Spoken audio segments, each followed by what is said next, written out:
Hello everyone, and welcome to another deep dive on sleep theories, the channel that stirs your curiosity with explorations of hidden histories, covert operations, and the enduring mysteries that refuse to fade.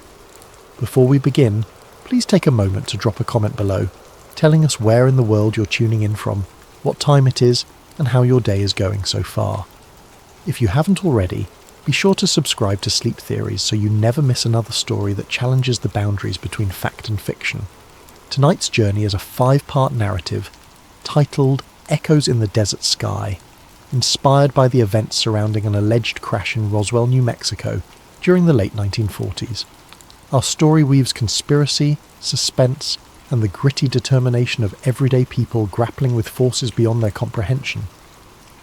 The desert wind rattled loose tin on the Navaro ranch house as lightning clawed at the sky. Rain spattered on dusty window panes, an uncommon fury for a New Mexico summer.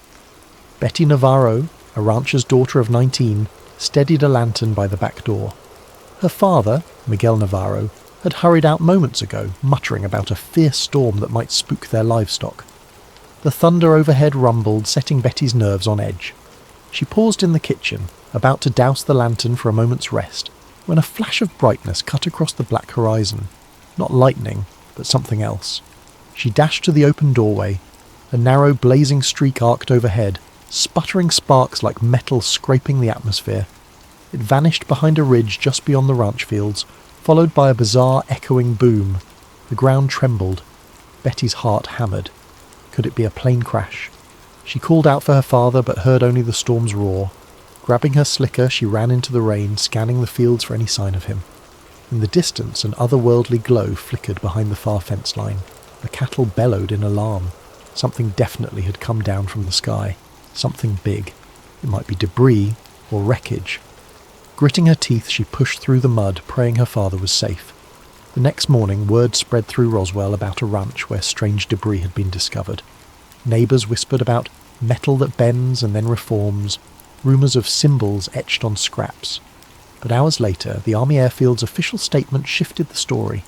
First, it was said to be a flying disc, then abruptly relabelled a weather balloon.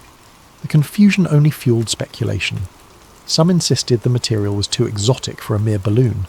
Others shrugged it off as a fancy government project.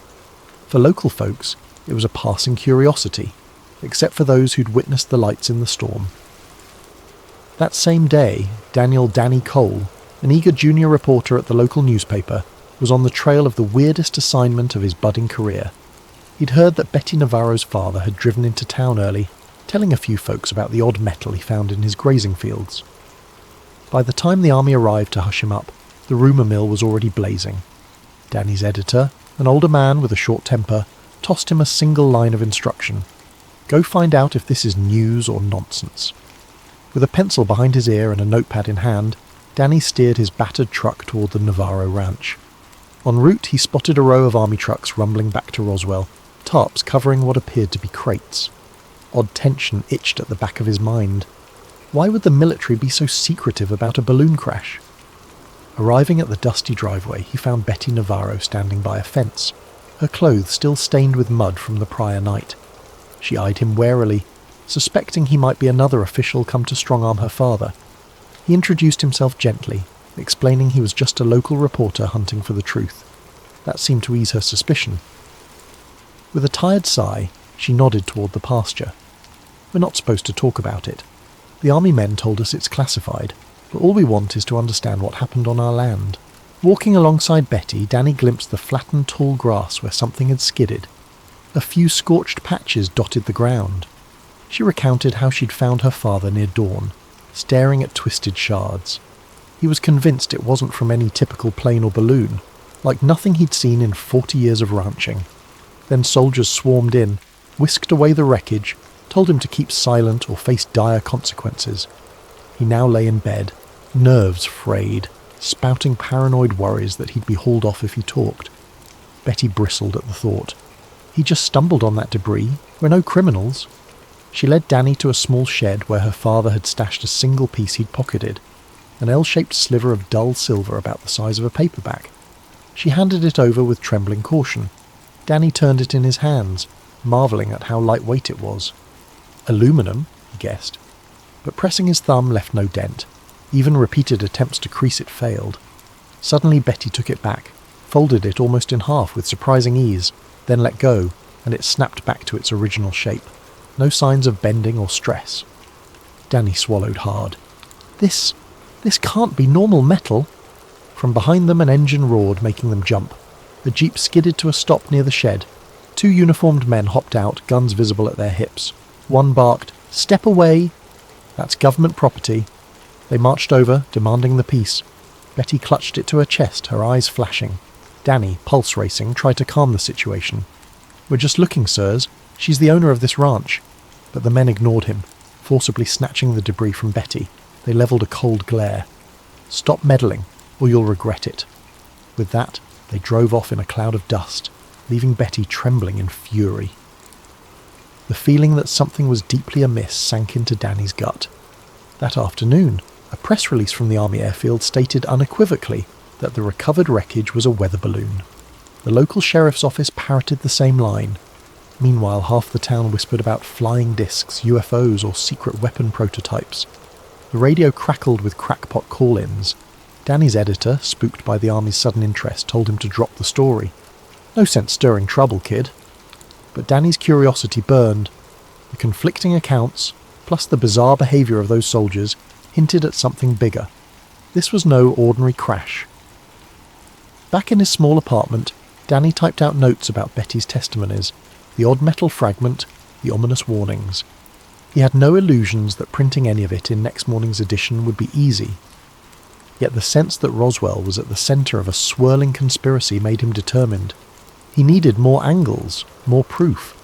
The next step, find out if anyone else had glimpsed the lights or had scraps of wreckage. But as he mulled over names to contact, a knock hammered on his door. Peering through the peephole, he saw 2 strangers in plain suits. He opened the door a crack. One man hissed, "Cole, we know you've been snooping at Navaro's place. Let it go." The second man stepped forward, voice low and menacing. "You didn't see anything unusual. Remember that." Then they left, footsteps echoing in the hallway. Danny's pulse thundered. In one day he'd witnessed a crashed object of unknown origin, encountered bullying soldiers, and now faced intimidation at his own doorstep. He realised that whatever fell in Roswell wasn't just scraps of metal. It might be the key to a story that could upend everything the public had been told. The question was, how far were these unseen forces willing to go to keep a lid on it? And was Danny, a fledgling reporter, brave or foolish enough to push onward? Clutching his notes, he sat on the edge of his bed, mind racing. Something extraordinary had shattered that New Mexico sky last night, and the shadowy efforts to hide it were as real as the desert thunder still rattling in his memory. He decided, I won't be scared off. Tomorrow, he'd dig deeper, step by step, determined to uncover the truth. The day after the men in suits threatened him, Danny Cole woke early, consumed by a sense of purpose. He typed up what he had so far, the unusual debris with shape memory properties, the contradictory official statements, the intimidation attempts. But in rereading it, he realised the piece lacked definitive evidence. A sensational claim needed more than hearsay. He needed additional eyewitnesses or a smoking gun. Without that, his editor would never run the story, and the Army might label him a crank. He headed first to the local sheriff's office, hoping for a chat with the deputy who'd initially tipped him off about the Navaro ranch. The station's waiting area smelled of stale coffee, but the deputy seemed cagey now, eyes darting as he spoke in hushed tones. Look, kid, I told you about the ranch because I figured something smelled fishy, but now folks from the Army in some unknown suits have shown up, telling me to keep quiet. They're using words like national security. The deputy looked genuinely spooked, refusing to say more. Don't drag me deeper into this, Danny. I got a family. With that, the conversation ended. Next, Danny tried visiting local ranchers, who might have glimpsed unusual lights during the thunderstorm. Several admitted hearing a bizarre boom, or seeing flashes that didn't match normal lightning. But none had concrete proof. One ranch hand mumbled about metal scattered across the field, but the Army confiscated everything the next morning. Another said she saw Army trucks hauling large tarps. Still, speculation remained rumour level. Despite the swirl of talk, there was no tangible artefact to show. The net apparently had been cast wide. The army seemed determined to erase all physical traces of the crash. As Danny walked down Roswell's main street late that afternoon, a voice hissed from an alley, "Psst! Cole!" He glanced over, startled, to see a tall, lanky figure beckoning. Oliver Grayson, a local recluse known for odd theories about secret government tests. He wore rumpled clothes and clutched a rolled-up sheet of paper. "I have something you'll want to see," he whispered. Danny approached warily. Oliver's eyes darted left and right, as though expecting watchers. Oliver led him to a dingy back room behind a boarded-up photography studio. There, he unrolled the sheet. It was a large negative from a camera, apparently capturing streaks of light in the sky. "Took this the night of the storm," Oliver said, voice trembling with excitement. The negative showed multiple lines, perhaps meteor-like trails, except one line curved oddly, as if under controlled flight. "I was out trying to snap lightning shots. Then I saw these lights. They moved too intelligently to be random." Danny squinted. The negative quality made it difficult to interpret, but it definitely looked peculiar. If real, it might bolster the claim that something extraordinary flew overhead that night. "Why not show the police? Or the paper?" Oliver snorted. "They'd call me a crank. Also, those men in suits rummaged through my place. I barely hid this negative before they arrived. They took everything else." He inhaled shakily. "I know they're covering up something big." That evening, the Roswell Army Airfield held a hasty press conference. Major Harold Tate, a tall, composed officer, took the podium. Beside him, a bland visual display of a weather balloon's diagram was pinned up. Journalists from the local paper asked if the Army still stood by their explanation. Tate nodded gravely. "Yes, we recovered a balloon and related radar reflectors. No evidence suggests anything unusual." He urged citizens to trust official channels, denouncing wild rumours about unknown craft. Danny was in the back, scribbling notes. He saw the tightness in Tate's jaw when asked pointedly about the ranch location, or the rumoured strange metal. Tate repeated the same line. Balloon materials, nothing else. The tension in the room was palpable. Then, in a moment of quiet, Danny asked, "Major, can you confirm you visited or seized property from any civilian homes, like the Navaro ranch, for purely weather balloon debris?" Tate's eyes flickered. "Those are routine procedures," he replied stiffly. "If folks have mistaken ordinary junk for something else, we clarify and remove what belongs to the government." No further explanation. Over the next few days, Roswell's rumour mill intensified. Some insisted the entire crash was a hoax. Others whispered about little men taken to the base. In local diners, talk alternated between scornful jokes and uneasy speculation. Meanwhile, the army presence around the outskirts grew. Patrols began restricting access to remote desert roads, claiming it was for safety. They're systematically shutting down the story, Danny thought. One morning, Betty Navaro arrived at the newspaper's office, flustered. She explained that her father had been visited again by men in suits, who repeated the weather balloon line and threatened legal trouble if he said otherwise. "He's a proud man, but he's frightened," Betty said, eyes flashing with anger. She placed a battered envelope on Danny's desk. Inside was a second chunk of that bizarre metal. "We'd kept it hidden. I can't just let them stomp on the truth." Danny touched the fragment. Indeed, the same strange properties. He promised to safeguard it. Through a contact at the local airfield, Danny arranged a secret meeting with Dr. Evangeline Parker, rumoured to be an aerospace engineer quietly assisting Major Tate's project. Late one evening, they met in a deserted hangar's shadows. Parker, her face etched with worry, confirmed that the debris was not from any standard balloon or plane. She'd run tests showing unearthly durability and superlight composition, yet official instructions forced her to classify it as common. She felt deeply torn, a sense of duty to her country versus moral unease about perpetuating a lie. She showed him lab notes, incomplete but revealing anomalous chemical structures. "I suspect it's a technology we can't replicate with known alloys," she whispered. "But if I speak openly, I'm done, possibly imprisoned." Danny gulped. "So the army's lying, systematically?" Parker nodded.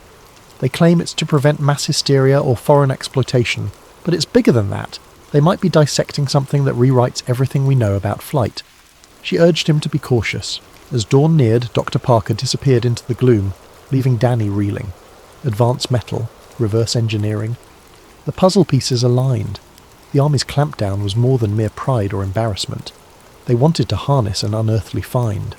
Could it truly be from beyond Earth, or was it advanced domestic tech? Regardless, the secrecy suggested a massive conspiracy. With Oliver Grayson's photograph, Betty's second metal piece, and Dr. Parker's hints, Danny now had potential proof.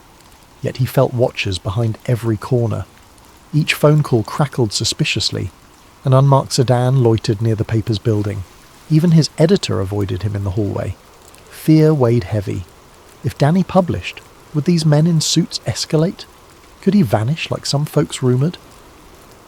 At midnight in his cramped apartment, Danny typed a draft article titled "Debris in the Desert, More Than a Balloon." He included everything: the rancher testimonies, the inexplicable metal, Oliver's photograph, Parker's anonymised statements. He planned to show it to the editor in the morning. If only I can get the paper to run it. But something told him the next 24 hours would decide whether the truth saw daylight or was buried deeper than the desert dunes. He slept fitfully, the hush of late-night Roswell broken only by the soft hum of passing military vehicles, an ominous lullaby that underscored how close he stood to something bigger than he'd ever imagined. The next morning, Daniel Cole arrived at the paper with a glimmer of hope, only to discover the editor's door locked and a meeting in progress sign. Murmuring voices leaked through. It sounded like the editor was speaking with men who had crisp, authoritative tones. Danny knocked once, hesitated. The door cracked open. A grey-suited man with cold eyes peered out. "We'll be done soon," he said icily. 5 minutes later, both men brushed past Danny without a glance, disappearing down the corridor. Danny entered the office to find his editor, sweaty and shaken, rummaging through some papers. "Kid," the editor began, voice trembling, "I can't run your piece. These, army reps said it's national security. They threatened legal action if we print speculation." Danny's protest died in his throat, seeing the fear in the older man's eyes. He realised the story was effectively blacklisted from local press. "I'm sorry," the editor added quietly, refusing to meet Danny's gaze. "Write about anything else you want, just not this." With the local newspaper gagged, Danny's frustration peaked. That afternoon he found Oliver Grayson hunched in a corner booth at a dusty cafe. The frantic man shoved an envelope across the table, negatives from the prior night's attempt at photographing new lights. "Look at these," Oliver whispered, eyes darting. "I spotted more strange aerial objects over the ranch region, different from standard planes. I tried to call the radio station, but they brushed me off. The local press is compromised. We got to go bigger national." Danny studied the negatives in the dim cafe light. They were faint, but some lines indeed suggested unusual flight patterns. Could be illusions, but combined with Dr. Parker's statements and the metal shard, it formed a mosaic of evidence. "We might have to contact a bigger outlet," Danny said, nodding, "but the army's already breathing down my neck." Oliver shrugged, fear glimmering. "They'll destroy me if they find out. But if we do nothing, they'll bury the truth forever." That night, Danny typed a detailed account from home, 8 pages typed single-spaced, hoping to mail it to a national wire service. The phone rang near midnight. He answered groggily. Static hissed. Then a mechanical-sounding voice said, "We see your typewriter blazing. Stop, or the next knock you hear won't be so polite." The line went dead. Adrenaline spiked. He dashed to his window, peering outside. Sure enough, a dark sedan idled across the street. This was an escalation. They were tapping his calls. I need to vanish if I want to get this out safely, he realised. He stuffed the typed pages, plus Oliver's negative prints, plus Betty's second metal shard into a satchel. Then he wrote a quick note to Betty, telling her to meet him at a deserted gas station near the highway at dawn. After a sleepless night, he quietly slipped out before sunrise. The sedan was still there, but the occupant apparently dozed off, or so Danny hoped. He guided his battered truck onto the dusty roads, heart pounding. At the designated spot, Betty arrived in her father's old pickup. She looked anxious, hair tied back. They compared notes. She'd had more visits from stoic men claiming the family best remain silent. They demanded the last piece of debris. She'd feigned ignorance. "We have to get this to someone who'll help," she said. "But who?" Danny decided to contact Dr. Evangeline Parker again. Maybe she had scientific colleagues outside the region who'd verify the artifact's authenticity. Betty agreed. They set out to find Parker at a secret location, a friend of a friend's empty barn on the outskirts, where Parker occasionally retreated for privacy. The drive felt surreal, desert wind whistling past. Both half expected a military checkpoint at any moment. They found Parker waiting in the barn's shadowy interior, eyes shadowed with fatigue. She had news. The base was intensifying its security. Major Tate was rumoured to have formed a special unit to track subversive elements in Roswell. She also claimed she'd seen glimpses of a second site where more debris had been stored, and possibly biological materials. She refused to elaborate, but her haunted expression said it all. "I'm done playing along," Parker murmured, scanning the artifact shard Betty extended.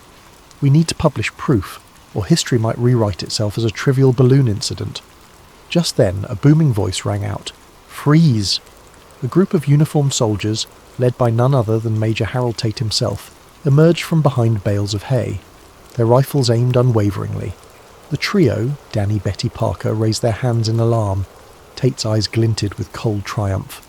"Breaking onto private property, conspiring to steal government assets, you're all in serious trouble." He nodded at a subordinate who grabbed the metal shard from Parker's hands, sealed it in a pouch. Danny's breath caught. "We're simply verifying the truth, Major. You have no right." Tate cut him off with a sneer. "I have every right. This is a matter of national security.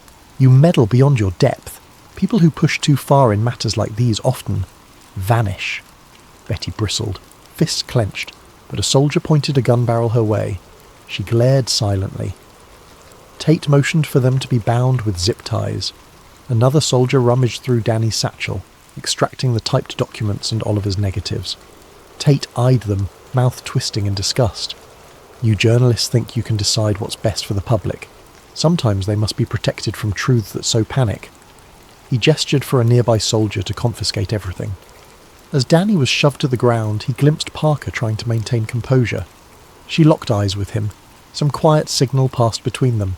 Then, unexpectedly, an old caretaker from the barn area stepped in, feigning confusion, stumbling with a lantern that spilled oil, igniting a small flame on the dusty floor. Soldiers panicked, distracted by the sudden smoke and possible barn fire.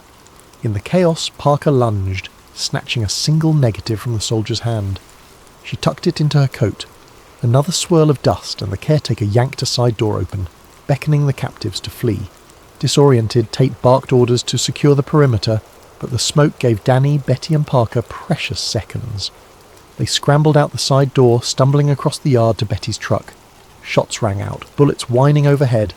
Parker slid into the back, Danny hopped in the passenger seat. Betty gunned the engine, tyres spewing gravel as they roared away. Soldiers tried to chase them on foot, but the swirling desert dust obscured the pursuit. In the rearview mirror, Danny saw Tate's furious silhouette receding into the haze. Once they were miles away, hearts pounding, they pulled the truck onto a sidetrack. Parker breathlessly produced that single negative she'd saved. It's not everything, but it's something. She rummaged in her pocket, revealing a crumpled note she'd scribbled about the chain of custody for this exotic metal. A hush fell. They'd lost most of their evidence, again, but they still had enough for a partial exposé, especially with Parker's direct testimony. "We have to leave Roswell," Parker said quietly. "Tate will lock the town down searching for us. The only way is to get these documents to an outside journalist or radio station that's not under their thumb." Betty swallowed, gazing at the desert horizon. "If we vanish, who takes care of my father? The ranch?" Danny placed a reassuring hand on her shoulder. "We'll come back once this is out in the open, but right now, we either reveal it or watch it get buried."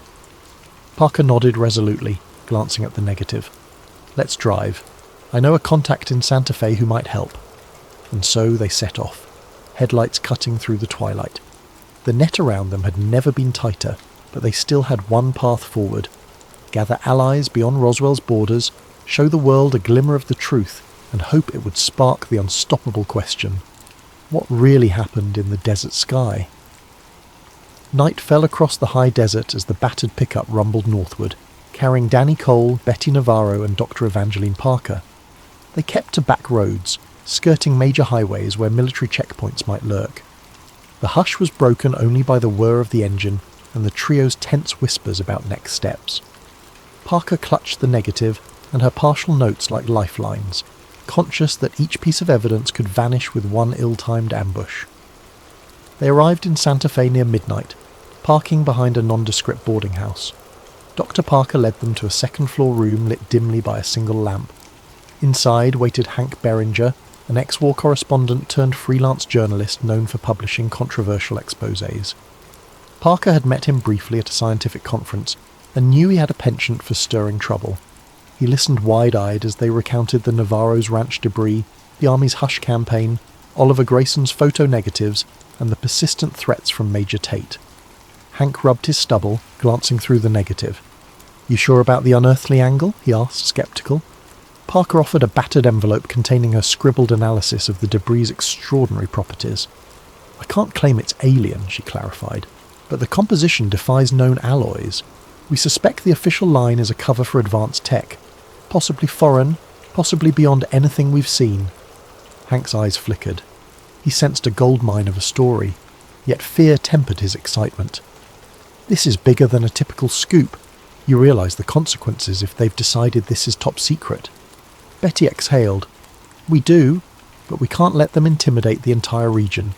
My father's ill, my ranch is crawling with men who bark classified at every turn. People deserve the truth." Hank suggested an immediate plan. Broadcast a shortwave radio bulletin at dawn to a friendly station, then telegram certain national newspapers.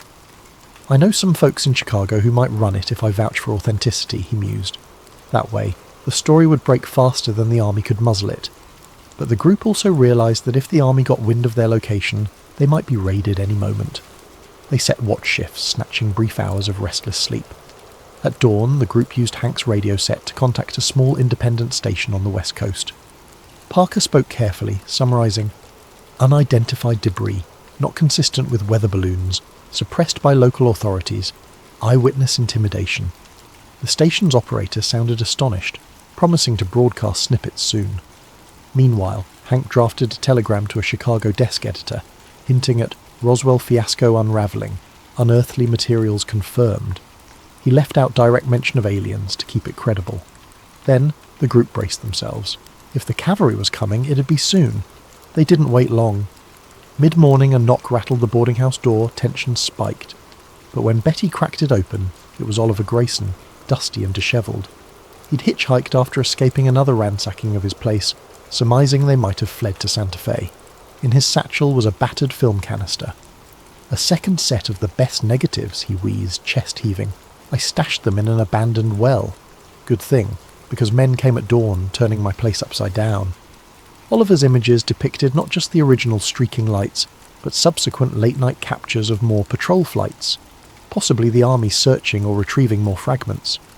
"This is proof they're conducting operations out there," Oliver insisted. Hank carefully examined the negatives, nodding.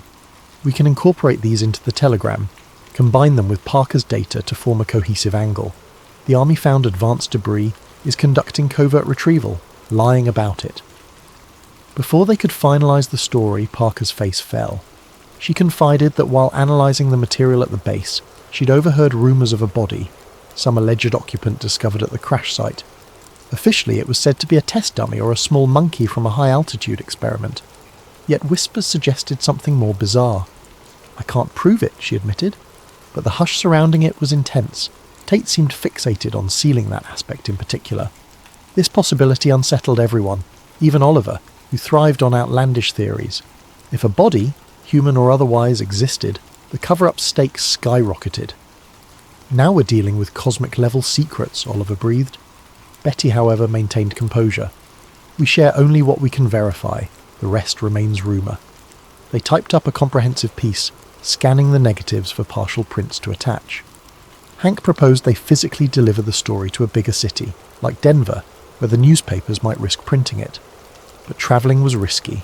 Any attempt to cross the desert roads might result in capture. Meanwhile, the dawn shortwave broadcast had already teased a bombshell revelation from Roswell, setting the stage for a confrontation. "It's a gamble either way," Danny said. "If we stay put, Tate's men might swarm in. If we move, we might get intercepted. We need to outmaneuver them." Oliver suggested a decoy plan. He'd drive his beat-up car in one direction, making it conspicuous. The rest would slip out at dusk in another route, carrying the final story. With luck, the Army or men in suits would chase Oliver's decoy, letting them escape. The group agreed. Time was too short to refine it further. That evening, tension ran thick as Oliver took off, windows down, radio blaring, heading south. About half an hour later, Danny, Betty, Hank and Parker quietly loaded into the truck and turned north. They stuck to back lanes, avoiding main highways. The desert twilight cloaked them. For a while all seemed calm. Then, near a lonely stretch, headlights appeared behind them, quickly closing in. "They found us," Betty muttered, pressing the gas. The pickup rattled dangerously. 2 black sedans flanked them, forcing them onto a dusty side path. Gunshots cracked. Parker ducked, cradling the precious documents. The truck wove between cacti and scrub brush, dust plumes swirling. Betty proved an adept driver, swerving at high speeds. The sedans lost traction in the shifting sand, sliding. The truck seized that gap, bounding over a small ravine. The chassis groaned, but held. In the rearview mirror, Danny saw the sedans come to a halt, one stuck in the gully. The men leaped out, shouting, but the truck kept rolling away. Through it all, Hank clutched the seat, white-knuckled, muttering curses under his breath. At last, they rejoined a firmer dirt road. The headlights behind them had vanished. Each occupant exhaled in relief. They pressed on under starlight, aiming for a safe haven rumoured to be a small printing press in the next county. Somebody who might put out a short-run publication, or at least forward their story to a national wire. The sense of dread lingered, but they had come too far to turn back. With every mile, the major pieces of the puzzle, fragments, photos, testimonies, burned in Danny's mind. If they succeeded, the official narrative might shatter. If they failed, the army would bury this story once and for all. In that moment, Danny realised how razor-thin their advantage was. They had the story that could change everything, but that truth carried a heavy cost. Recalling the crashed object's memory metal and the hush around rumoured occupants, he wondered if the public was truly ready. Yet he believed people deserved to decide for themselves, no matter how extraordinary. "We're nearly there," he thought, gripping the satchel. Soon, they'd stand at a press that might finally echo the real events from the desert sky. But fate still had a few moves left in this dangerous game.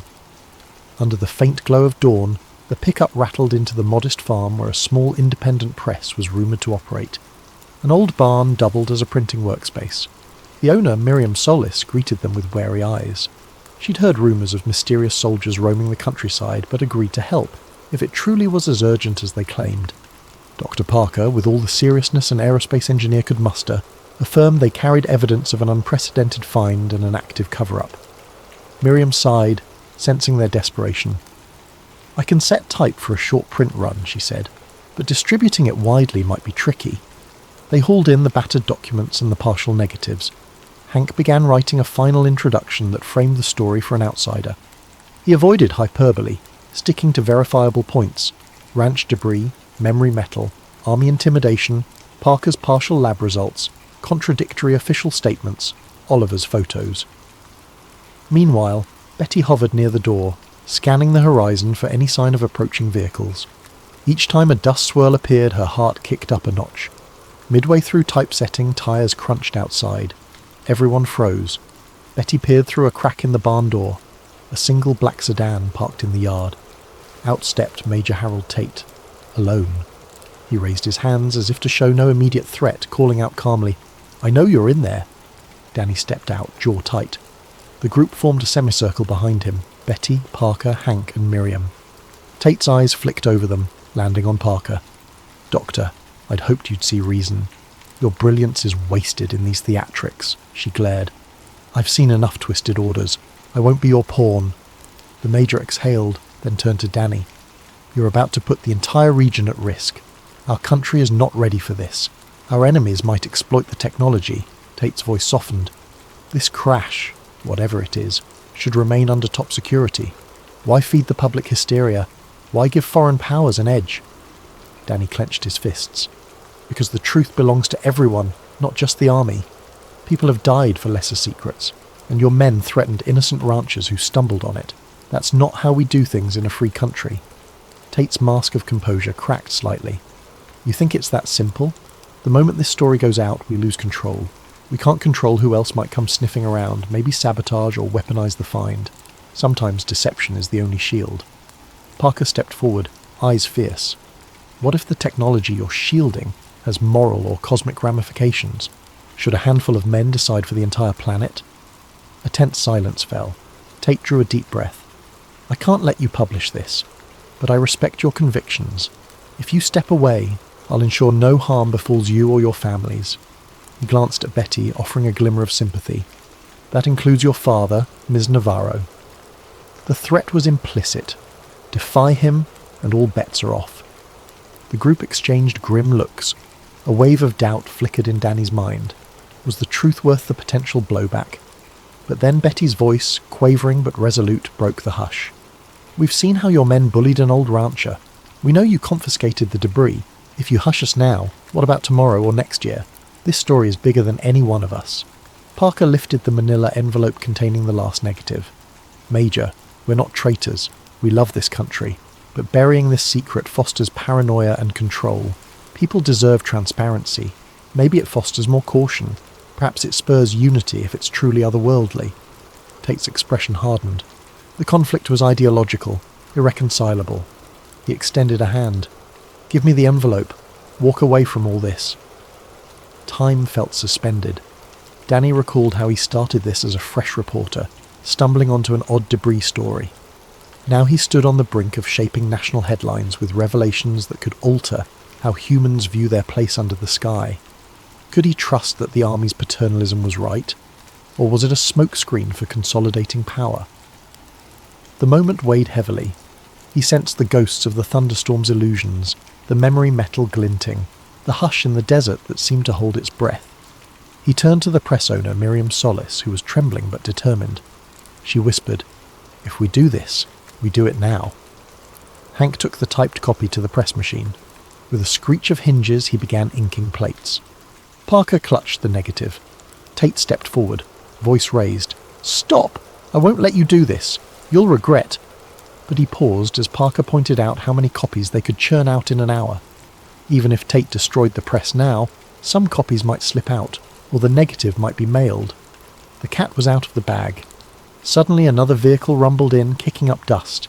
Out leapt Oliver Grayson, wearing an exuberant grin. "I led more army men on a wild goose chase, circled around to help." He toted a spare camera, battered but functional, possibly for capturing any final confrontation. Major Tate, pinned between them, realized his position. Physically outnumbered, his backup misled.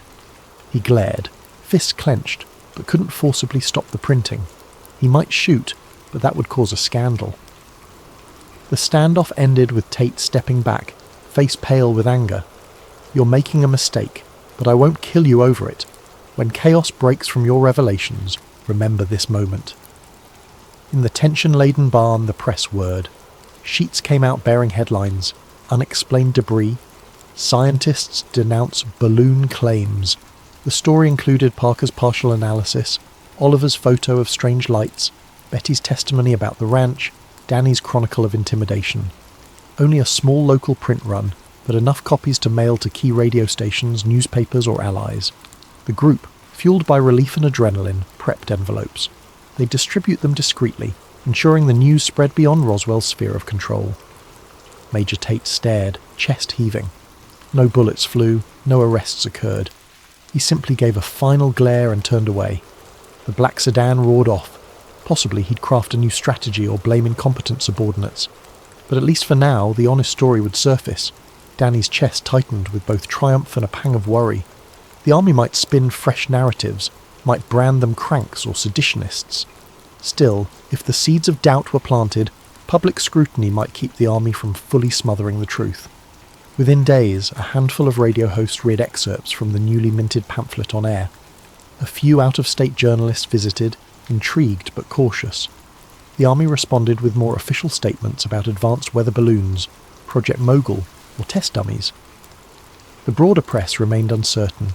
Some newspapers printed small pieces referencing contradictory Roswell reports, but larger outlets hesitated.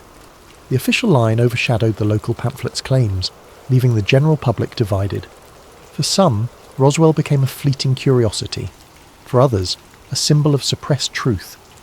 Nevertheless, the conspirators, Danny, Betty, Parker, Oliver, secured small victories.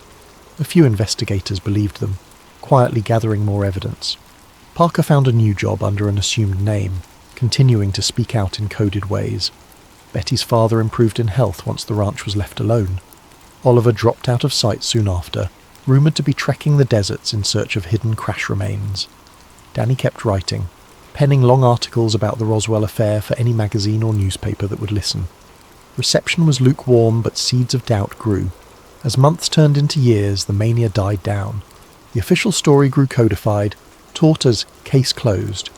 Yet in Roswell's dusty corners, whispered recollections persisted. Some nights, old ranchers told grandchildren about the day government trucks hauled away metal that defied logic. Dr. Parker, in an interview decades later, would recall her fleeting contact with that impossible alloy and how it changed her perspective on Earth's place in the cosmos. Danny Cole's battered pamphlet copies would circulate among UFO enthusiasts, fueling endless speculation. One evening, not long after the press run, Danny returned to the Navaro ranch. The storm clouds had rolled in again, thunder echoing across the desert. At the fence line, Betty joined him, each leaning on a post. They remembered that first night, the uncanny flash overhead, the ground shaking. Beneath the star-flecked sky, they wondered if the truth ever fully emerged. Did the exotic debris come from beyond Earth? Or was it some hush-hush tech tested by shadowy labs? Did the occupant rumours hold weight? They might never know, but they had tried. They had pried open a corner of secrecy, leaving a crack for future revelations. In the hush of that desert evening, an odd hush reminiscent of the calm before a storm, they felt the weight of what they'd ignited. The official narrative might stand for decades, but the real story lived on in these few who had touched the impossible. Echoes in the desert sky lingered, beyond disclaimers, and for those who cared to look, the dusty roads near Roswell still whispered that something extraordinary once fell from above, and the effort to hide it was equally extraordinary. In the end, the story's impact was measured less by immediate media frenzy than by the subtle shift in public imagination. The seeds of suspicion and wonder blossomed into modern UFO lore. Others would pick up the thread, investigating anew. Through it all, the desert wind carried the memory of lightning-scorched nights and metals that wouldn't break, a silent testament that sometimes, in the quiet corners of the earth, bigger truths loom than any single cover-up can fully silence.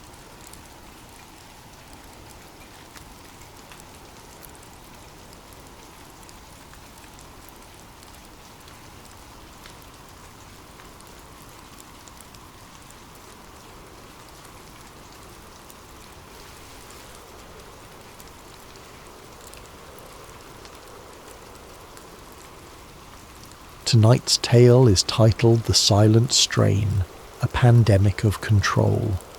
It's a conspiracy thriller set in the near future, 2027 to be exact, where a new respiratory virus, Havoc 7, has spread across the globe. At first, governments claim it's a natural outbreak, but as the body count rises and lockdowns stretch into indefinite detention, troubling evidence emerges that challenges the official story. We follow Ethan Cole, an investigative journalist who stumbles upon top-secret documents hinting at a darker, more orchestrated plan. This isn't just about a virus. It's about power, manipulation, and a hidden agenda that could reshape society forever. What if the lockdowns, the media blitz, and the vaccine mandates are not truly about stopping the spread, but about tightening control? Who stands to gain from a world locked behind digital passes and constant surveillance? And what becomes of those who speak out against the official narrative? In this story, the answers to these questions put Ethan Cole's life in jeopardy.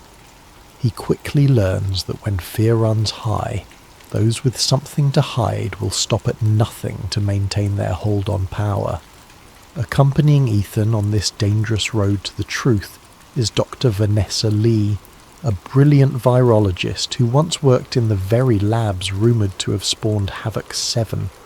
She knows more than she's letting on, and her knowledge could be key to exposing a global conspiracy. Meanwhile, a hacker by the name of Dylan Novak lurks in the digital shadows, digging into corporate networks and government servers to reveal that the so-called vaccine might not be a cure at all, but rather a sophisticated tool of compliance.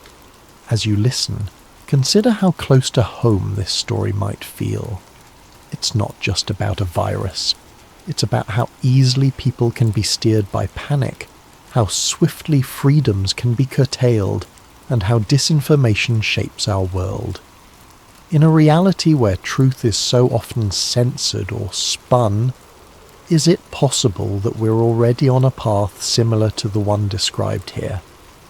I invite you to settle in, whether it's early morning in a bustling city, midday in a sleepy town, or late at night in the comfort of your bed. Let this narrative guide you into the shadows of a world that may be only a step ahead of our own. Stay vigilant, keep an open mind, and remember, truths can be hidden in plain sight, but they can also be uncovered by those brave or desperate enough to seek them. Thank you for joining me. Now let's turn the page and begin the saga of the silent strain, a pandemic of control. And don't forget to comment where you're tuning in from and hit that subscribe button for sleep theories. Sweet dreams, or perhaps unsettling ones, lie ahead.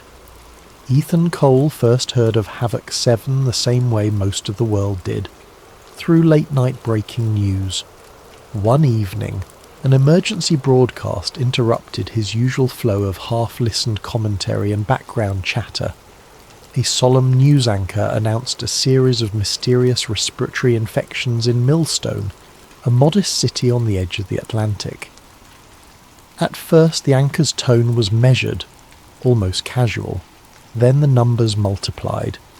Tens of cases grew to hundreds. The disease's symptoms were disturbing. Rapid onset fever, agonizing cough, and a sense of fatigue so overwhelming it left people bedridden within hours. The mortality rate, though low at first, showed signs of spiking among the elderly and immunocompromised. Lockdown orders quickly followed. From Washington to Berlin, from Tokyo to Sao Paulo, governments declared states of emergency. Curfews were enforced, public gatherings were banned. On social media, opinion wars erupted. Some claimed the virus was a hoax, invented by the media or politicians seeking to score points. Others insisted it was the end of the world, urging friends and family to stay locked inside for months. Caught in the swirl of rumour and confusion, Ethan didn't know what to believe. But as a dedicated investigative journalist, he made it his mission to find out. Armed with a notepad, a tape recorder, and the grit that had come from years of chasing leads, Ethan set out to gather facts.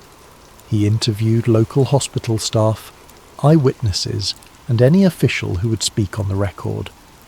What he found was a curious pattern.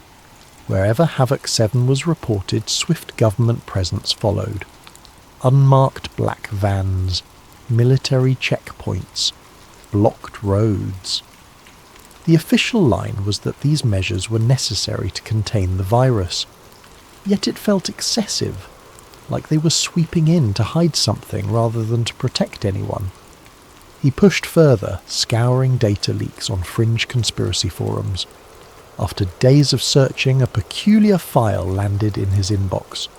A heavily redacted government document titled Project G7 Recursion. Nearly half of its contents were blacked out, but scattered phrases jumped out at him. Gain of function, accelerated release, population compliance threshold.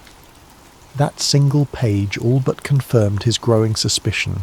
Havoc 7 might not be natural at all. A whistleblower known only as KC had attached a brief note. They're lying. Keep your eyes open. More to come. Ethan drafted an explosive article that night, detailing his findings. He noted the odd phrasing in the leaked document, speculated on the possibility of an engineered virus, and exposed the coordinated media campaign to vilify anyone who asked questions. The piece was set to publish on a small independent news site he sometimes freelanced for, one that prided itself on unfiltered reporting. But when he woke the next morning, the article was gone. The entire website had been wiped clean, replaced by an error message. His phone buzzed non-stop with calls from unknown numbers. Each time he answered, the line was silent.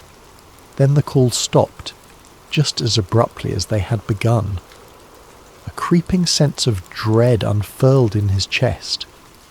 If someone had gone to the trouble of erasing his work, that meant there was truth in it. He worried for the safety of his source, the whistleblower known as KC. Repeated attempts to contact them returned nothing but dead ends. Meanwhile, hashtags referencing Havoc 7's suspicious origins vanished from major social platforms. Accounts that questioned the official narrative were suspended. Clips that cast doubt on the virus's natural origin disappeared. Almost overnight, it became taboo to even hint that Havoc 7 might be man-made. Then came the official statement from the Global Health Initiative, GHI, a coalition of government and corporate medical authorities. The GHI insisted the virus was a tragic but natural mutation, emphasizing that disinformation would only worsen the global crisis. They promised that a vaccine was in the works and would be rolled out soon. Ethan's stomach churned as he listened to government spokespeople calmly dismiss every legitimate question as paranoia or fear-mongering. The mood in the streets and on the news was tense and anxious, yet also resigned. Many people simply wanted to believe that their leaders had things under control. Ethan, however, could not look away from what he had uncovered. If the virus was truly engineered, why? And by whom? The mission statement of the GHI read like a philanthropic crusade, uniting nations to protect global health. But Ethan sensed a hidden iron fist behind the velvet glove. If the official story was a lie, how deep did that lie go? Desperate for clarity, he reached out to every contact he had. Most refused to speak, citing fear of losing their jobs or, worse, ending up on the disappeared list, rumoured detainees who vanished once they questioned official accounts. A few unnamed sources hinted that the GHI had ties to an elite circle of pharmaceutical conglomerates and high-ranking politicians, but these hints were vague, whispers on digital wind. Then, without warning, a simple message arrived in Ethan's email. I was there when Havoc 7 was made. I can prove everything. Meet me at the old water treatment plant Tuesday at midnight. V. Lee. The old water treatment plant on the outskirts of Millstone was a relic of 20th century infrastructure, its rusted pipes and battered walls long decommissioned and forgotten. Arriving just before midnight, Ethan slipped through a chain-link fence and used his phone's flashlight to navigate the labyrinth of dark corridors and stagnant puddles. Every metallic clang made him jump. The hollow echo of his own footsteps heightened his paranoia. The world outside was in shambles, but here, in this abandoned husk of a facility, Ethan found something almost post-apocalyptic in the gloom. At last he reached a dimly lit open area cluttered with empty crates and broken machinery. Standing by a flickering fluorescent light was a woman in a hooded coat, her posture rigid, her gaze fixed on him. She pulled back the hood to reveal a tired yet resolute face. "I'm Dr. Vanessa Lee," she said, voice hushed. "Are you alone?" Ethan glanced over his shoulder, scanning the darkness. "Yes, for now," she nodded, then wasted no time. "I saw your unpublished article about Havoc 7's origins. I know it was taken down, but the details are correct enough. I used to work for the Global Health Initiative. I was part of the team that created it." Ethan's heart pounded. Hearing it stated so plainly, so matter-of-factly, knocked the wind out of him. "Wait, you're saying you engineered Havoc 7? "No," she corrected. "I was on the research team. we were studying coronaviruses, influenza, other potential threats. Gain-of-function research, they called it. The official story was that we wanted to preempt deadly outbreaks to develop rapid response treatments. But behind closed doors, the conversation was darker. They were discussing weaponization, minimal lethal doses, how to maximize contagion without triggering immediate global alarm. She took a shaky breath. I didn't realize how far it had gone until I saw the classified data, H7 recursion. I confronted my superiors. The next day, I was locked out of the labs. My access was revoked. Then I found a threatening note pinned to my apartment door. I had no choice but to vanish. Ethan tried to process the flood of information. So Havoc 7 was leaked on purpose? Dr. Lee's eyes were clouded with regret. All signs point to an early release. The official plan was to unleash it in staged outbreaks, to test how populations respond to fear, see how easily we could corral them under new restrictions, but something or someone pushed the schedule forward. It caught even the top brass off guard. Now they're scrambling to maintain control. Ethan felt his pulse quicken. He imagined entire governments coordinating behind the scenes, planning the perfect crisis to ensure absolute compliance. Why would they want to do that? Lee gave a grim smile. Control, power, profits, you name it. Once a population is scared, they become pliable. They accept anything, digital tracking, forced vaccinations, mandatory checkpoints if it promises safety. The GHI might have begun as a genuine health alliance, but it's evolved into something monstrous. Politicians, corporations, pharmaceutical CEOs, they're all complicit. Ethan pressed record on his phone. I need you to go on the record. The world has to hear this. She shook her head vehemently. Not yet. If I show my face, I'll be dead or disappeared. The GHI has eyes everywhere, but I can give you evidence. Encrypted files, lab notes, internal memos. You can release them when the time is right. Cautious but determined, Ethan wanted a taste of that proof right away. Dr. Lee handed him a small flash drive. This is just a fraction of what I have. Detailed gene sequences showing unnatural splicing. Internal emails discussing the time frame for the release. It's enough to cast serious doubt on the official narrative. But be careful. If they've gone to such lengths to silence you before, they'll do worse once you have this. Ethan pocketed the drive, his mind buzzing with questions. Why talk to me? I'm just an independent journalist with a half-banned blog, she shrugged. You're also the only one stubborn enough to keep digging when the entire media establishment shut you down. My old colleagues are either too scared or too loyal to speak. You have just enough of a following to make a ripple, but not so large that you're constantly watched. Not until now. Her words sank in. He realized tonight's meeting had placed both of them on a precarious tightrope. What's your plan? He asked. I've been on the run for months, Lee said softly. Collecting evidence, trying to figure out how to expose this. I can't do it alone. I need help, resources, a network. Her expression hardened. This is bigger than just me or you. If Havoc 7 is only the first step, I fear what comes next could be far more sinister. Before Ethan could respond, a mechanical drone whirred above them. Startled, they extinguished the light and pressed against the wall. The faint glow of red tracking beams swept across the floor like an alien search party. It lingered for a moment before zipping off into the night. Dr. Lee exhaled with palpable relief. They're searching, she whispered. We should leave separately. If you need me, message me through the secure link I gave you. They shared a final urgent glance, then Dr. Lee disappeared into the darkness. Ethan stood there, alone, the flash drive feeling like a brick in his pocket. His mind raced with visions of clandestine labs, empty corridors, and menacing government agents. The stakes had grown impossibly high. If Dr. Lee was telling the truth, then entire nations were being manipulated into a permanent state of lockdown and fear.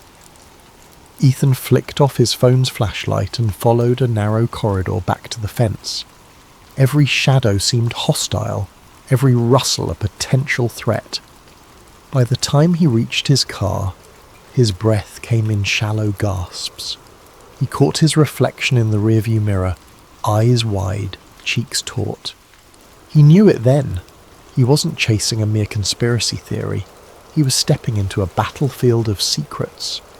And if the GHI had begun manufacturing viruses and orchestrating pandemics, then indeed the entire world was at risk. With trembling hands, Ethan started the engine and drove off, fully aware that from this moment on, nothing in his life would ever be the same. The flash drive sat on Ethan's cluttered desk, a digital Pandora's box promising both answers and peril. After triple-checking his security software, he copied its contents onto an offline laptop. Lines of complex genetic code scrolled across the screen, along with email chains that read like pieces of a larger puzzle.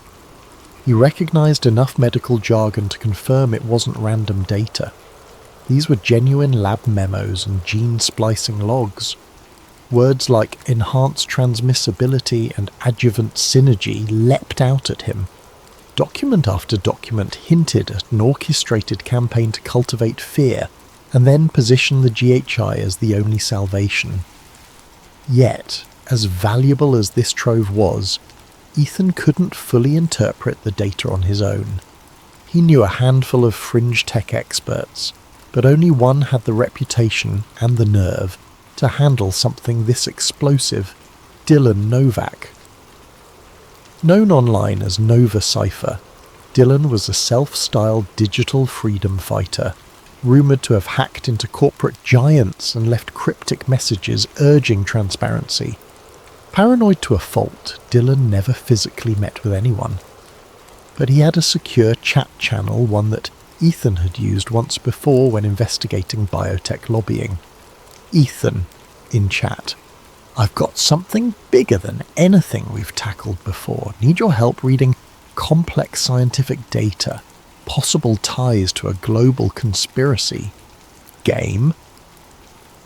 Dylan's response was instantaneous. Dylan, in chat. You mean the virus? Ethan's heart thumped. If Dylan was already on this trail, maybe they could make real progress. Exactly. Where do we start? Send me the files, I'll check for authenticity and decrypt any hidden layers. But be warned, once I open this, we're both on someone's radar. Ethan zipped the flash drive contents and sent them via an encrypted channel. Minutes later, Dylan replied with an ominous message. Holy, this is insane. The gene code definitely looks engineered. I can see unique markers that don't appear in any naturally evolving strain. Wait, there's more. Let me decode these additional file headers. Drummed his fingers anxiously on his keyboard, half expecting a knock at his door. He had watched enough whistleblowers get disappeared to know the risk. His mind flicked to Dr. Lee's warning. Another chat bubble popped up. Found something in these email strings, references to batch A17 vaccine results, negative efficacy, and rollout schedule. Looks like they tested this vaccine in some undisclosed trials. The data shows no meaningful protection. 0. Possibly even negative outcomes, and they're still planning to mandate it globally. Ethan stared in disbelief. The official narrative was that the vaccine was humanity's lifeline, the only solution to end the wave of devastating infections. Entire economies hinged on distributing it. Yet these files indicated it was worthless. Worse, possibly harmful. Why would the GHI push a non-functioning vaccine? Dylan, continuing. There are references to a digital health passport system. The vaccine acts like a justification for mandatory check-ins, scanning, constant biometric monitoring. It's not about curing anything. It's about tagging everyone under a real-time surveillance grid. A chill crawled along Ethan's spine. People were lining up in droves for this shot, desperate to reclaim normalcy. Cities had banned unvaccinated individuals from public spaces. Families were torn apart by the debate, all for a shot that did little more than provide the government and corporations a convenient label to track compliance. My God, this is bigger than I ever imagined. You're telling me. The GHI's next move is to make the vaccine mandatory. They're going to tie it to bank accounts, travel permissions, even job opportunities. Anyone who resists will be deemed a public health threat and denied basic rights. Ethan's thoughts spun as he tried to imagine the global repercussions. This was a new world order, disguised as a humanitarian health measure. The fear induced by Havoc 7 was the perfect Trojan horse for ushering in digital tyranny. And Dr. Lee had been right about the virus's real purpose. If she had more evidence, then perhaps they could blow this wide open. But it dawned on him that the clock was ticking. If Dylan could unearth these details, the GHI's digital surveillance teams could do the same in reverse. It was only a matter of time before a black van rolled up outside his home. Final message of the night. I'll keep digging, but you need to find a secure place to lie low. Start building your story. If we can leak everything at once, we might stand a chance of forcing mainstream coverage before they can censor us. If you need me, I'll be watching. True to form, Dylan vanished from the chat. Ethan found himself alone, hunched over his keyboard, eyes burning from lack of sleep. Outside, the streetlights cast elongated shadows across the pavement, as if hinting at the creeping darkness enveloping society. He snapped his laptop shut, grabbed a duffel bag and stuffed in clothes, a burner phone and a notebook.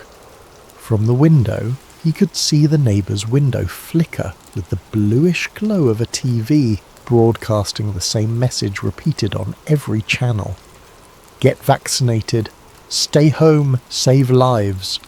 The words now took on a menacing undertone, as if they were a coded directive to comply. Or else. His mind raced with questions. Where to hide? Who to trust? Did he dare contact Dr. Lee again? He decided that for now, staying in his own apartment was an invitation to be silenced. He picked a new destination every few hours just to keep ahead of any watchers. By morning, he was far from home, holed up in a grimy motel that took cash only. Flicking on the TV for background noise, he caught another GHI press conference. Director William Greer appeared behind a podium calmly dispensing platitudes about the vaccine's safety and necessity. When a reporter asked about rumours of side effects or questionable efficacy, Greer's mouth tightened. He repeated the standard line, "Any such rumours are baseless, likely fueled by malicious actors aiming to undermine public health. We urge everyone to remain vigilant and trust official sources." Ethan felt bile rise in his throat.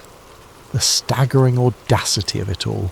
How effortlessly they labelled skeptics as traitors. How seamlessly they turned scientific debate into a witch hunt. He powered off the TV and sank into thought. The evidence was damning, but releasing it too soon without a solid platform could see it scrubbed from the internet before it even gained traction. He needed a high-impact strategy, something that would force the world to pay attention. And so, as the sun rose over the motel's vacant lot, Ethan's course sharpened. He would expose the GHI's conspiracy, no matter the cost. The real question was whether he could do it before they found him first. The next week blurred into a game of cat and mouse for Ethan. He changed motels every 2 days, avoiding any establishment with security cameras. He used burner phones to contact Dr. Lee and Dylan, rotating SIM cards like a seasoned fugitive. Somewhere along the line, a quiet transformation happened. Ethan Cole, once a mere journalist seeking the biggest scoop of his career, had become a hunted man with a moral imperative to unveil a global deception. Every so often, DeLee would send cryptic updates. She'd discovered more anomalies in the virus's structure, further proof it was lab-engineered. She hinted at factions within the GHI itself. Some believed they were serving humanity by guiding the masses through fear. Others were in it purely for profit and control. But no matter the justification, the outcome was the same. A worldwide state of enforced compliance that looked more and more like martial law. Meanwhile, Dylan's hacks yielded a trove of new files, internal memos about media control, secret deals with top news networks to quell dangerous misinformation. The GHI had carefully groomed certain internet influencers and celebrities to promote the official line, drowning out dissenting voices. The web was awash with posts using identical phrases and hashtags, pushing the message that faith in the system was the only way to end the crisis, and people, exhausted by anxiety and eager for normalcy, ate it up. Then 3 nights ago, Ethan's luck finally ran out.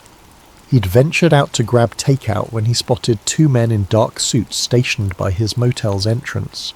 Their gazes were cold, scanning each passerby. Though they wore no official insignia, they carried the stance of government operatives. The enforcers, Ethan thought. Rumour had it they operated under the direct orders of Director William Greer himself, a man who oversaw the global Havoc 7 task force with an unsettling calm. Ethan slipped into an alley and circled around the back of the motel to retrieve his bag. He narrowly avoided their notice, hearing them speak in clipped tones about tracking the journalist's phone. They must have discovered at least one of his burner numbers. He fled into the night, seeking refuge anywhere with a crowd, train stations, bus terminals, busy streets, until finally he found a deserted safe house recommended by Dylan. Panic threatened to overwhelm him, but a single objective remained clear. The evidence had to go public. Soon. Every passing hour gave the GHI more time to clamp down on the internet and root out whistleblowers like Dr. Lee. It was Dylan who suggested the idea, hijacking a government broadcast. If they could override a national emergency feed, they could forcibly stream their data dumps and expose the GHI in real time. It was a risky plan bordering on impossible, but desperation fueled their creativity. Dylan's plan hinged on an old broadcast satellite array located near the capital. It once served as a backup system for civil defense alerts. The government rarely used it now, relying on fiber networks. If Dylan could hack into the array remotely, while Ethan physically accessed the control panel, they might hijack a direct feed to millions of televisions and radios across the country. Timing was crucial. The GHI's own announcements aired daily at 8 p.m. local time. If they patched in just as the scheduled broadcast began, they could piggyback on the official channel for maximum impact. Dr. Lee insisted on contributing. She prepared a concise, horrifying presentation. A timeline of the virus's creation, the project documents, the lab splices, and most damning of all, the internal emails mocking the public's gullibility. The final slide showcased the vaccine's dismal efficacy data. If the broadcast succeeded, the world would see undeniable proof of the greatest deception in modern history. On the night of the operation, Ethan parked half a mile from the old array, tucked behind an abandoned barn. The sky was an endless stretch of black, the moon hidden by thick clouds. He jogged across a field until he saw the silhouette of a massive satellite dish looming against the night. High fences surrounded it, topped with razor wire. He cut through the fence at a less visible corner, heart pounding with adrenaline. From his earpiece came Dylan's voice. "We're in position, but I'm seeing increased security on the network. They might suspect something. Hurry!" Ethan found the control shack behind the dish locked tight. A crowbar pried it open. Inside, dusty panels glowed faintly, humming with dormant power. Using instructions Dylan had given him, Ethan typed commands into the archaic console. The screens flickered to life, unveiling system logs that hadn't been accessed in years. "Okay," Ethan whispered, starting the link. A beep signalled the connection's establishment. "We've got about 90 seconds before the GHI broadcast begins," Dylan said, voice backling with tension. "Once they switch to their feed, I'll reroute it through here, funnel in the evidence, and override their stream. Get ready." Each second felt like an eternity. Ethan watched a countdown on one of the monitors. When it hit 0, a new window popped open, showing director William Greer stepping onto a stage. The usual opening lines scrolled on a ticker beneath him. Tonight's Havoc 7 update. At that moment, Dylan worked his magic. The feed stuttered, froze, and then cut to black. Heart-hammering, Ethan prayed that every screen across the country was now about to display something completely different. Donna Lee's face appeared. She looked determined, her voice steady. "My name is Dr. Vanessa Lee. For months the public has been lied to about Havoc 7. I was there when it was created. Please listen to what you're about to see." Then the data slides began rolling. Lab documents, official GHI memos with timestamps, damning quotes about population control, mocking references to manufactured panic. Every major revelation was front and centre, impossible to deny. Within minutes, social media lit up in a firestorm. The words fake, hoax, and conspiracy collided with proof, evidence, and exposed. Tweets and posts poured in by the thousand. Some viewers were outraged at the duplicity. Others shrieked that it was a doctored broadcast. But the seed of doubt was planted in millions of minds simultaneously. Ethan dared to feel a surge of hope. But in the control shack, trouble was brewing. Red lights flashed on the console. "Ethan," Dylan's voice crackled. "We're locked out. They're forcing the satellite offline. Shut it down and get out. Now!" Ethan yanked cables and left the system in disarray. Outside, floodlights illuminated the sky. Sirens shrieked, and masked figures emerged from the darkness, carrying rifles. The enforcers had arrived. Ethan sprinted through the tall grass. Behind him, the enforcers bellowed commands. "Stop! Freeze!" Their heavy boots crunched the soil, growing louder. As he ran, he glimpsed Lee's broadcast playing on a phone discarded by one of the guards.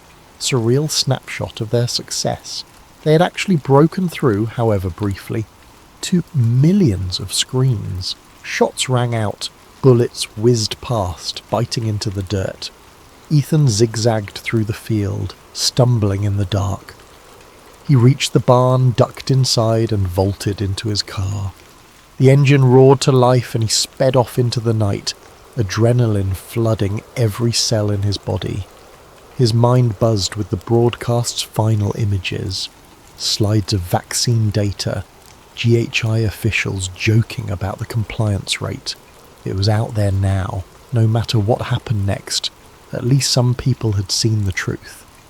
For a moment, Ethan dared to believe they'd won, but he underestimated the GHI's power. By dawn, mainstream news outlets were labelling the broadcast a terrorist hack. Government spokespeople claimed that anti-vaccine extremists were behind the incident, using doctored footage to incite panic. Social media platforms flagged and removed the hijacked stream within hours, citing medical misinformation. Rumour had it that the GHI was preparing to unleash an even tighter clampdown on internet freedoms. In a whiplash turn, polls showed significant public support for harsher penalties on propaganda hackers who endangered public health. In the days that followed, swirling chaos erupted worldwide. While some people demanded answers, marching in mass protests and calling for immediate investigations, many others believed the official line that these terrorist hackers had tried to sabotage the fight against Havoc 7. Street clashes broke out between those who saw the broadcast as a genuine whistleblowing event and those convinced it was faked. Politicians, caught in a hurricane of shifting opinions, either doubled down on pro-GI rhetoric or retreated into silence. Ethan, Dr. Lee and Dylan tried to regroup, but their ranks splintered. The enforcers moved quickly to track them. Several safe houses were compromised. Dylan sent a scrambled message from an unknown location, warning Ethan to stay off the grid. Dr. Lee vanished entirely. Ethan could only assume she'd gone deeper underground, or worse, been captured. On the third night after the broadcast, the enforcers finally cornered Ethan. He'd run out of places to hide, backed into a derelict apartment building. A stun grenade crashed through a window, and the world went white. They seized him before he could recover, blacking out his consciousness with a swift blow to the head. When Ethan awoke, he was alone in a sterile room that felt like a high-security medical ward. Days passed in a blur of dim fluorescent lights and hushed voices. He sensed the edges of sedation, a chemical haze that dulled his resistance. Occasionally a man would appear, a dignified figure in a tailored suit, silver hair combed immaculately. Director William Greer. He'd ask Ethan questions about his sources, about Dr. Lee, about Dylan's whereabouts. Ethan kept silent or spat defiance. Greer only smiled thinly and left, instructing staff to increase sedation. Eventually Ethan lost track of time. His reality narrowed to the beep of machines, the footsteps in corridors, the glint of needles in his veins. He remembered nightmares of repeated questionings, of flickering monitors that displayed propaganda on loop. But one day something changed. They moved him to a more comfortable room, gave him clean clothes, allowed him to shower. Then, out of nowhere, they told him he was going home. 3 days later, the country watched a live television broadcast featuring Ethan Cole, clean-shaven, clad in a crisp suit and tie. Sitting at a polished table, he read from a prepared statement. "My name is Ethan Cole. Recently I was involved in an incident that disrupted vital health communications.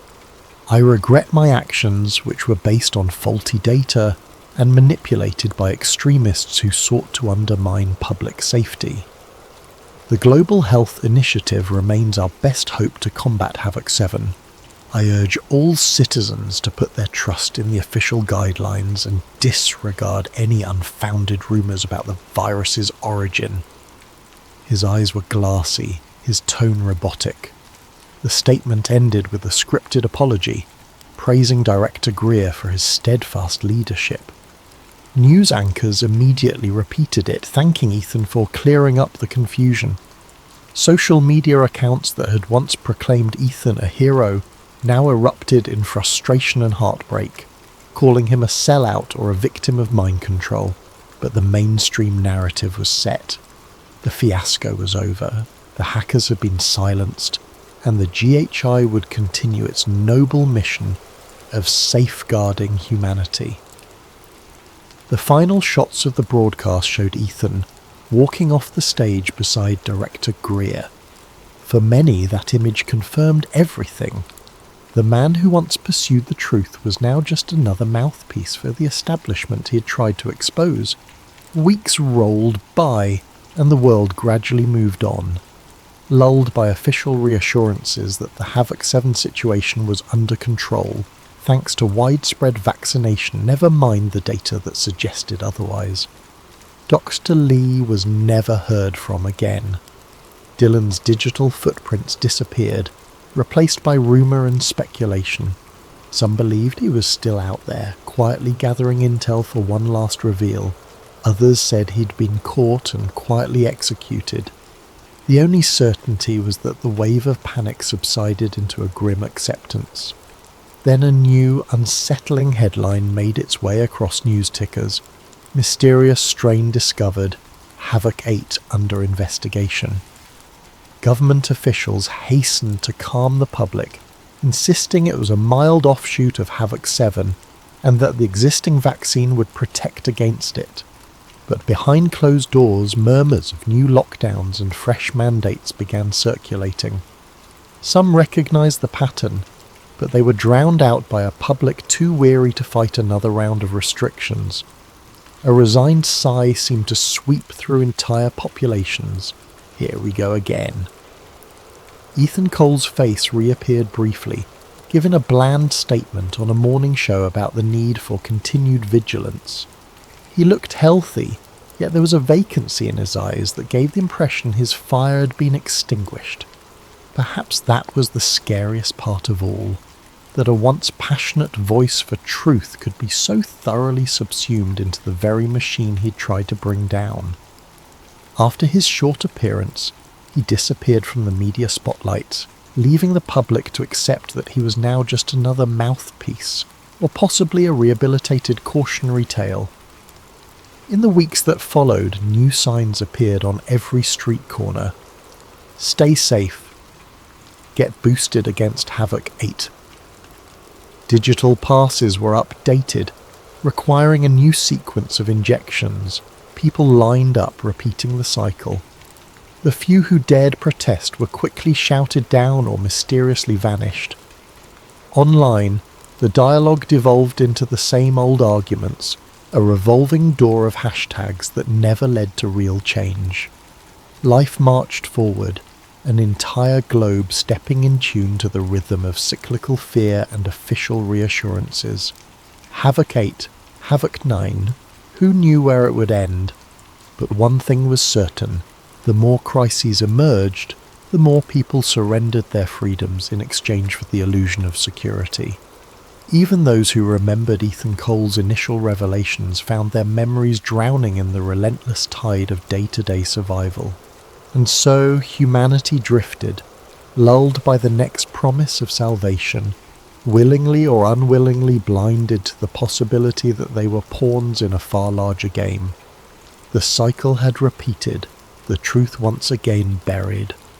And somewhere, in a dark room bathed in fluorescent light, men in suits congratulated themselves on their success at steering the world according to their design.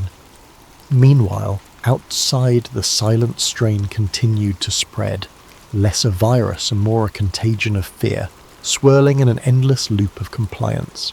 The New Mexico desert had a way of stripping everything down to essentials. No pretense could survive long under that relentless sun. I'd been told this assignment was an honour. A young cryptographer like me, barely 2 years out of MIT, chosen for the most important military project of the war. Perhaps the most important in American history. The military truck bounced over the dusty road leading up to Los Alamos, kicking up clouds that seemed to hang suspended in the still air. I clutched my assignment papers tightly in my lap, the official orders stamped with enough clearance codes to make any career soldier envious. First time in the desert, Lieutenant Greaves.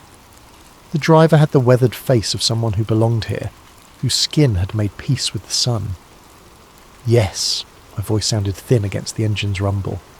Boston born and raised, he chuckled. You'll adjust. Everything does out here. Has to.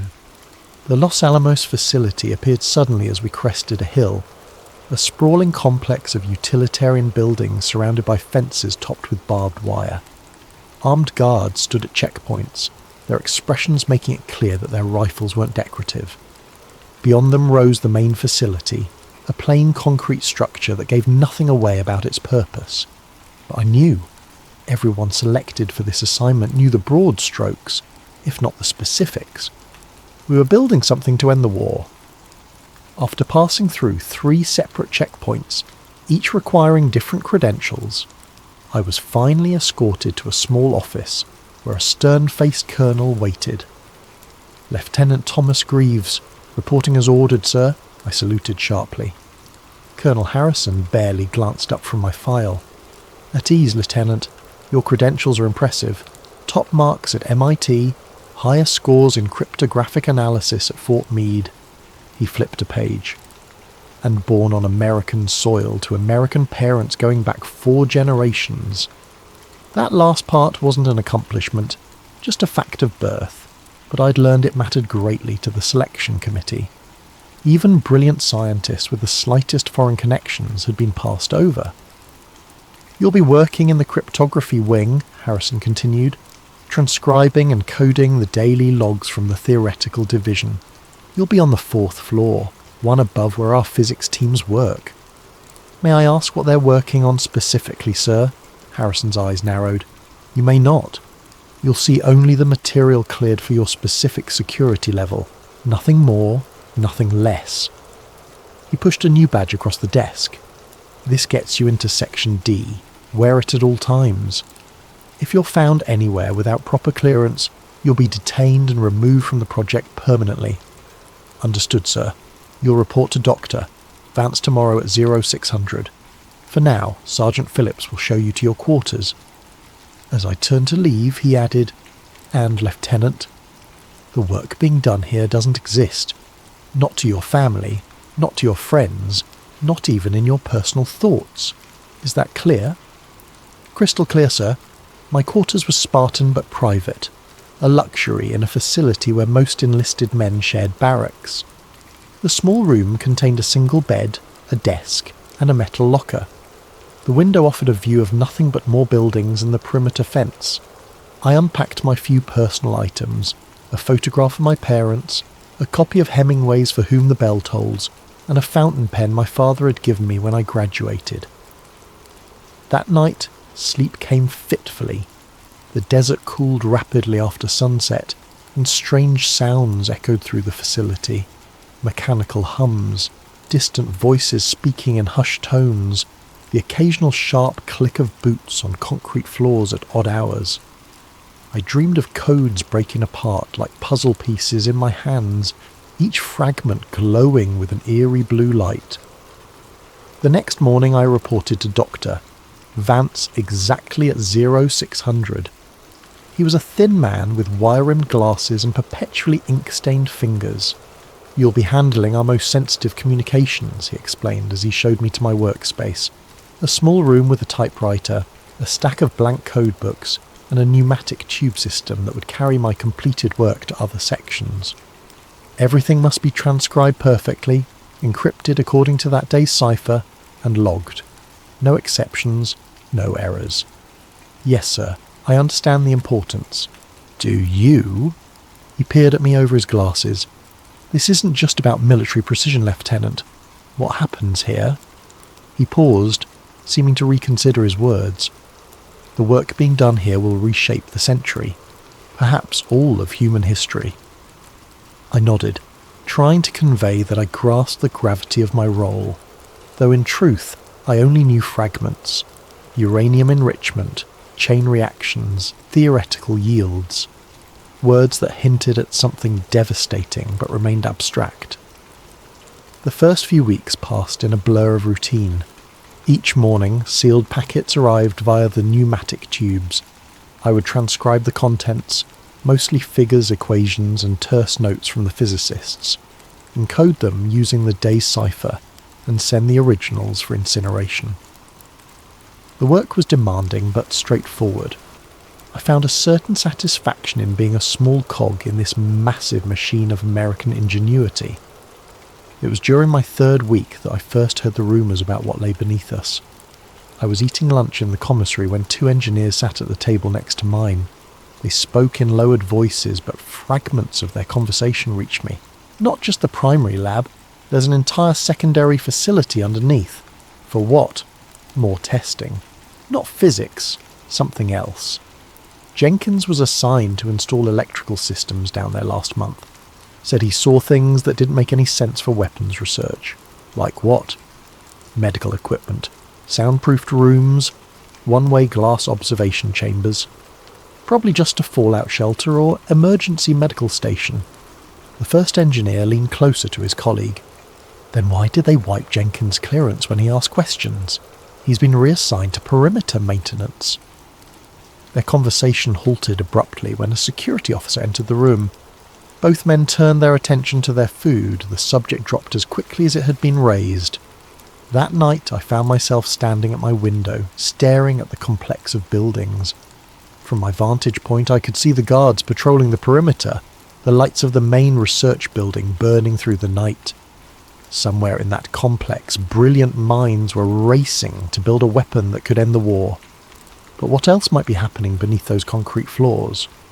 I dismissed the thought. I was here to do my job, not chase rumours. I was a cryptographer, a man of patterns and logic. Besides, in a place built on secrecy, rumours were bound to flourish.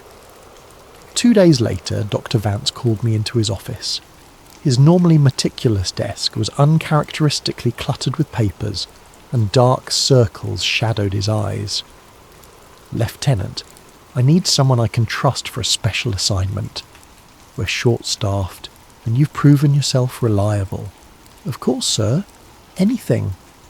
"These need to be transcribed tonight." He handed me a sealed folder with red stripes across it, the highest level of classification. "Use transcription room C on sub-level 2. It's secure. I need them by 0600 tomorrow." I took the folder, feeling a flutter of pride at being trusted with such sensitive material. "I won't let you down, sir." Transcription room C was located deep within the building, accessible only via a service elevator that required my special clearance badge. The room itself was small and windowless, containing nothing but a desk, a typewriter, and a telephone with a single red button beside it, presumably for emergencies. I broke the seal on the folder and began my work. Most of the documents contained the familiar equations and notations I'd grown accustomed to, though these were clearly for higher-level review than my usual assignments. I worked methodically, translating each page into the proper cipher. 4 hours into my task, I reached for the next document and found something odd, a folder that seemed out of place. Unlike the red-striped classification of the others, this one bore a black stripe with the marking Sub-Project Echo Neurological Conditioning Initiative. It had been misfiled, slipped between the pages of nuclear research data. Protocol dictated that I should immediately report the misplaced document without reading it. But curiosity, that fatal flaw of the analytical mind, got the better of me. I opened it. What I found inside had nothing to do with nuclear physics. The first page of the misplaced file bore an official stamp: Restricted Access, Level Alpha, Authorized Personnel Only. Below that, in precise typewritten letters, Sub-Project Echo, Quarterly Progress Report, March 1944. I should have stopped there, should have resealed the file and reported it. But something in the clinical language of that cover page sent a chill through me that had nothing to do with the room's temperature. I turned to the next page. Executive Summary. Trials of Compound DLSD-25 continue to show promise in memory suppression and suggestibility enhancement. Subjects demonstrate 72% increased receptivity to implanted directives following administration. Resistance to interrogation reduced by 84% compared to control group. Recommendation: proceed to Phase 2 trials with increased dosage and extended conditioning protocols. The document continued with detached precision, describing experiments that seemed more like something from a Poe story than military research. There were detailed tables tracking subject compliance and psychological fracture thresholds. Clinical photographs showed vacant-eyed men and women staring at patterns projected onto walls, electrodes attached to their temples. One section particularly caught my attention. Subject Group C, military personnel, low rank. Enhanced susceptibility when combined with sleep deprivation, 72 to 96 hours. Memory modification successful in 8 out of 10 cases. 2 cases resulted in permanent cognitive impairment. Subjects terminated and listed as KIA in training accidents. My hands began to shake as I turned pages. This wasn't weapons research. This was something else entirely. Systematic experimentation on human minds. And according to the personnel logs attached, the test subjects included maintenance staff, 6, administrative personnel without family connections, 4, mess hall workers, 3, military personnel with no living relatives, 12, civilian contractors from local communities, 9, people who wouldn't be missed, people whose disappearances could be explained away. The most disturbing section detailed memory implantation protocols. Subject 23. Successfully accepted false memory sequence of childhood trauma after 14 days of conditioning. Subject now fully believes in fabricated event and has incorporated it into personal narrative. Subject demonstrates physical stress responses when presented with trigger images associated with the implanted memory. Conclusion. Human memory architecture demonstrates significant malleability when proper chemical and psychological vectors are applied simultaneously. A handwritten note in the margin read, "Perfect for field operatives. Once implemented, subject cannot reveal true information even under enemy interrogation, as false memories have supplanted original events." I closed the file, my heart hammering in my chest. This wasn't science in service of ending the war. This was something darker, the systematic dismantling of human minds under the cover of our most secret military project. I finished transcribing the legitimate documents, my fingers moving mechanically over the typewriter keys while my mind raced. What was I supposed to do with this knowledge? Who could I even tell? In a facility built on secrecy and compartmentalization, who would believe a lieutenant who had seen something he shouldn't have? I debated for hours as I completed my assigned work. By the time I finished, just before dawn, I had made my decision. I would speak to Dr.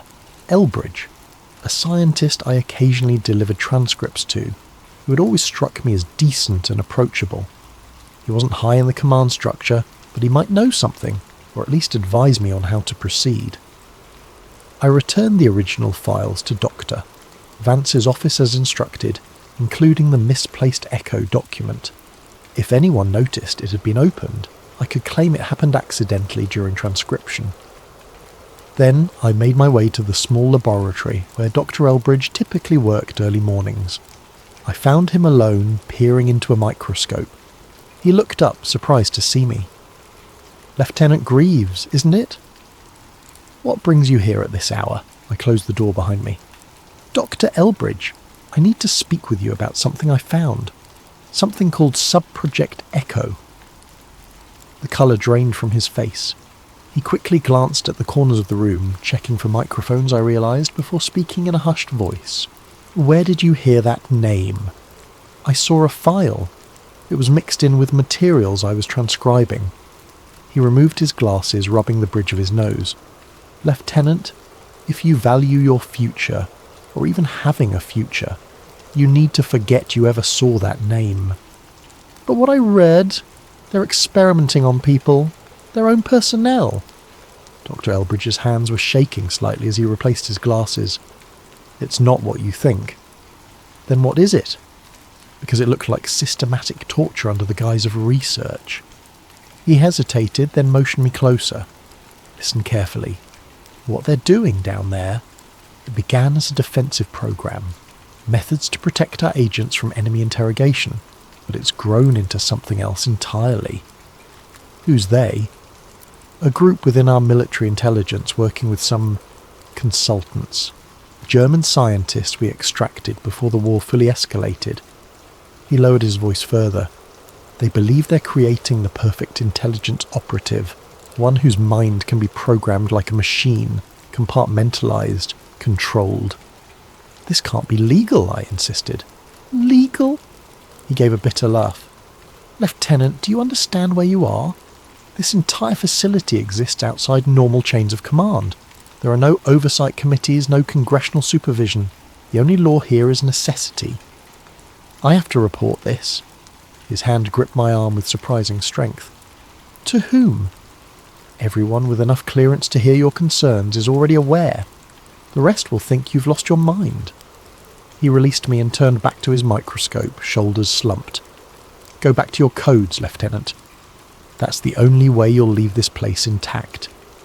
I left his laboratory more confused than when I'd entered. That night, I barely slept, my mind racing with what I'd discovered and Dr. Elbridge's warnings. When I finally did drift off, my dreams were filled with images from the file, vacant eyes and clinical notations measuring the breaking points of human minds. The next morning, I reported for duty as usual, determined to maintain normalcy while I considered my options. But when I passed by Dr. Elbridge's laboratory, I found it empty. His equipment remained, papers still scattered across his desk as if he'd simply stepped away momentarily. But something felt wrong. I approached one of the technicians working nearby. Is Dr. Elbridge out today? Elbridge? He's been transferred. Orders came through last night. Transferred where? The technician shrugged. Above my clearance. They just said he'd been reassigned effective immediately. A chill ran through me. Did he pack his things? Don't think so. Security came and gathered his personal effects. I walked slowly to the laboratory door and peered inside. Dr. Elbridge's lab coat still hung on the back of his chair. No one leaves behind their lab coat during a planned transfer, and there, partially visible beneath a cabinet, what looked like scorch marks on the concrete floor, as if something had burned intensely in a small area. As I stood there, a hand fell heavily on my shoulder. I turned to find a security officer I didn't recognise, a hard-faced man in a uniform without typical military insignia. Lieutenant Greaves, you're needed for document review in Section F. I don't have clearance for Section F, I said automatically. The man smiled thinly. You do now. The security officer escorted me through parts of the facility I'd never seen before. We descended 2 levels below the main complex, the corridors growing narrower and less populated. Eventually we reached a heavy steel door marked simply Section F. Your new temporary assignment, the officer said, swiping a keycard. Director Holcomb will brief you.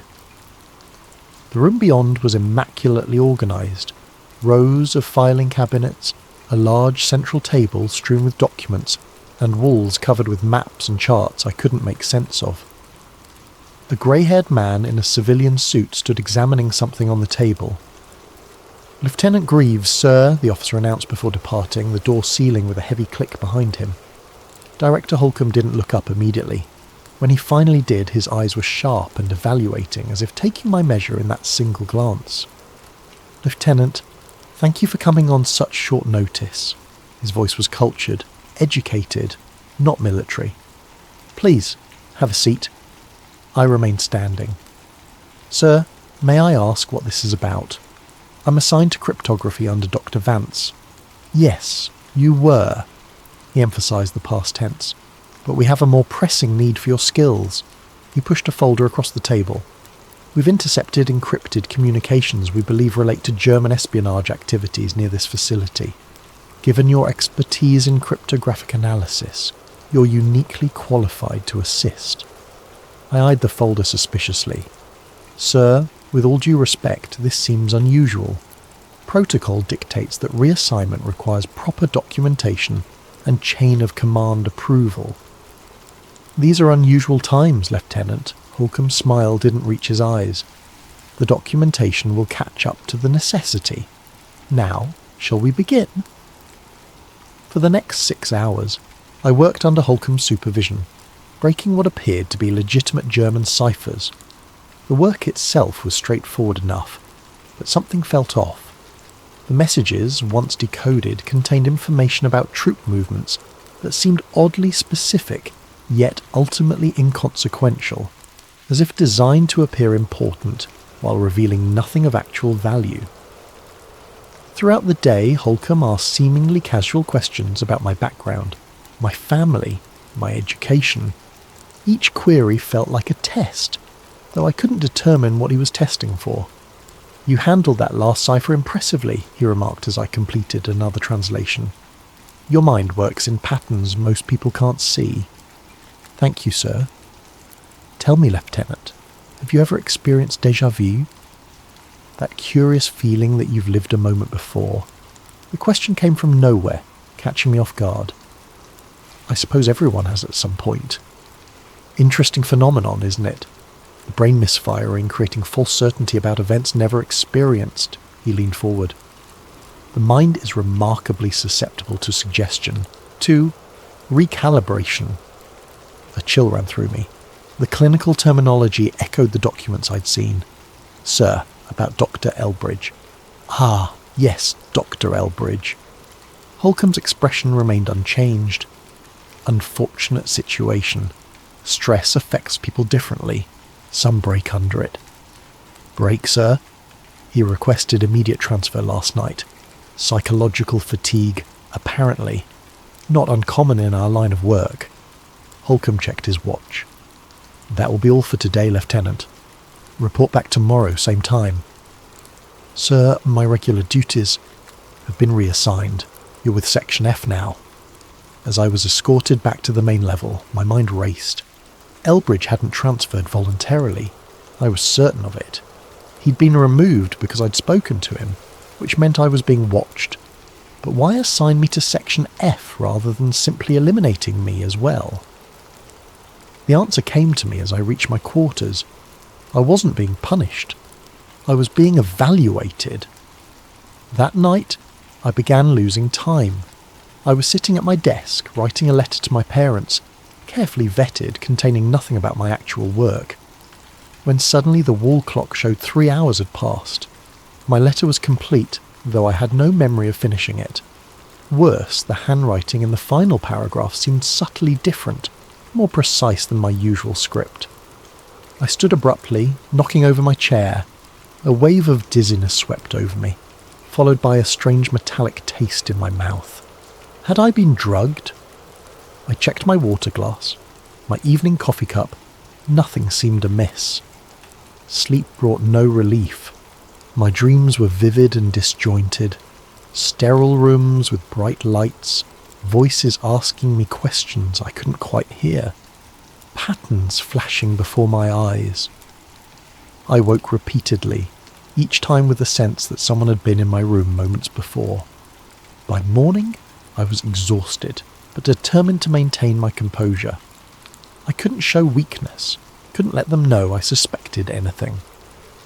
Whatever game was being played, I needed to appear cooperative while searching for answers. The next 3 days fell into a surreal pattern. By day I worked in Section F, breaking increasingly complex codes under Holcomb's watchful eye.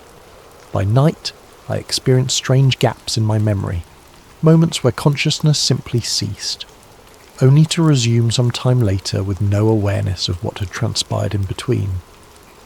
I began noticing other oddities throughout the facility, symbols scratched into the corners of elevator doors, tiny glyphs that resembled no language I recognized but which my eyes were constantly drawn to, repeating sequences of numbers in daily reports, the same 7 digits appearing across unrelated documents, too consistent to be coincidence.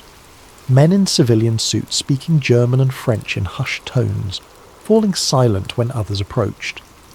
The most disturbing incident occurred on my 5th day with Section F. As I was returning to my quarters, I passed a corridor I'd never noticed before. A sign indicated it led to medical processing. Something compelled me to follow it. The corridor ended at a small reception area where a nurse sat behind a desk. Upon seeing me, she smiled pleasantly. "Lieutenant Greaves, right on time for your screening." I hadn't scheduled any medical appointment. "There must be a mistake." "No mistake, Lieutenant. Please follow me." Her tone brooked no argument. Before I could protest further, 2 orderlies appeared beside me. Though they wore standard medical uniforms, their builds and alertness suggested military training. I was led into an examination room unlike any I'd seen before. Complex equipment lined the walls, machines with dials and readouts I didn't recognize.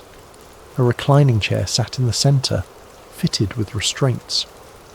"Please change into this and take a seat," the nurse said, handing me a hospital gown. "Doctor, Mercer will be with you shortly."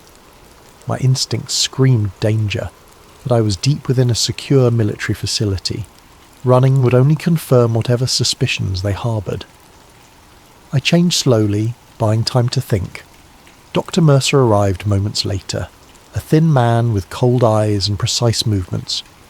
Without preamble, he began attaching electrodes to my temples and chest. "This is just a routine neural calibration," he explained in a voice devoid of warmth. "Standard procedure for all personnel with your clearance level." "I've never heard of this procedure," I said carefully. "It's relatively new. Close your eyes, please." When I hesitated, one of the orderlies stepped forward menacingly. I complied. "You'll feel a mild sedative entering your system," Dr. Mercer continued. "Then we'll begin the imaging sequence." A cold sensation spread from my arm where he'd inserted an IV. Almost immediately, my thoughts began to blur at the edges.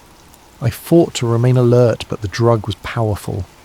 Through the growing haze, I heard Doctor Mercer speaking, his voice seeming to come from everywhere at once. "Lieutenant Greaves, I want you to focus on my voice. Only my voice. You're going to see a series of images. Each image contains a pattern. Your only task is to identify the pattern." The screen lowered before my drugged eyes.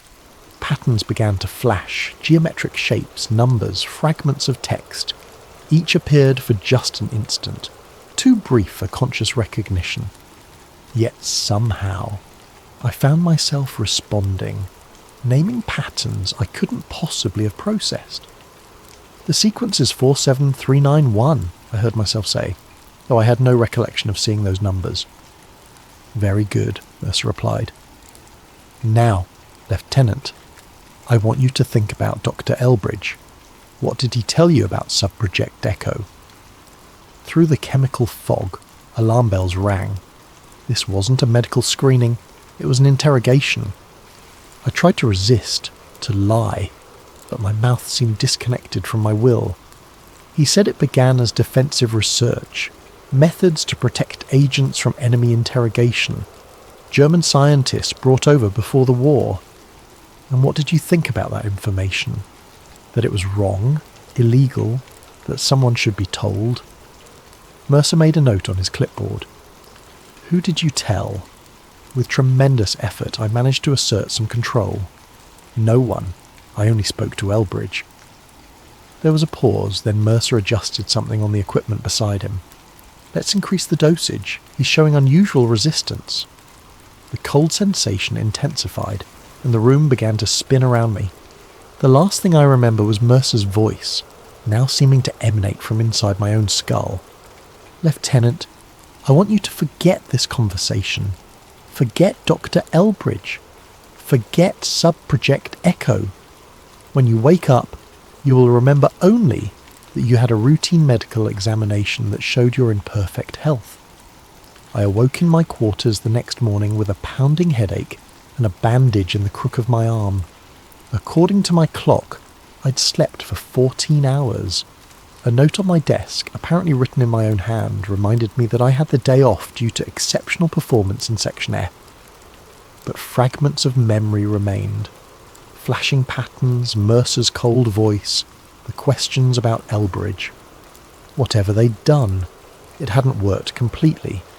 Either I possessed some natural resistance, or they had miscalculated the dosage.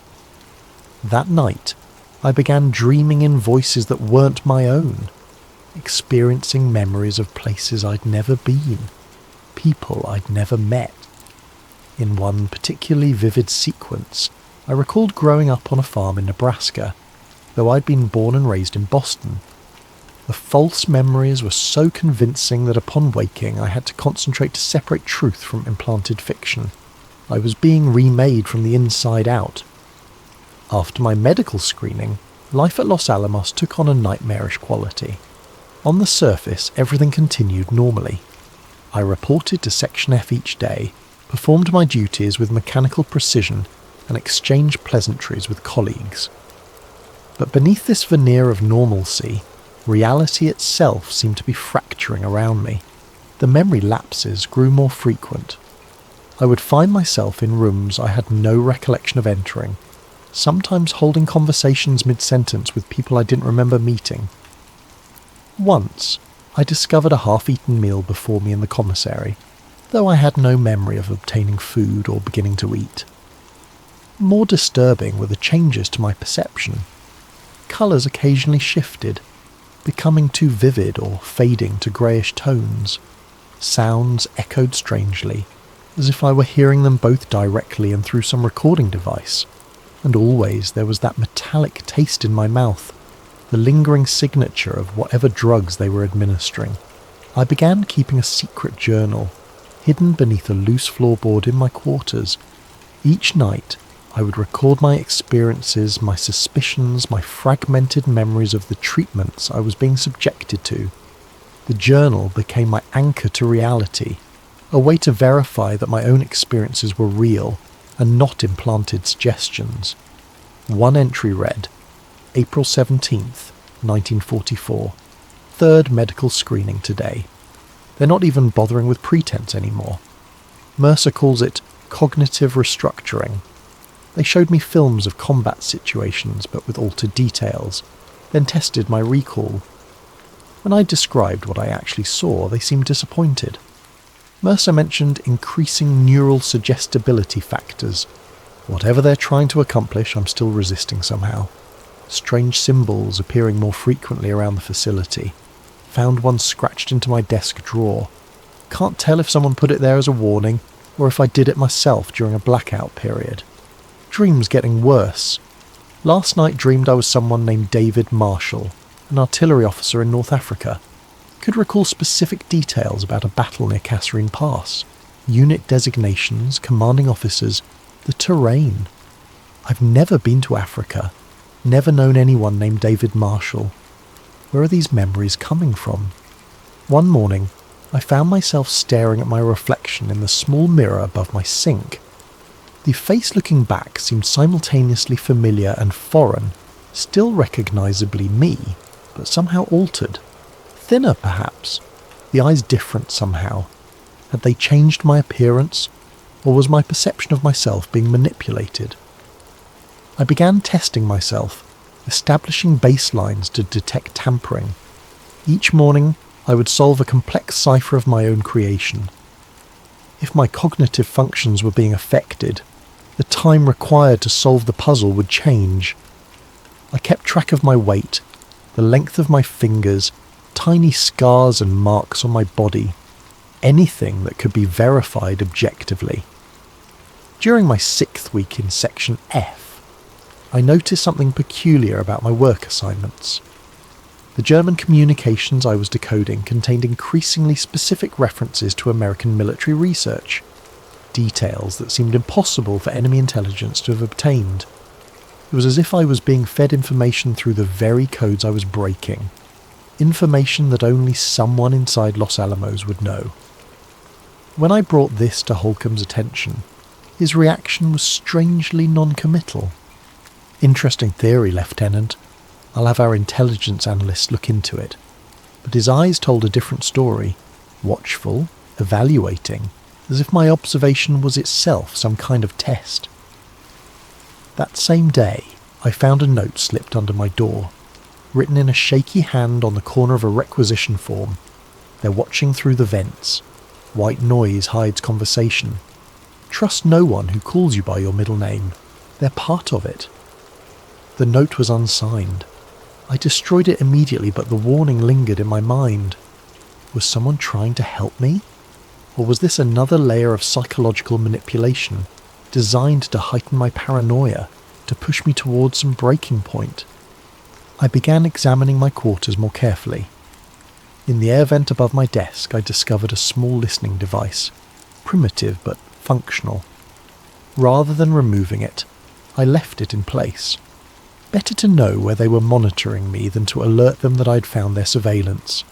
To create cover for my investigations, I established a predictable routine, one that would appear normal to anyone watching. During the day, I performed my duties with apparent dedication. In the evenings, I read harmless novels, wrote censored letters home, and retired at precisely 10 p.m. But in the deep hours of the night, I conducted my real work, searching for answers, testing my own mind for tampering, documenting the subtle horrors unfolding around me. It was during one of these night sessions that I discovered the hidden room. I had noticed that certain sections of the facility showed discrepancies in their layout.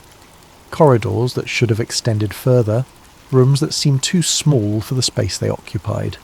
Using my security clearance, I examined the architectural plans and confirmed my suspicions. There were spaces unaccounted for in the official blueprints. One such space appeared to lie behind the maintenance closet on sub-level 3. Late one night, when security patrols were at their minimum, I made my way there with a small toolkit I'd assembled over several weeks. The closet itself was unremarkable. Shelves of cleaning supplies, a sink, a mop bucket. But the back wall didn't match the construction of the other walls. It was newer, made of different materials. It took nearly an hour of careful probing before I found the mechanism. A concealed pressure plate behind a ventilation grate. When pressed in the correct sequence, a section of the wall slid silently aside, revealing a narrow corridor beyond. Heart pounding, I slipped through the opening. The corridor led to a small room that could only be the original Sub-Project Echo laboratory. Unlike the sterile modernity of the main facility, this space had a cobbled-together quality, equipment that appeared custom-built rather than military issue. The walls were lined with soundproofing material, and a large one-way mirror suggested an observation room beyond. File cabinets occupied one corner. I quickly rifled through them, finding reports dating back to 1942, earlier than anything mentioned in the documents I'd initially discovered. These weren't just continuations of German research. Sub-Project Echo had American origins. One folder contained photographs of test subjects before and after treatment. The changes were subtle but unmistakable. Something behind the eyes had shifted, a fundamental alteration in the way they engaged with the world. Most disturbing was a section labelled Failed Integrations, detailed reports of subjects whose minds had fractured completely under the experimental protocols. Their fate was noted with clinical detachment. Subject terminated due to irreversible psychological deterioration. On a desk sat a reel-to-reel recorder. A tape was still loaded. Its label marked simply, Greaves Baseline. With trembling fingers, I switched it on. My own voice filled the room. My name is Thomas Andrew Greaves. I was born in Boston on June 12th, 1919. My parents are Richard and Eleanor Greaves. I graduated from Boston Latin School in 1936 and from MIT in 1941 with a degree in mathematics and cryptography. I joined the Army Signal Corps in January 1942 and was recruited for special assignment at Los Alamos in March 1944. The voice continued, recounting details of my life with perfect accuracy. But I had no memory of ever making this recording. I understand that my participation in Sub-Project Echo is classified at the highest level. I consent to cognitive restructuring and memory management procedures for the duration of my assignment. I acknowledge that certain memories may be temporarily suppressed or modified in service of national security. I stopped the tape, my blood running cold. The voice was unmistakably mine, speaking words I'd never spoken, consenting to procedures I had never agreed to. They hadn't just been experimenting on me. They'd fabricated my complicity in my own mental dismantling. Beside the recorder was a leather-bound notebook. Opening it, I found detailed notes on my progress. Subject shows unusual resistance to memory implantation. Recommend increased dosage of compound DLSD-25, combined with deeper hypnotic induction. Neural pathways appear to maintain original memory structures alongside implanted narratives, a phenomenon not observed in previous subjects. Further study required to determine if this represents a failure in the protocol or a potentially valuable mutation in the desired outcome. Subject continues to record experiences despite memory wipes, suggesting subconscious retention of core identity. This resilience could be either problematic or extraordinarily valuable for field operatives requiring autonomous function while under deep cover programming. At the bottom of the page, a single line had been added in different handwriting. Greaves represents our most promising candidate for the Echo Protocol. Proceed to final phase regardless of structural integrity concerns. I had to get out, not just from this hidden laboratory, but from Los Alamos entirely. Whatever they were doing to me, it was nearing some final phase that I suspected would erase Thomas Greaves completely. As I turned to leave, the light suddenly brightened. From a speaker I hadn't noticed, Director Holcomb's voice emerged. "You continue to impress, Lieutenant. Most subjects never find their way to their origin point." The door through which I'd entered sealed shut with a pneumatic hiss. Trapped. "You're not supposed to be here, of course," Holcomb continued, "but your persistent self-awareness, despite our best efforts, suggests you might be exactly what we've been trying to create." I spun around, searching for cameras. For some way Holcomb was observing me. "What have you done to me?" I demanded. "Done to you?" His voice carried an unsettling note of pride. "Lieutenant, we've been unmaking and remaking you, breaking down the artificial boundaries of the human mind, those convenient fictions that separate memory from imagination, identity from possibility." "For what purpose?" I moved toward the door, testing its strength. Solid steel. "War changes, Lieutenant. The next conflicts won't be won with bombs alone, devastating as our current project may be. They'll be won by men who can infiltrate the enemy so completely that they believe themselves to be the enemy, who can carry false information so convincingly that they pass any interrogation because they themselves believe the lies they've been programmed to tell." A panel slid open in the wall, revealing a small window. Beyond it stood Holcomb, flanked by Doctor, Mercer, and 2 armed guards. "You're creating sleeper agents," I said, the full horror of their work finally crystallizing. "Men who don't even know they're agents." "Precisely. Imagine an operative who can pass any security screening because there is nothing to find. No hidden loyalties, no secret mission awareness. Only deep cover identity that the agent himself believes is genuine until the proper trigger unlocks his programming." I pressed against the glass separating us. "This is monstrous. These are American citizens you're experimenting on." "A small sacrifice. The Soviets will be our next enemy, Greaves. The Germans are all but defeated. We need to be ready for what comes after." Holcomb's eyes narrowed.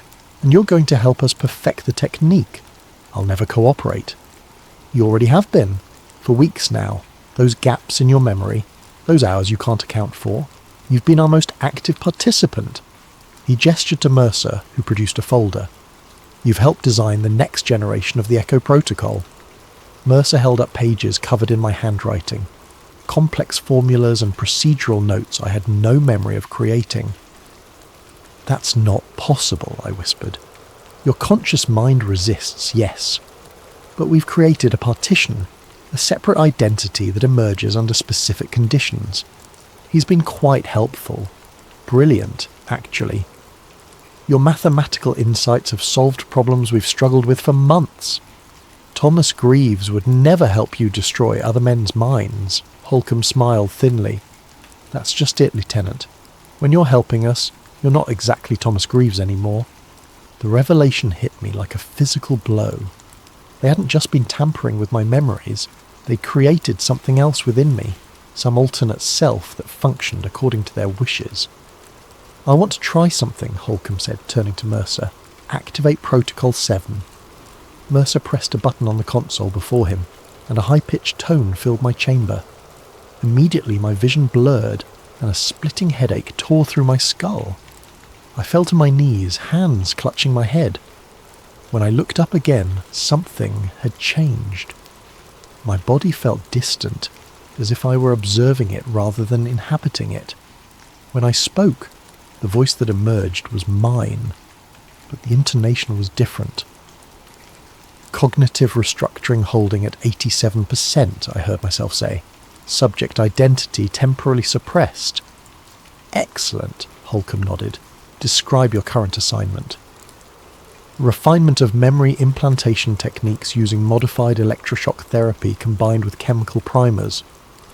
The words flowed from my mouth without my volition, as if some other entity were using my vocal cords. Current focus is on creating self-sustaining false memories that resist interrogation and psychological stress tests. And what is your assessment of the original personality's resistance?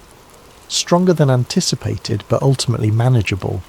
Recommend complete suppression rather than continued partitioning. The original cognitive structure serves no further purpose in the operational framework. They were discussing me, the real me, as if I were a faulty component to be discarded, and it was my own voice proposing my annihilation. With tremendous effort, I fought against whatever force had taken control. Stop. This. I managed to grind out, my true self reasserting momentarily. Holcomb frowned. Still unstable, increased the audio frequency. The tone shifted higher, and pain lanced through my head again. This time, when the pain subsided, I found myself unable to speak at all. I could only watch and listen, as my body continued to respond to Holcomb's questions, providing detailed technical information about procedures that would effectively destroy human identity. After what seemed like hours, Mercer switched off the tone. I collapsed to the floor, control returning in a rush that left me gasping. Remarkable recovery time, Holcomb noted. Most subjects require sedation after that length of suppression. He addressed me directly. Do you understand now, Lieutenant? You're too valuable to let go. We need your mind, not your permission. 2 guards entered the chamber and lifted me to my feet. Too weak to resist, I was half carried back through the facility to what appeared to be a medical ward. There, I was strapped to a bed and sedated, darkness claiming me before I could protest further. What followed was a period of fragmented consciousness. I would wake briefly, catching glimpses of doctors, technicians, equipment. Voices discussed my progress and integration metrics. Occasionally I recognized Holcomb or Mercer among the blurry figures surrounding my bed, but mostly there was darkness and the sensation of falling through endless space. When I finally regained full consciousness, the calendar on the wall indicated that weeks had passed. I was no longer restrained, and the room resembled a standard recovery ward rather than an experimental chamber. A nurse noticed I was awake and quickly summoned Dr. Mercer. "Ah, Lieutenant. Good to have you back with us." His tone was professional, almost warm, a stark contrast to the clinical detachment I remembered. "You gave us quite a scare." I stared at him, confused. "What happened?" "You collapsed during your shift. Severe exhaustion combined with an unusual reaction to the altitude. Not uncommon among personnel new to Los Alamos." His explanation sounded plausible, rehearsed. But fragments of memory contradicted his story. The hidden laboratory, Holcomb's revelations about Subproject Echo, my own voice discussing techniques to destroy identity. "How long have I been here?" My voice was hoarse from disuse. "Just over 3 weeks. Your recovery took longer than expected, but you're doing well now. Another few days of rest and you'll be back to your duties." "My duties," I repeated carefully. "In cryptography?" "Of course," Mercer smiled. "Where else?" "Dr. Vance has been asking about you. Says his department hasn't been the same without your expertise." None of this aligned with my fractured memories. Had I imagined Section F, Holcomb, the experiments? Or was this itself an elaborate deception, another layer of manipulation? "I remember different assignments," I said cautiously. Mercer's expression shifted subtly, a tightening around the eyes. Memory disturbance isn't uncommon with the type of collapse you experienced. Some confusion is to be expected.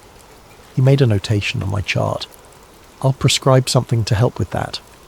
Over the next few days, I was reintegrated into my original role in cryptography. Dr. Vance welcomed me back as if I'd never left, never been reassigned to Section F. My colleagues treated me normally, though I occasionally caught them watching me when they thought I wasn't looking.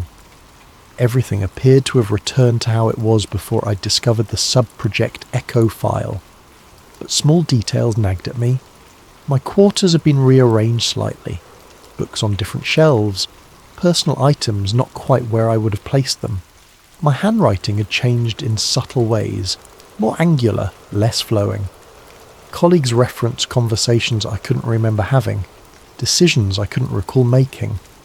Most disturbing was my journal, the one I'd hidden beneath the floorboard. It was still there, but many entries were in handwriting I didn't recognise, documenting experiences I had no memory of. The final entry, dated during my supposed unconsciousness, read simply, "Integration nearly complete. The partition is dissolving. Soon there will be only one version of me. I'm not certain which one will remain. For the next several months, I perform my duties with mechanical precision while trying to reconcile my fragmented reality." On the surface, I was Lieutenant Thomas Greaves, cryptography specialist, a small but vital cog in America's most important military research project. But beneath that facade lurked persistent questions. Who had I been during those missing weeks? What had they made me do? And most troubling, who was I now? The war in Europe ended. Germany surrendered. Celebrations swept through Los Alamos, but they seemed distant to me, as if I were watching them through thick glass. My colleagues spoke excitedly about the project nearing completion, about the weapon that would soon end the war in the Pacific as well. In July 1945, many of the senior scientists departed for a test site in the New Mexico desert. Days later, they returned changed, some elated, others deeply troubled. The weapon had worked. The theory had become devastating reality. Throughout these historic events, I continued my quiet investigation into what had been done to me. I found no further evidence of Section F or Sub-Project Echo. Director Holcomb seemed to have vanished from the facility entirely. When I carefully inquired about him, I was told no one by that name had ever worked at Los Alamos. Dr. Elbridge remained missing. Official records showed he had requested transfer due to stress, but I knew better. He had been eliminated because he knew too much, and because I had spoken to him. As for Dr. Mercer, he continued to oversee my recovery, prescribing pills that I pretended to take but secretly disposed of. Whatever they contained, I suspected it wasn't meant to help me. The atomic bombs were dropped on Hiroshima and Nagasaki. Japan surrendered. The great secret of Los Alamos was revealed to the world, and the facility began the process of transitioning from wartime emergency to peacetime research. Amid this transition, security loosened. Personnel began to rotate out. New faces appeared. The rigid compartmentalization that had defined the project started to break down. It was during this period of relaxed vigilance that I made my attempt to escape. I had carefully prepared for weeks, memorizing guard rotations, gathering small supplies, creating a false identity using skills I somehow possessed, but couldn't remember acquiring. The irony wasn't lost on me. I was using techniques likely taught to my alter ego against the very people who had created him. My opportunity came during a scheduled power test that would temporarily disable certain security systems. In the brief window of darkness and confusion, I slipped away from the main complex and made my way to the perimeter fence. Using wire cutters I'd stolen from maintenance, I created an opening just large enough to squeeze through. For one exhilarating moment, I thought I had succeeded. The desert night stretched before me, promising freedom, a chance to expose what had been done at Los Alamos beneath the cover of the Manhattan Project. Then floodlights blazed to life, illuminating me in harsh white light. Sirens wailed. Armed guards appeared as if from nowhere, surrounding me with weapons drawn. And standing at their centre, looking not at all surprised, was Director Holcomb. "Did you really think we wouldn't anticipate this, Lieutenant?" he asked, as guards secured my hands behind my back. "Your escape attempt was predicted with 94% accuracy. The timing, the route, even the wire cutters." He shook his head. We know you better than you know yourself. I was returned not to the main facility but to a sub-level I hadn't seen before, a space that seemed designed specifically for containment. A cell with a bed, a desk, and little else. No windows, a single door of reinforced steel. Holcomb visited me there the following day. He carried a folder and wore an expression that might almost be called regretful. I had hoped for a more cooperative outcome, he said, seating himself on the room's only chair. You've set our timeline back considerably. What timeline? Your deployment, of course. You were to be our first field-ready operative, a prototype for the next generation of intelligence assets. He opened the folder, revealing photographs of me in various contexts I couldn't remember, meeting with individuals I didn't recognise, operating equipment I'd never seen. Your alternate personality performed admirably in simulations, perfect infiltration metrics, flawless information retention and retrieval under stress conditions. You can't keep me here forever, I said. People will notice I'm missing. Will they? Lieutenant Thomas Greaves is currently on record as having been honourably discharged and returned to civilian life. Your parents received a letter from you last week explaining your decision to remain in New Mexico, having accepted a research position in Santa Fe. He produced a copy of the letter, written in my handwriting, signed with my signature. That's forgery. No, Lieutenant. You wrote it yourself, or rather the part of you that cooperates with us did, Holcomb sighed. This resistance is becoming tiresome. We've invested too much in your development to start over with another subject. Then kill me, and be done with it. That would be wasteful. No, we have a more elegant solution. He produced a document and placed it before me. This outlines a modified protocol, one that will preserve your capabilities while eliminating the conflict you're experiencing. I scanned the document, my blood running cold as I understood what it proposed. A complete suppression of my original personality. Not just temporary control as they'd achieved before, but permanent erasure. Thomas Greaves would cease to exist in any meaningful way, replaced entirely by their creation. You're asking me to consent to my own murder. I'm offering you integration, Lieutenant. An end to this internal war you're fighting. Holcomb placed a pen beside the document. Sign, and we proceed humanely. Refuse, and we proceed anyway. But the process will be considerably more traumatic. I stared at the paper, at the pen, at Holcomb's impassive face. Why even bother with my signature? You've already proven you can make me do whatever you want. Compliance reduces psychological resistance. The integration will be more stable if some part of you accepts it. He stood. I'll give you 24 hours to consider, though I suspect we both know what your decision will be. After he left, I sat motionless on the edge of the bed, contemplating my options. There seemed to be none. I was trapped in a facility where my very identity was being erased, replaced by something else, something created to serve their purposes. That night, as I lay sleepless on the hard cot, a strange calm descended over me. If they could create false memories, implant experiences that never happened, perhaps the reverse was also true. Perhaps they couldn't completely erase what made me who I was. Some core element might survive, might remember, might one day find a way to expose what had been done. When Holcomb returned the next day, I signed the document without protest. A wise decision, he said, tucking the paper into his folder.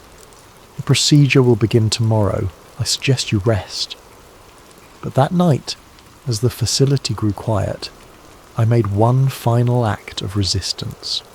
Using a small piece of metal I'd worked loose from the bed frame, I scratched a message into the underside of the desk, hidden but findable by someone who might someday occupy this cell. They split my mind beneath Los Alamos. Find the lab below Subproject Echo. What they did to me, they will do to others. The bomb changed the world above, but below, they found a way to change people. Minus Lieutenant Thomas Greaves, August 1945. The next morning they came for me, Holcomb, Mercer and several technicians I didn't recognise. I was strapped to a gurney and wheeled into a laboratory filled with equipment both familiar and strange. Electrodes were attached to my head, an IV inserted into my arm. "This won't hurt," Mercer assured me, as he prepared a syringe of pale blue liquid. "When you wake up, the confusion will be gone. You'll be whole again." As the drug entered my system and consciousness began to fade, I focused on a single thought, repeating it like a mantra. I am Thomas Andrew Greaves. I was born in Boston. I am Thomas Andrew Greaves. Darkness claimed me. Santa Fe, New Mexico, 1975. The old man sorted through the boxes in his attic, preparing for a long-postponed move to a retirement community. 30 years in the same house had accumulated more memories than he cared to count. Photographs, letters, mementos from a career spent in government service that he couldn't discuss even now, decades after his retirement. His hands, spotted with age but still steady, paused as they encountered a locked journal he didn't remember owning. The leather was cracked with age, the lock a simple mechanism easily opened with a letter opener. Inside, the pages were filled with handwriting he recognised as his own, yet somehow different, more frantic, less controlled than his usual careful script. The entries detailed experiences that seemed impossible, secret laboratories, mind control experiments, alternate personalities created through drugs and conditioning. "What nonsense," he murmured, yet something prevented him from closing the journal. The final entry caught his attention. "If you're reading this, and you are me, then they succeeded. They erased Thomas Greaves and replaced him with whatever you've become. But some part of me survived to write these words, to hide this journal where you might find it decades later. Look at your left forearm. There's a scar you can't explain. That's where they inserted the IV during the final procedure. Look at your dreams.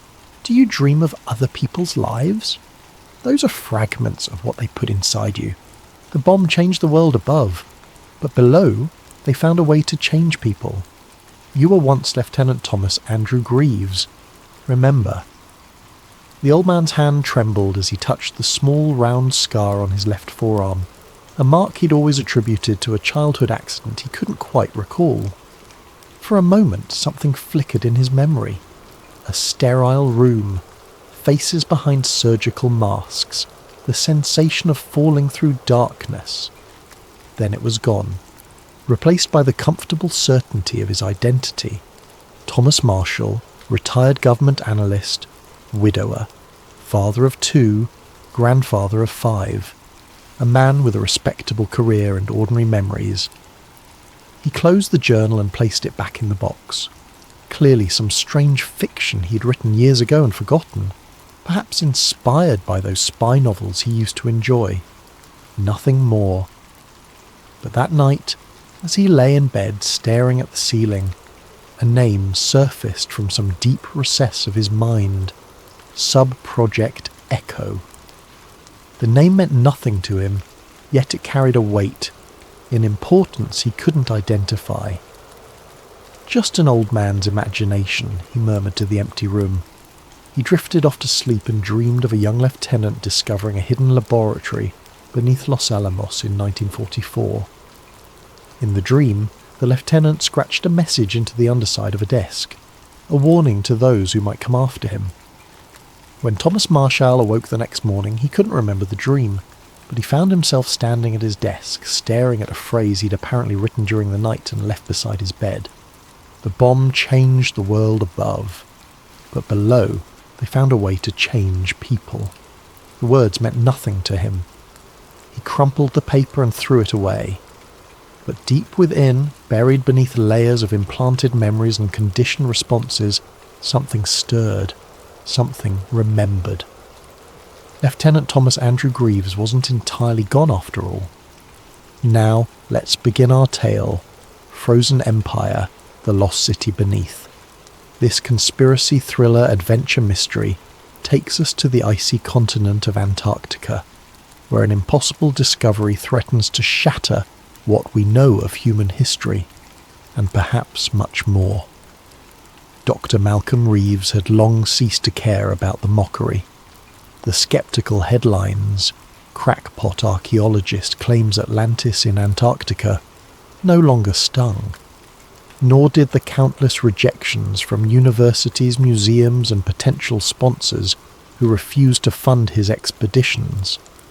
His once admired career had vanished beneath a mountain of ridicule, and yet here he was in a small cluttered office in Buenos Aires, standing across from a man who actually wanted to make his delusions a reality. "I've read your papers," said the man, voice smooth with confidence. "I don't think you're delusional at all." He extended a well-manicured hand. "Victor Langley." Malcolm recognized the name immediately. Victor Langley was a self-made billionaire, known for pioneering breakthroughs in biotech, communications, and renewable energy. Yet in the last few years, rumour hinted he had grown obsessed with the idea of lost civilizations, funneling private money into obscure archaeological pursuits. The media portrayed him as half visionary, half eccentric. Perfect, Malcolm thought. At last, someone who might be just crazy enough to believe me. "Dr. Reeves," Malcolm said, shaking the billionaire's hand. I'm surprised you reached out." Langley smiled, eyes glinting. "There's a reason, Doctor. Your theories about Antarctica and the possibility of an ancient city beneath the ice fascinate me. You see, I recently obtained some interesting satellite imaging data from one of my companies. Patterns in the ice shelf that look unnatural. Paired with your earlier research, it suggests we might be onto something big." Malcolm's breath caught in his throat. For decades he had pieced together evidence from geological anomalies, echo-sounding data, and historical texts, hinting that the legend of Atlantis might be tied to a pre-ice Antarctica civilization. That notion had cost him his academic standing. Now, standing in front of Langley's impeccable suit and unwavering gaze, he felt a surge of vindication. Perhaps his lifelong obsession was about to be taken seriously. Langley motioned toward a small projector at the corner of the office. "Would you like to see the images?" Malcolm nodded. In moments, the projector cast stark white shapes across a dark screen, vague rectangular outlines buried beneath miles of ice, some lines curved with too much regularity to be mere natural formations. He stared, heart pounding. This might be the proof," he murmured. Langley clicked the projector off. "I'm launching an expedition. High-tech drilling rigs, autonomous drones for ice penetration scanning, the best geology equipment. If we find what you suspect, it could rewrite the story of civilization." "I don't know what to say," Malcolm whispered. "Say yes, Dr. Reeves. Come with me. Lead the expedition. Help me unveil what's under the ice." Malcolm's fingers clenched around the arms of his chair. He had a million questions, but only one answer. "Yes," he exhaled. "Absolutely yes." Months passed in a whirlwind of preparations. Malcolm couldn't recall the last time he felt such hope, balanced by an undercurrent of dread. He was haunted by old rumours, persistent stories that governments monitored certain Antarctic regions with unusual vigilance. Conspiracists claimed secret military projects, hidden subglacial lakes teeming with unearthly microbes, or classified research stations. Malcolm always wrote such rumours off, but a part of him now wondered if prying eyes might be watching them. Joining the expedition were two key figures. First, Dr. Emily Carter, a renowned geologist with a specialty in extreme polar environments. She was known for her methodical approach and dry wit, though Malcolm could sense the skepticism behind her greenish-brown eyes when they first met at the briefing. "I'm open-minded," she had said, scanning his notes about possible megalithic structures. But extraordinary claims require extraordinary evidence. She tapped a foot. And I've seen no shortage of hoaxes. Malcolm bristled but kept his tone civil. By the end of this, you might change your mind, she shrugged. We'll see. The other member was Danny Vega, a documentary filmmaker and self-proclaimed conspiracy buff. His role was to record the expedition from start to finish, capturing the scientific process for a potential film series, though it was obvious he hoped to catch more than just routine drilling footage. He hammered Malcolm with questions while fiddling with his camera rig. Doc, what if we actually find a lost city? Do you think it'll match Plato's descriptions? Or do you think the ancient alien crowd is right, that it's not human at all? Danny's words spilled out in a rush, eyes sparkling at the potential for a blockbuster documentary. Malcolm gave a non-committal smile. One step at a time, Danny. For transport and logistics, Langley spared no expense. They boarded a specialised icebreaker ship bristling with advanced mapping systems. Helicopters, snowcats, and drilling machinery were pre-staged at Union Glacier Camp in Antarctica, courtesy of Langley's vast resources. The entire operation felt more like a military exercise than an archaeological expedition. Dozens of staff, from engineers to security contractors, each sworn to secrecy. As the ship neared the frozen continent, Malcolm couldn't help noticing a US Navy vessel gliding on the horizon. It maintained a steady distance, never venturing too close. It's just routine patrol, said one of Langley's staff dismissively, but Malcolm felt a quiet tingle of unease. They reached their designated ice shelf, an expanse of white so vast that the horizon blurred into the sky. A sense of awe and foreboding settled over the team. The temperature was merciless, wind ripping across the plains at speeds that could flay exposed skin. But the expedition camp rose swiftly. Heated domes, a mess hall, medical tents, secure labs, and the core drilling site. Flags bearing Langley's corporate logo flapped in the Antarctic gale. The first few days were spent calibrating the equipment. Emily led a crew drilling ice cores and setting up sensors. She reported anomalies in the sub-ice radar readings, patterns that could imply something more solid than typical Antarctic bedrock. Meanwhile, Danny documented everything, from close-ups of the drilling rig to wide shots of the endless snowfields. Each evening he'd retreat to the mess hall, excitedly editing footage, eager to craft a narrative that might shock the world. Malcolm immersed himself in every data set. The shapes gleaned from the scans defied geological explanation. Vertical columns, rectangular outlines. He pored over them like sacred texts. We're seeing consistent angles, he told Emily in a hushed voice over a laptop screen.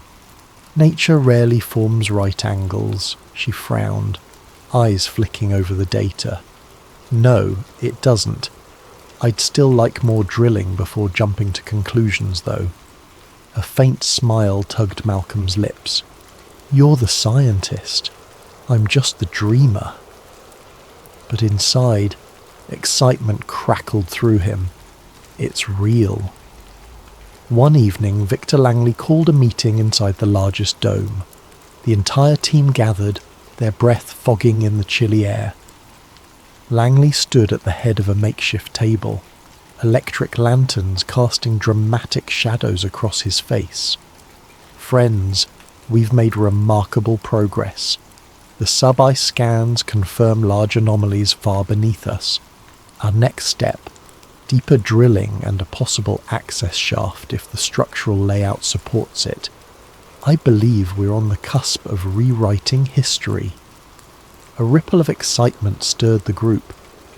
But behind the hush, a subtle tension thrummed, like they were prying open a tomb that had lain sealed for millennia. Emily exchanged a glance with Danny. Malcolm noticed the flicker of worry in her eyes. He understood. Curiosity was driving them forward, but some part of them feared what they might find. Outside, the Antarctic night pressed in, an endless dark punctuated by howling winds. Far in the distance, silhouettes of unfamiliar aircraft occasionally cut across the horizon, skimming low. Danny filmed a couple, but they vanished before he could identify them. The team joked it was just the Antarctic Tourist Patrol. Malcolm, however, couldn't shake a creeping paranoia. He recalled old rumours of a shadow organisation, an international coalition that intervened whenever certain secrets risked exposure, whether advanced ancient ruins, exotic technologies, or anything that threatened to disrupt modern power structures. Of course, that was typical conspiracy talk, often dismissed as nonsense. But in the silent, frozen wastes with unknown watchers possibly lurking, the lines between paranoia and reality blurred. Malcolm closed his eyes that night in his heated bunk, adrenaline coursing through him. Tomorrow they'd drill deeper. Tomorrow they might break through the ice and see what truly lay beneath. His heart hammered. Atlantis, or something else. Yet in that final moment before sleep he felt a twist of dread. Some discoveries once uncovered might not be allowed to reach the light of day. They began drilling in earnest at dawn. The cold was punishing, temperatures that could freeze exposed flesh in minutes. Yet the mechanical drones and specially built rigs functioned flawlessly under Langley's heavy investment. Teams worked in shifts, capturing ice cores that gave them a layered record of Antarctica's ancient climate. But the real excitement came when the deeper sensors pinged new readings, pockets or caverns just beneath the bedrock. It was as if the land wasn't solid at all, but riddled with hollow spaces. Emily Carter stood near the main drill site, meticulously studying the sensor data fed to her tablet. She brushed a stray lock of hair from beneath her thermal cap. We've hit an air pocket at about 400 feet below the surface. The bedrock is oddly fractured. It's not a normal geological formation. Malcolm's breath misted in the bitter air, which means it's either some kind of cave system or something artificial. Emily gave a cautious shrug. Let's keep the speculation in check until we have physical evidence. Danny Vega hovered nearby, camera rolling. Hey, speculation is the fun part, he teased, capturing Emily's disapproving expression. Far more unusual than the geology, however, were the abrupt malfunctions that began plaguing their camp. Communications with the outside world, which had been consistent, now flickered erratically. High-frequency radio signals were drowned in static. Satellite feeds blinked out. One by one, the expedition's drones that soared overhead for mapping runs crashed without explanation. Their flight controllers simply cut off. Langley's top engineer, a wiry man named Park, fumed as each drone was retrieved, battered and useless. "This is sabotage," he muttered to Malcolm. "Has to be. We tested these systems thoroughly." Malcolm glanced at the horizon, recalling the silhouettes of strange aircraft they'd seen nights before. "It might be external interference," he offered carefully. "Electromagnetic pulses from a research station, or even from something under the ice." He paused, swallowing. "Or from someone who doesn't want us here." Park didn't reply, but the tension in his jaw spoke volumes. That afternoon, a hush fell across the camp as the main drill rig broke through into open space. The rig operator shouted, voice crackling over the intercom, "We've breached a void beneath the ice, confirming a subterranean cavity." Cheers erupted among the crew. Malcolm's heart soared. For decades he'd been mocked for daring to believe in an advanced civilization under the ice, but now raw data was proving there was something beneath them. "Prep the cameras and harness gear," Langley barked, striding across the ice with resolute steps. "We'll send a reconnaissance drone down the borehole to see what we're dealing with." Inside the control dome, they huddled around monitors. The newly deployed reconnaissance drone, a small sphere-like machine equipped with lights and a camera, descended through the shaft the rig had created. The screen showed ice walls for several seconds, then a sudden drop into an open chamber. The drone's floodlights flickered, revealing what looked like carefully hewn stone. Perfectly cut edges, bizarre inscription carved into surfaces, clearly artificial and clearly ancient. Gasps rippled through the group. Emily's jaw dropped. That's impossible. No known civilization was advanced enough to carve something like that here. Malcolm let out a ragged breath. "We need to explore it in person. This might be the greatest find of our age." Victor Langley's expression was unreadable, an odd mixture of triumph and something else. Hunger, perhaps. "We descend tomorrow," he declared. "Get the gear ready." They wasted no time. By early morning, a specialized elevator cage was rigged inside the borehole, allowing a small team to safely lower themselves into the depths. Malcolm insisted on being part of the first group, along with Emily, Danny, and 2 additional support staff. Carter, an athletic young mountaineer, and Dr. Vega, whom Danny jokingly called "my older cousin," though they weren't relate. Lanterns clipped to their harnesses provided meager pools of light, revealing ancient stone beneath layers of ice. The deeper they went, the more the world above seemed to vanish. Only the scraping of the elevator cables and their own anxious breathing reminded them they weren't entombed. Finally, the elevator cage lurched to a stop. They stepped out onto a rough stone floor. It was colder than the surface, if that was even possible, and eerily still. Emily clicked on a high-powered flashlight, sweeping it across walls carved with strange symbols. Some looked geometric, while others depicted tall figures standing beside smaller humans, almost as if they were guiding or ruling them. "Look at this," Malcolm whispered, stepping carefully toward a slab of what appeared to be smooth black rock set into the wall. The surface shone in the flashlight beam, faintly reflective, inscribed with lines that reminded him of cuneiform but with an otherworldly flair. Danny filmed everything in stunned silence. "Are we—" "This is Earth," he muttered under his breath. Emily knelt down, brushing at a half-buried tile beneath her feet. "This craftsmanship, it's not just advance for the Ice Age, it's advance for any age. The level of precision is unreal." Malcolm's mind raced. Could these be remnants of a civilization that thrived before the world's known history? A city that sank not into the Atlantic but under shifting ice sheets over tens of thousands of years? The notion buckled his knees. "I knew we'd find something," he said, voice trembling. "But this, it surpasses all my dreams." They explored deeper into the corridors. Some passages were partially collapsed, filled with centuries of accumulated ice and rubble. Others led to chambers whose original purpose they could only guess. Vast halls with pillars shaped like stylized humanoid statues, side rooms with large stone tables, and angled archways reminiscent of ancient temples. Yet everything felt grander, more precise, as though the architects possessed engineering principles beyond those of early civilizations.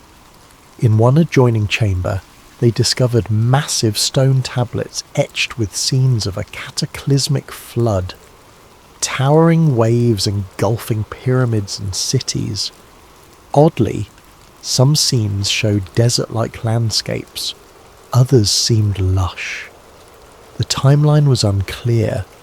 but the narrative of destruction was unmistakable.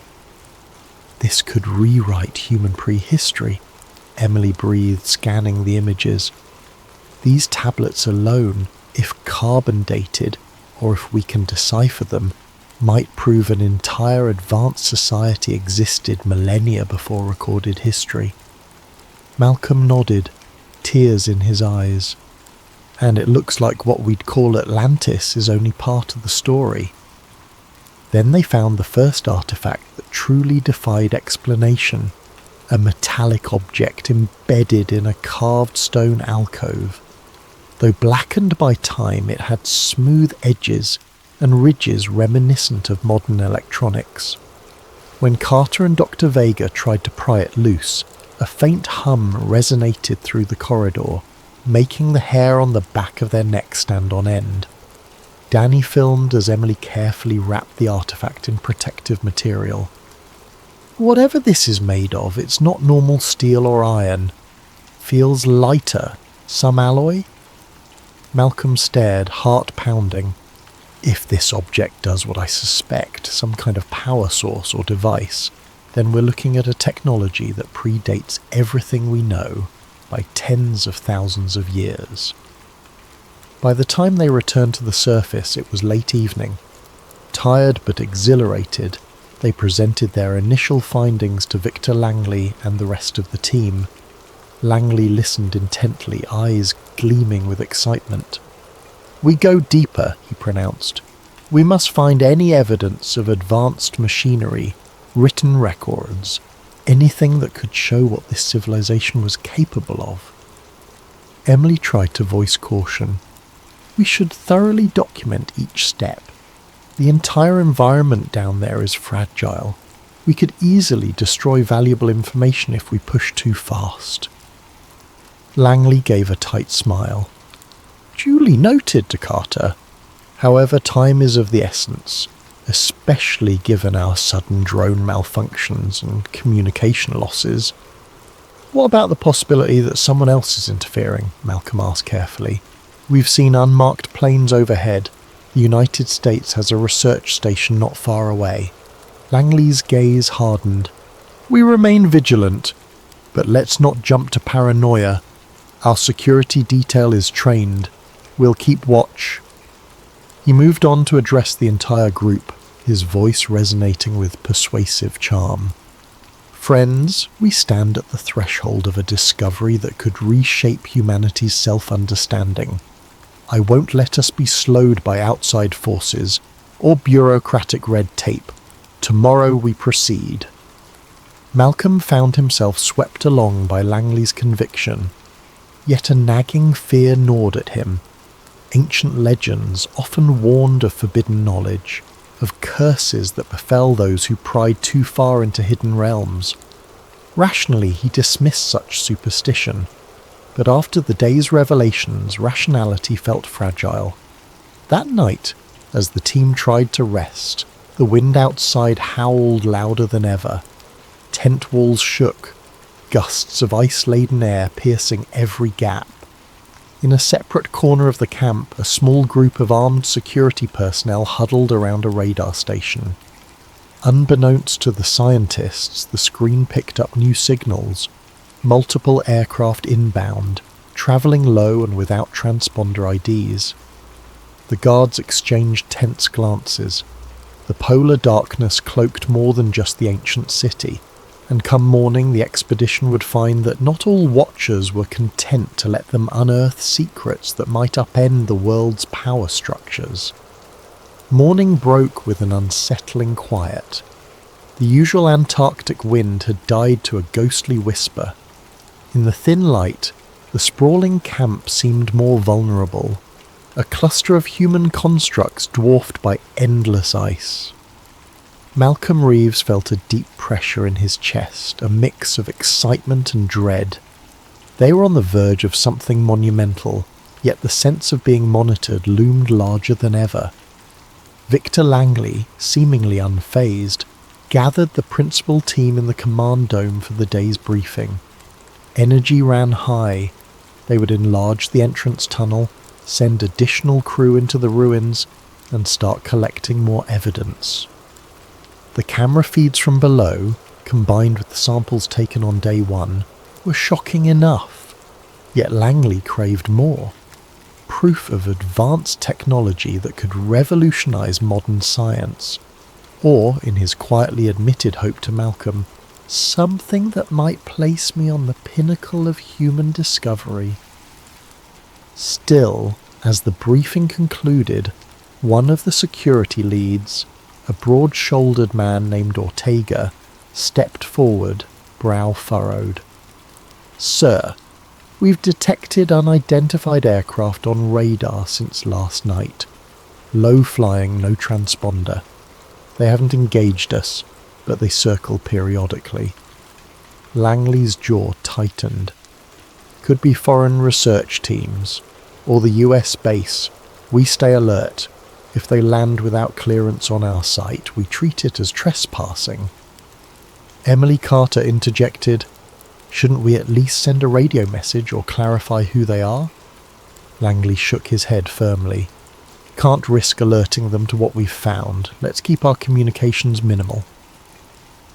Malcolm watched Emily's face. He saw the doubt flicker there, this desire to do real science overshadowed by Langley's controlling secrecy. A tension was brewing that might erupt if they weren't careful. Within hours, the crew had widened the borehole shaft enough to lower more substantial equipment. The second descent team included DeReeves, Dr. Carter, and 3 other specialists. Danny Vega and a smaller camera crew would follow after, as the space was still tight. Langley chose to remain topside initially, overseeing the operation from the control dome. "I want an unfiltered feed of whatever you see down there," he told Malcolm. "Keep me updated in real time." Strapped with harnesses and wearing thick thermal suits, the group descended. Emily's eyes gleamed with cautious wonder. Malcolm felt an almost childlike giddiness. Could they truly be walking among structures older than any known civilization? Each second felt surreal. The elevator reached the ancient corridor once more, but this time they had brought stronger lighting rigs. Illumination spilled across the carved walls, revealing intricate patterns that had been hidden in shadows before. The lines told stories, towering waves, cities of spired architecture, humanoid forms in conflict with bizarre serpent-like creatures. Interspersed were mysterious symbols reminiscent of an unknown script. "It's some form of proto-writing," said a linguist named Hayden, who had joined the second descent. He carefully traced one symbol with a gloved finger. "But I can't even guess at its meaning. We'll need high-resolution images." Moving onward, they found new passages blocked by ice, requiring their portable heaters and the manual labour to chip away at the frozen barrier. After an hour of painstaking work, the team broke through into what looked like a vast underground atrium. Pillars soared overhead, each carved with abstract shapes reminiscent of an advanced aesthetic. The ceiling was so high it disappeared into darkness, even with the floodlights. At the atrium's centre stood something that made Emily's breath catch.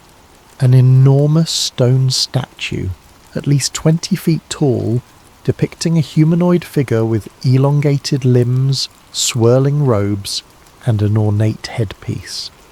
It was flanked by 2 smaller statues, each one equally alien in style. "That's definitely not typical Atlantean lore," Malcolm murmured in awe. "If it's representing an actual race, they were different from us. Either that or it's highly stylized." Hayden swallowed. "We might be dealing with an entirely unknown culture that predates all recorded civilizations.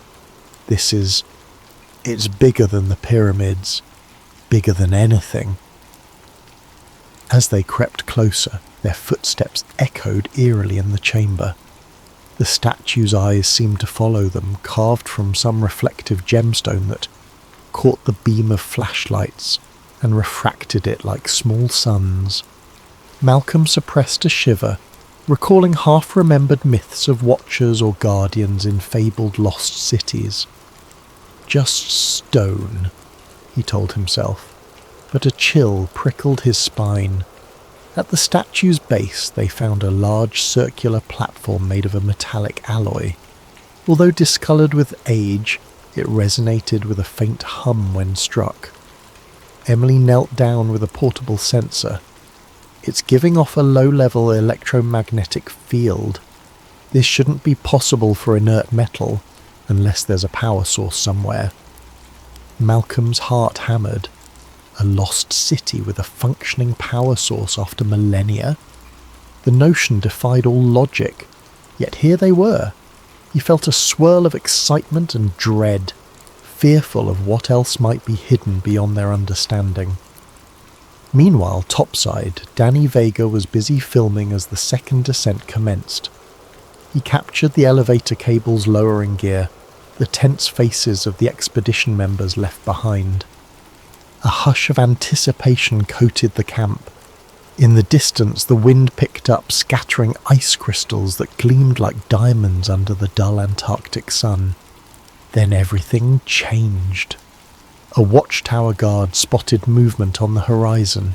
Several vehicles, heavily tracked, heading straight for them. Helicopters rumbled overhead. Zrenia, black silhouettes slicing through the pale sky. The guard shouted into his walkie-talkie, "Inbound approach, military vehicles, unknown affiliation." Danny spun his camera in time to see armed men pouring out of the helicopters as they touched down. They wore no overt insignias, save for subdued patches that might have been some covert division. Leading them was a tall, stern-faced figure with close-cropped hair and a fixed glare. Agent Elias Grant. Victor Langley burst from the command dome, hands raised. "This is private property. We have all necessary permits for scientific research." Grant cut him off with a curt gesture, flanked by a line of armed soldiers. "By order of the United States Special Division, this area is under federal quarantine. Cease operations immediately." Langley's eyes blazed with anger. "Special Division? I've never heard of..." Grant's expression remained rigid. "I don't care what you've heard. We have authority here. You and your people will stand down or face detainment." Around them, the camp erupted in confusion. Langley's security detail moved to intervene, but quickly found themselves outmatched. The newcomers carried advanced weaponry and had arrived in overwhelming force. Danny ducked behind a supply crate, filming the entire confrontation. His heart pounded. This is what we were afraid of. They want to shut us down. Langley attempted to stand his ground. "I invested millions in this legitimate expedition. We've discovered historical relics that belong to no single nation." He tried to speak in a calm but firm tone.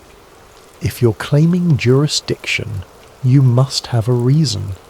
Let's see your legal documents." Agent Grant gave a thin smile. "This is not a debate. Gather your team. Stop the drilling. We'll discuss the details in private."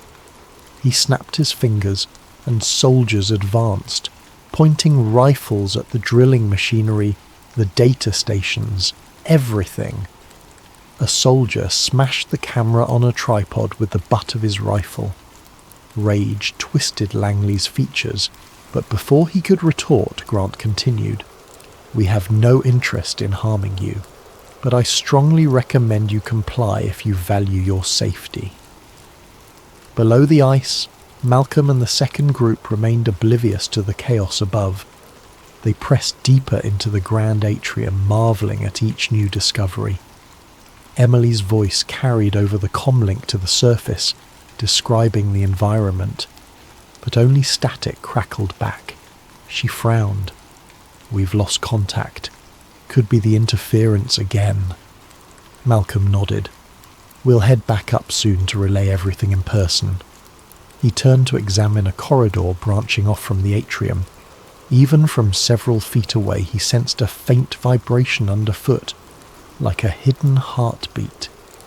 Could it be subterranean geothermal activity? Or was it something else powering the metallic platforms? Suddenly, the overhead lights flickered. One by one, the portable floodlights they'd set up began to fail, plunging the chamber into a gloom lit only by their headlamps. Hayden cursed under his breath, tapping at a device clipped to his belt. EM readings just spiked again. Something's interfering with our power sources. A low rumble shuddered through the ground, causing ancient dust to drift from the ceiling. Emily shot Malcolm a concerned look. We should go. This place might be unstable. Before they could leave, a small portion of the floor near the statue's base cracked. The centre of the metallic platform sank half an inch, as if triggered by an unseen mechanism. A swirl of air rose from the gap, carrying an earthy, acrid odour. The rumble intensified, reverberating through the corridor. Malcolm's eyes widened. We must have triggered a trap, or some kind of defence system. Emily grabbed his arm. Let's move. Their radios crackled with a sudden burst of static. Then Agent Elias Grant's cold voice filtered through. Dr. Reeves, Dr. Carter, this is the United States Special Division. You will return to the surface immediately. Malcolm froze, exchanging alarmed glances with Emily. Special Division? That's not our people. Who? Grant's tone brooked no argument. We have secured your camp. Cease all activity and ascend now, or we will forcibly remove you. A retrieval team is en route. Malcolm's stomach sank. The discovery they dreamed of was about to be snatched away by a faceless authority. Emily's brow furrowed with desperation. We can't just abandon this place. The world needs to know. But the corridor shook again. Chunks of ice fell. Hayden shouted from behind them, urging everyone to hurry back. They had no choice. The entire structure threatened to collapse further, and if a heavily armed retrieval team was descending to extract them, staying put was suicide. Malcolm clenched his fists, heart hammering with helpless fury. We came so close. They hurried for the elevator shaft, the relics and secrets of the lost city receding into darkness behind them. In the end, it wasn't the ancient guardians or curses that threatened to keep this discovery buried. It was the modern world and its relentless machinery of silence.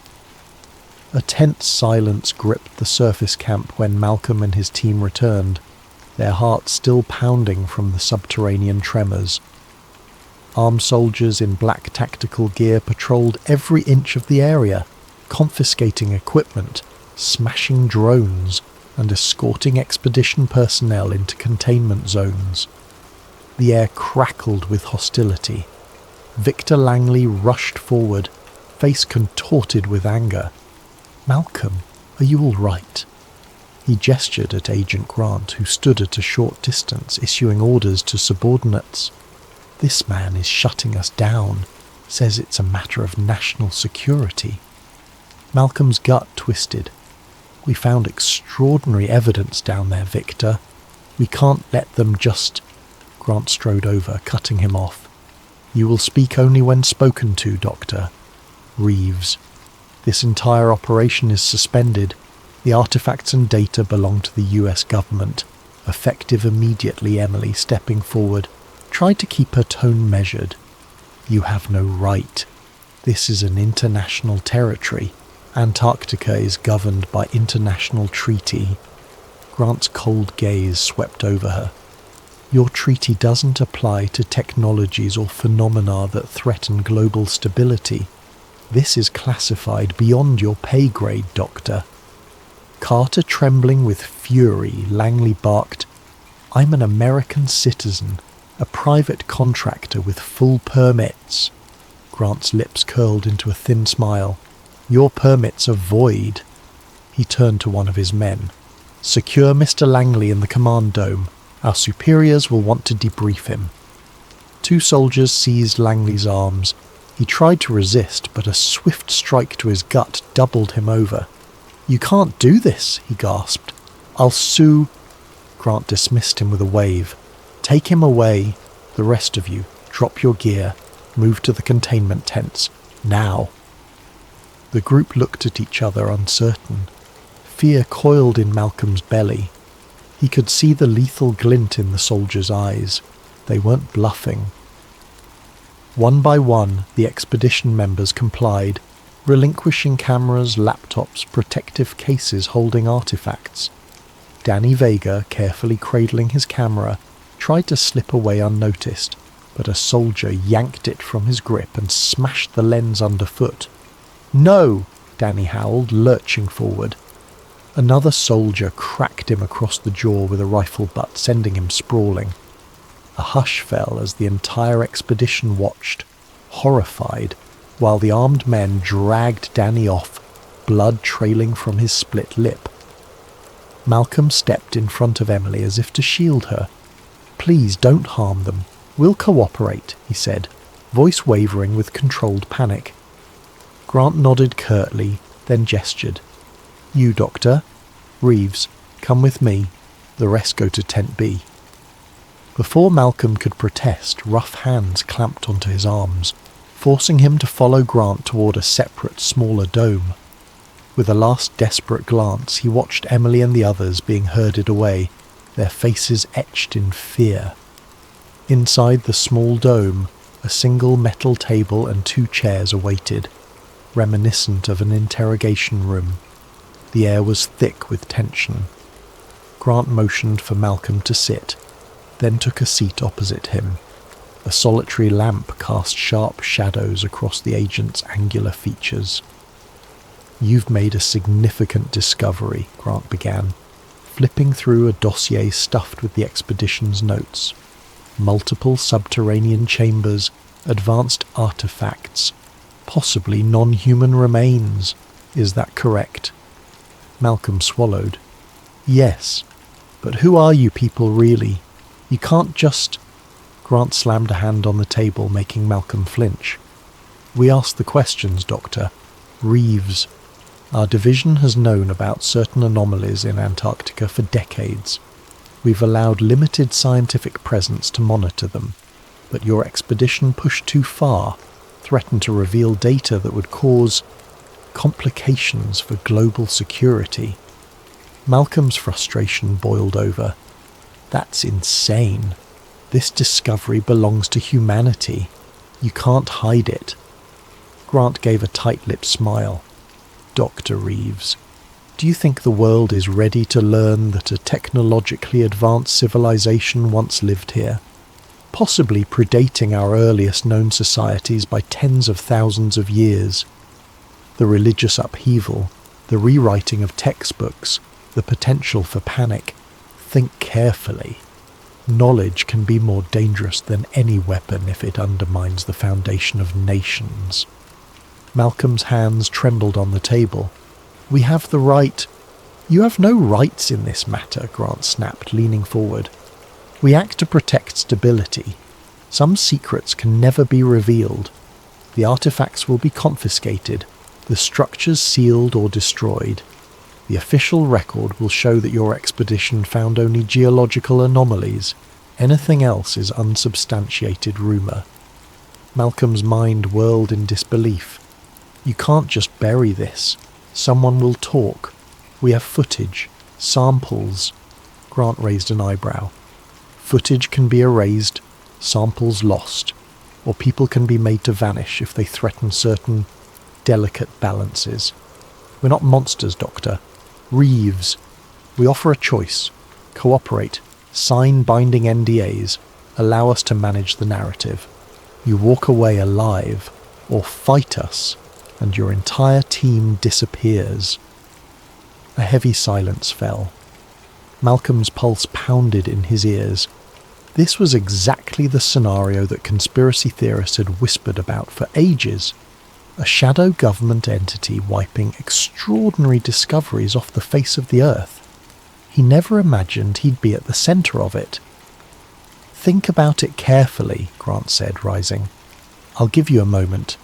If you have any illusions of publicising what you found, know that we have the full weight of multiple governments behind us. You'll not only lose your career, you'll lose your life. With that, Grant stepped outside, leaving Malcolm alone under the harsh lamp. Exhausted and shaken, Malcolm slumped, head in his hands.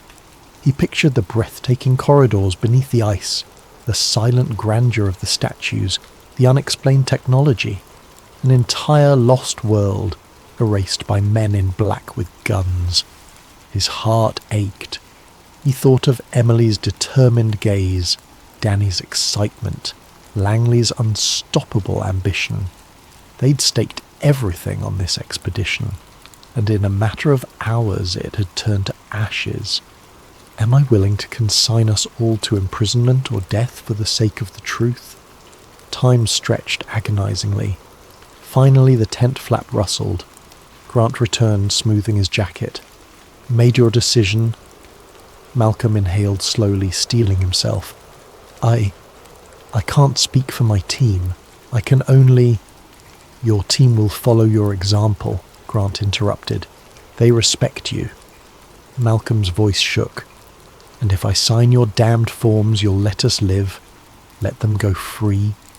A flicker of triumph shone in Grant's eyes. Yes, under the condition you never speak about the ruins or the artifacts, we'll secure the site. This conversation, your entire expedition will be classified. Officially, you discovered nothing. The words stung, but the thought of Emily and Danny being harmed was worse. Malcolm clenched his fists. Let me see them. Let me confirm they're safe. Grant motioned to a guard. Take Dr. Reeves to Tent B. Then, to Malcolm, he added quietly, You'll find them unharmed, provided they remain cooperative. They led Malcolm through the camp. He caught glimpses of soldiers loading crates, likely containing relics, his team's research equipment, everything. A cargo helicopter loomed overhead, rotors thundering. This was a full-scale erasure. He spotted charred remains of documents in a burn pit. The entire record of their discovery was being systematically destroyed. In Tent B he found Emily, Danny, with a bandage on his swollen lip, and the others huddled on cots. Relief flooded their faces at the sight of him. Emily rushed forward, gripping his arms. "Are you okay? What's happening?" Malcolm forced a thin smile. "They want us to sign NDAs, surrender the evidence, then they'll let us go." "They confiscated my footage," Danny muttered, eyes blazing. "Destroyed my backups, but I hid one micro SD card," he added in a lower tone, glancing around nervously. "If I can get it out of here—" "Don't," Malcolm whispered urgently. "It's too dangerous. They're searching everything. If they find contraband, we could all vanish." Emily's eyes darkened. "So that's it? We just walk away? Let them bury the biggest archaeological discovery in human history?" Malcolm stared at her, sorrow and helplessness warring in his gaze. "I don't see another way. These people, they'll kill us, Emily. They've likely done it before." Silence settled. No one wanted to yield, but the stark reality was undeniable. "If we're alive, maybe we can find another way," Emily said finally, voice trembling. Before they could discuss further, a soldier entered, brandishing a clipboard. "You have 2 minutes to sign the documents. Then you'll be escorted off the continent." Malcolm gently took the pen. His hand shook as he scrawled his signature, an act that felt like betrayal of everything he stood for. One by one, the others followed suit, some with tears of frustration. In that moment, the dream they had all shared was extinguished under the iron boot of secrecy. Outside, the howling wind picked up, throwing a swirl of snow across the camp. Black helicopters awaited, engines droning. Soldiers hustled the scientists aboard, offering no chance for parting glances. Danny's camera, once his prized tool, lay crushed in the frozen mud. Emily, hugging her arms, cast a final haunted look at the white horizon. Malcolm forced himself not to cry. High above, Agent Elias Grant watched impassively as the helicopters lifted off, carrying the expedition members away like prisoners. His mission wasn't over yet. He turned, barking orders to demolish the main borehole entrance. The entire site needed to be sanitized. The lost city below would remain a myth, its secrets sealed once more beneath the ice. Grant knew that some truths had to stay hidden, and if that meant burying entire civilizations and the dreamers who dared to uncover them, so be it. 3 days later, the battered remains of the expedition team arrived at a remote US outpost in southern Chile. Shorn of their passports, equipment, and nearly every physical trace of their quest, they were left in a sterile debriefing room under heavy guard. Finally, in a bizarrely anticlimactic gesture, men in suits returned to distribute newly printed passports, each marked with an exit stamp. Their official travel route had been fabricated. All mention of Antarctica was conspicuously absent. "You're free to go," one of the men stated, handing out the documents. "Return to your countries. Do not speak of what happened. You have been warned." The group exchanged hollow glances. They were free in name only. Each carried a silent weight, knowing the truth about something that the powers that be had decided must remain buried. Malcolm Reeves rode a shuttle bus to Santiago, flanked by Emily and Danny. All three stared at the passing landscape with vacant expressions. It seemed impossible that just a week ago they'd been standing on the brink of the greatest discovery in history. Now it felt like a dream, one they were forbidden to share. Eventually Danny broke the silence. "I'm sorry. About the camera. The footage, he rubbed the bruise on his jaw. They took everything." Malcolm swallowed, forcing a weak smile. "You did your best. They had an entire operation to silence us." Emily gazed out the window, her voice distant. "What if we talk to the press anyway, anonymously? Leak our story online?" Malcolm sighed. "With no evidence, we'll just sound like lunatics, and they'll come after us if we try. You know that." Danny exhaled, shoulders sagging. "I hate it. We discovered something that belongs to the whole world. Now it's locked away." Silence returned, each of them lost in the swirl of regret. The bus rattled on, delivering them to a world that would never know the truth, at least not from them. Days turned into weeks. The expedition team scattered, each coping in their own way. Some tried to slip back into academic or corporate jobs, haunted by nightmares of the lost city they had glimpsed. Others broke down emotionally, battered by guilt and fear. A few vanished outright, rumoured to have changed their identities to evade potential watchers. Dr. Emily Carter took a leave of absence from her research institution. She couldn't face her colleagues, not after witnessing wonders that defied all geological understanding, only to have them stolen away. Late at night, she'd dream of that silent subterranean atrium, the statues, the metallic platform humming with ancient energy. Each time she awoke drenched in sweat, feeling the phantom rumble beneath her feet. Danny Vega drifted aimlessly, sleeping on friends' couches, depressed at the thought of returning to mundane filming gigs.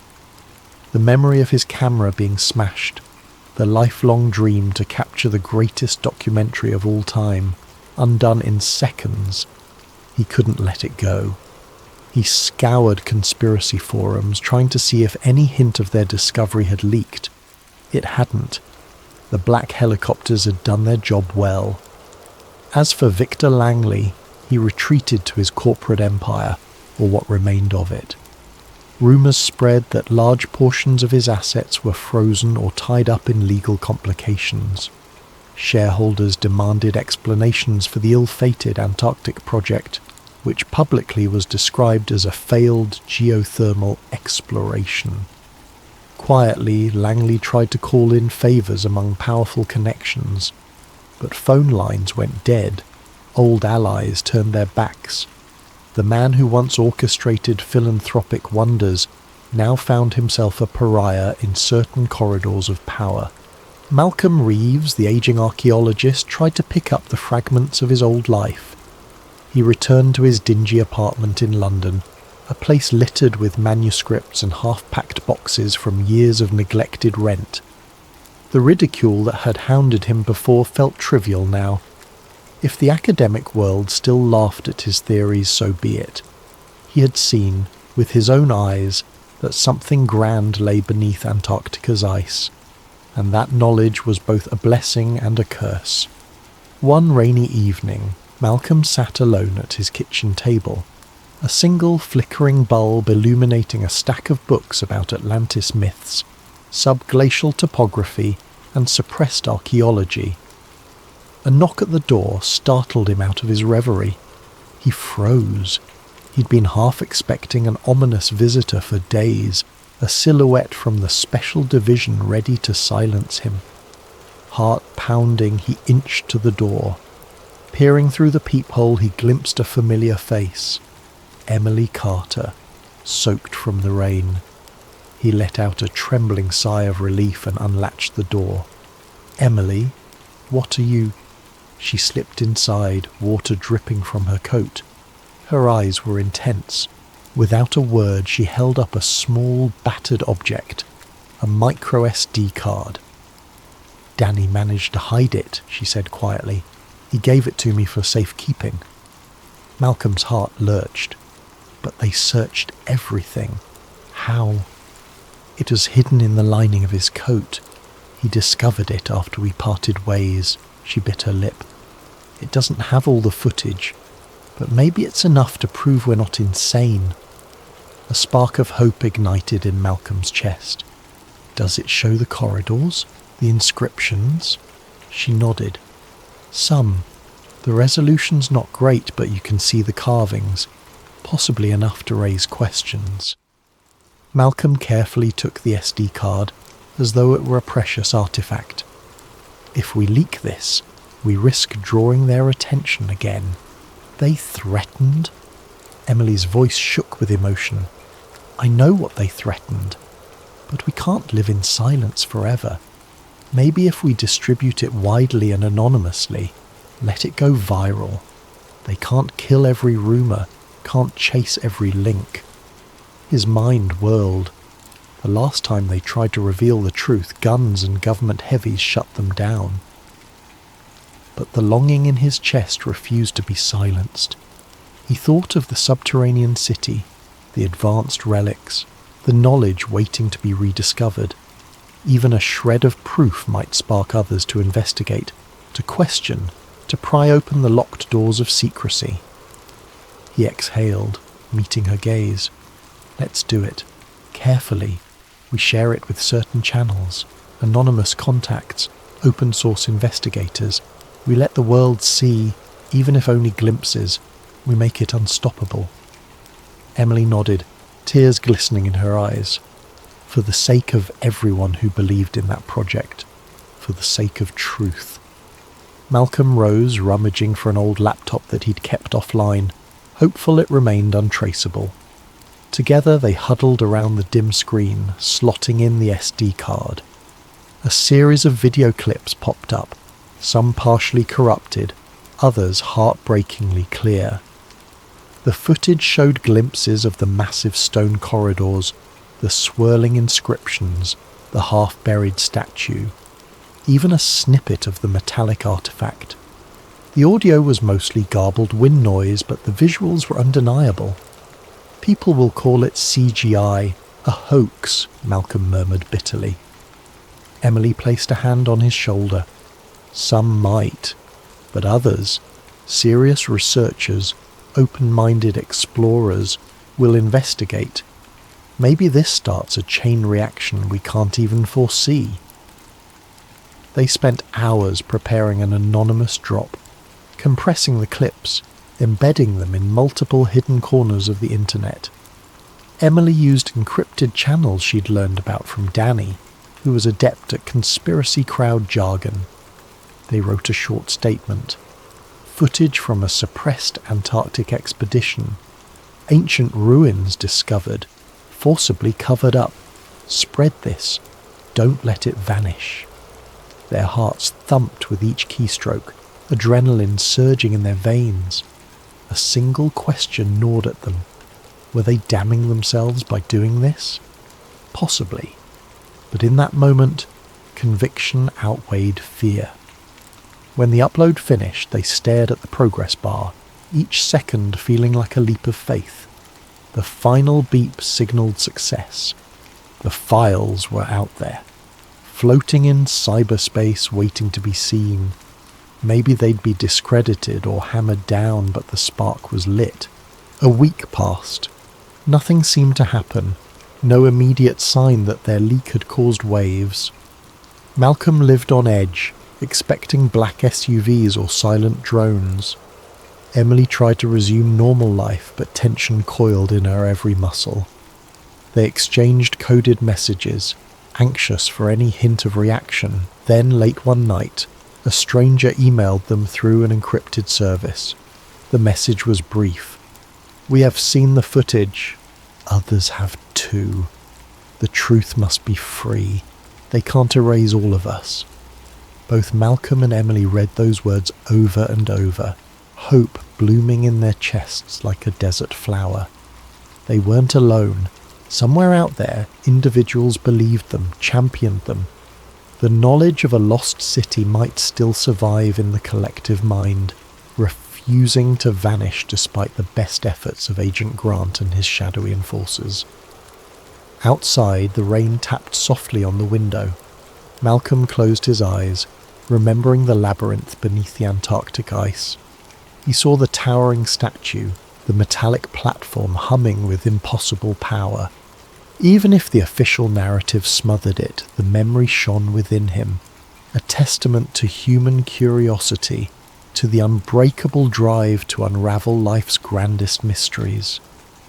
As he opened his eyes, the final lines of the old myths drifted through his thoughts, and the lost empire fell into shadow sealed by ice and time, until the day new seekers awakened its slumbering might.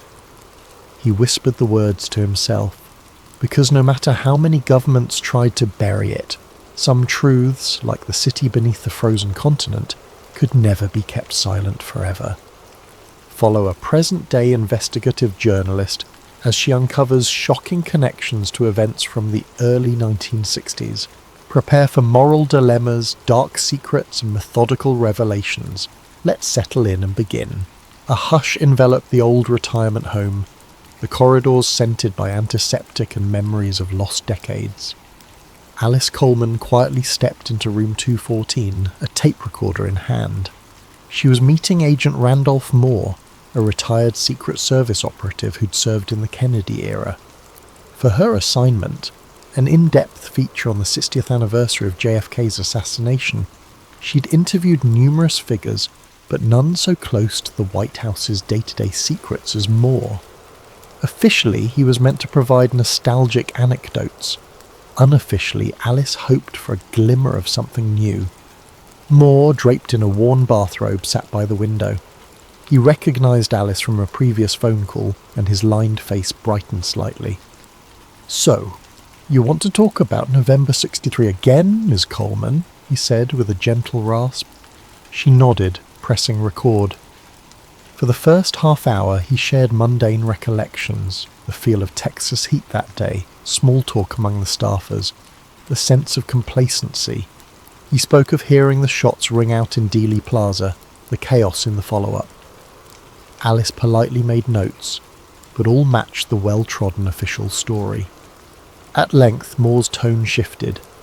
He peered out the window at a leafless oak, then said quietly, "You know, we told the public a pretty neat story about Oswald. But it's bigger, Ms. Coleman. I can't say more." She leaned forward, heart quickening. "Bigger how?" He hesitated, tears glinting in his eyes. He was, well, let's just say, some of our own men might have guided him. Alice's pulse pounded.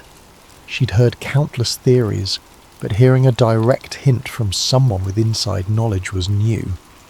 Before she could press further, a nurse arrived, reminding Moore that it was time for medication. The old agent's focus slipped. Alice rose, gently thanking him. As she left, he rasped, "Check Project Crosswinds." They all played along, even the men upstairs. She froze, but the nurse gently escorted her out. She made a mental note. Project Crosswinds. She hadn't encountered that phrase in any mainstream archives. 3 days later, a phone call rattled her mind. Moore had died unexpectedly, officially from heart failure, but the timing spurred Alice's suspicion. Then an unmarked envelope appeared at her desk containing black and white photos, grainy images presumably from the early 1960s.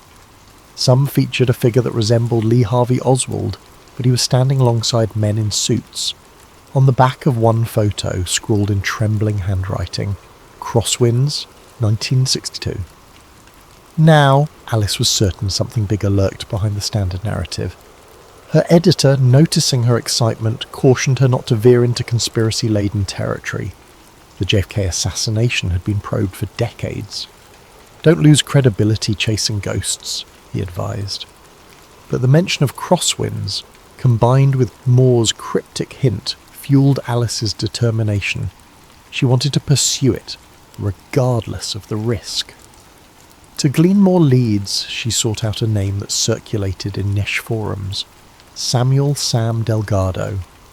An archivist with an obsession for conspiracy documents, Sam had compiled a trove of memoranda, old news clippings, and partial diaries from ex-intelligence officials. Over a phone call, he told her, "Meet me at my apartment. I've heard that code word, crosswinds, once or twice in old declassified CIA files. It might connect to a plan bigger than Oswald alone." She could sense his excitement. He also sounded nervous, as if being watched. That same evening, she arrived at Sam's cluttered apartment in a rundown building overshadowed by a highway overpass. Stacks of file boxes towered precariously in the living room. Newspapers from the 60s spanned every surface. The only clear space was a small table with a flickering lamp. Sam, wiry and dishevelled, greeted her with a quick handshake. "You said you want the truth, right?" He rummaged through a battered trunk, retrieving a folder labelled Crosswinds. Within that folder, Alice glimpsed typed pages referencing a scenario to remove presidential impediments, talk of foreign misdirection, and mention of a designated patsy. The language was cryptic, but it implied a premeditated plan. Sam pointed to one page. "They talk about Oswald's defection being manipulated, how key figures in intelligence wanted a scapegoat to blame." The text wasn't conclusive, but it strongly hinted a part of the CIA or some clandestine faction had orchestrated more than a cover-up, possibly the entire murder. Catching her breath, Alice stepped back. "This is extraordinary," Sam shrugged. "It's a fragment. The real motherlode is out there, some hush-hush directive. I've spent years chasing it, but no mainstream journalist took me seriously. You might be the one to break it if you're careful." He then produced a torn letter allegedly from a CIA official to an Army general discussing Dallas' final approach, and rural compartments remained sealed. The date was early November. Just then, the apartment's overhead light flickered. Sam paused. "That happens when the building's wiring acts up, but I also suspect we're being watched. I've noticed a black sedan parked across the street for days." Alice glanced out the window, seeing only darkness. She asked, "You ever confronted them?" Sam shook his head. "I keep my head down. but they want to ensure none of these doxy mainstream coverage. This revelation heightened her sense that they were treading dangerous ground. Though her editor might balk, Alice felt a moral imperative to continue. If these documents were genuine, they undermined half a century of official denials.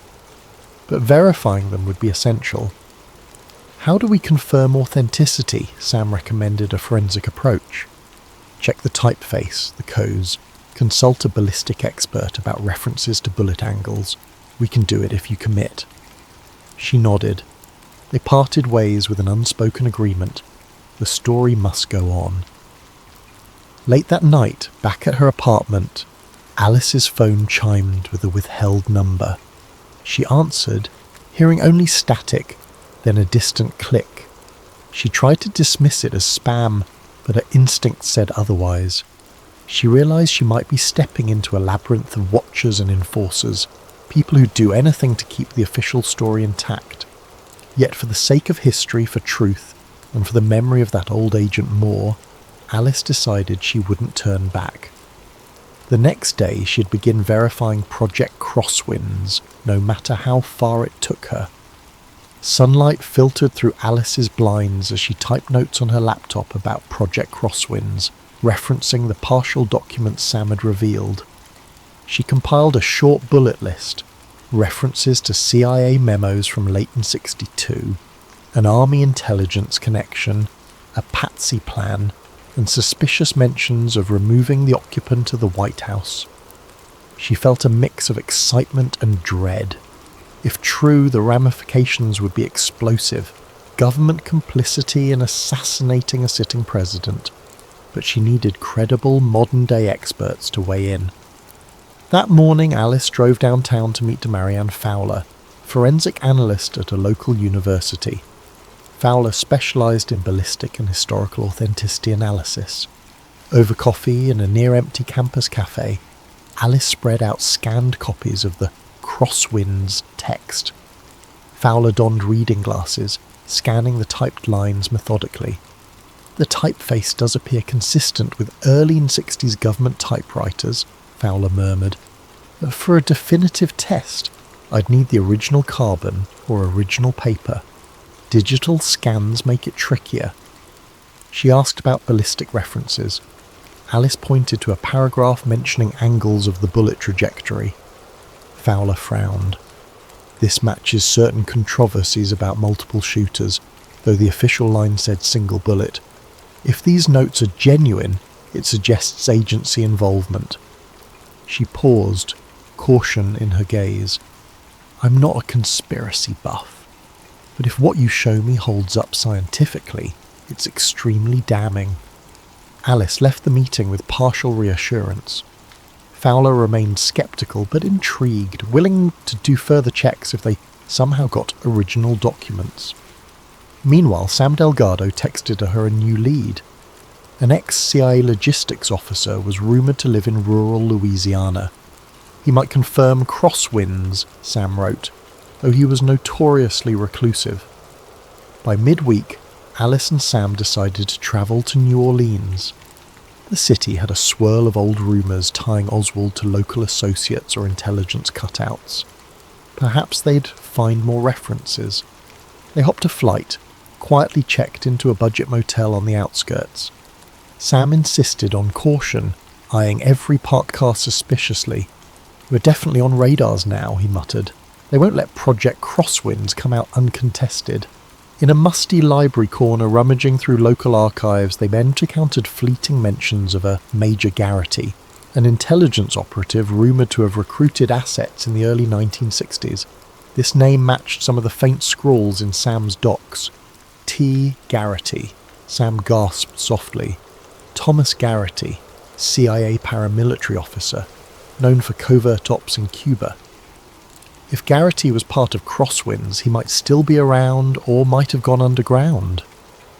One evening, Sam arranged a secret meeting with an elderly man nicknamed Pappy, rumoured to have been a driver for a mob-linked politician in 1963. They met in a dimly lit bar near the French Quarter. Pappy arrived wearing worn slacks, a cane in hand. Over a slow conversation, he mentioned how men in suits visited certain local crime figures, apparently forging an alliance of convenience to remove Kennedy. He recalled overhearing lines about ensuring the blame falls squarely on that Marine. The name Oswald came up in hushed tones. Pappy's account was scattered, but it matched the gist of Project Crosswinds. He said, "Some folks said the plan was bigger than the Mafia, like high-level spooks steering the Mafia as pawns." When Alice pressed for details, Pappy's voice wavered. "I only know they called it a necessary measure. I didn't want to know more." He looked fearful, as if even decades later the spectre of reprisal hovered. Moments after Pappy's departure, Sam discovered his notes rummaged through. He'd left them on the bar table for a minute, and now half the pages were missing. "Where?" he hissed. A quiet panic enveloped them. They scoured the bar. The bartender shrugged ignorance. Possibly they'd been pickpocketed. Possibly an agent of Garrity's was lurking, snatching evidence. Sam cursed under his breath, eyes darting about for watchers. Alice realised they must be extremely careful. So far, none of this had gone public, and forces were determined to keep it that way. Returning to the motel, they found the door slightly ajar, the lock jimmied. Inside, the lights were on, the place ransacked. Sam's laptop was gone. The safe with some original documents was forced open. A single note scrawled on the bed. "Stop now." Fear hammered in Alice's chest. This was no random burglary. Sam sank onto a chair, shoulders trembling. "They're serious," he whispered. "If we push further, we might end up like that old Agent Moore." But for Alice, something fundamental shifted. She saw how far these conspirators would go. Retreating now meant letting them bury the truth for good. She phoned Manny, her colleague, summarising the break-in. Manny insisted, "You gotta get out of there, or go public now." She hesitated. The documents were partially stolen, the story was half-formed. She responded, "I need better proof. Then we go public. I can't run off a spree." Manny reluctantly accepted, promising to keep a lookout for suspicious activity back at their city. In the following days, as they tried to salvage leads, they spotted a man trailing them, a tall, stoic figure with a military bearing.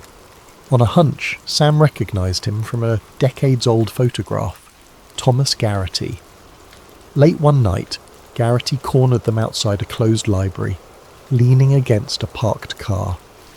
"I suggest you two stop rummaging in dead men's secrets," he said, voice low.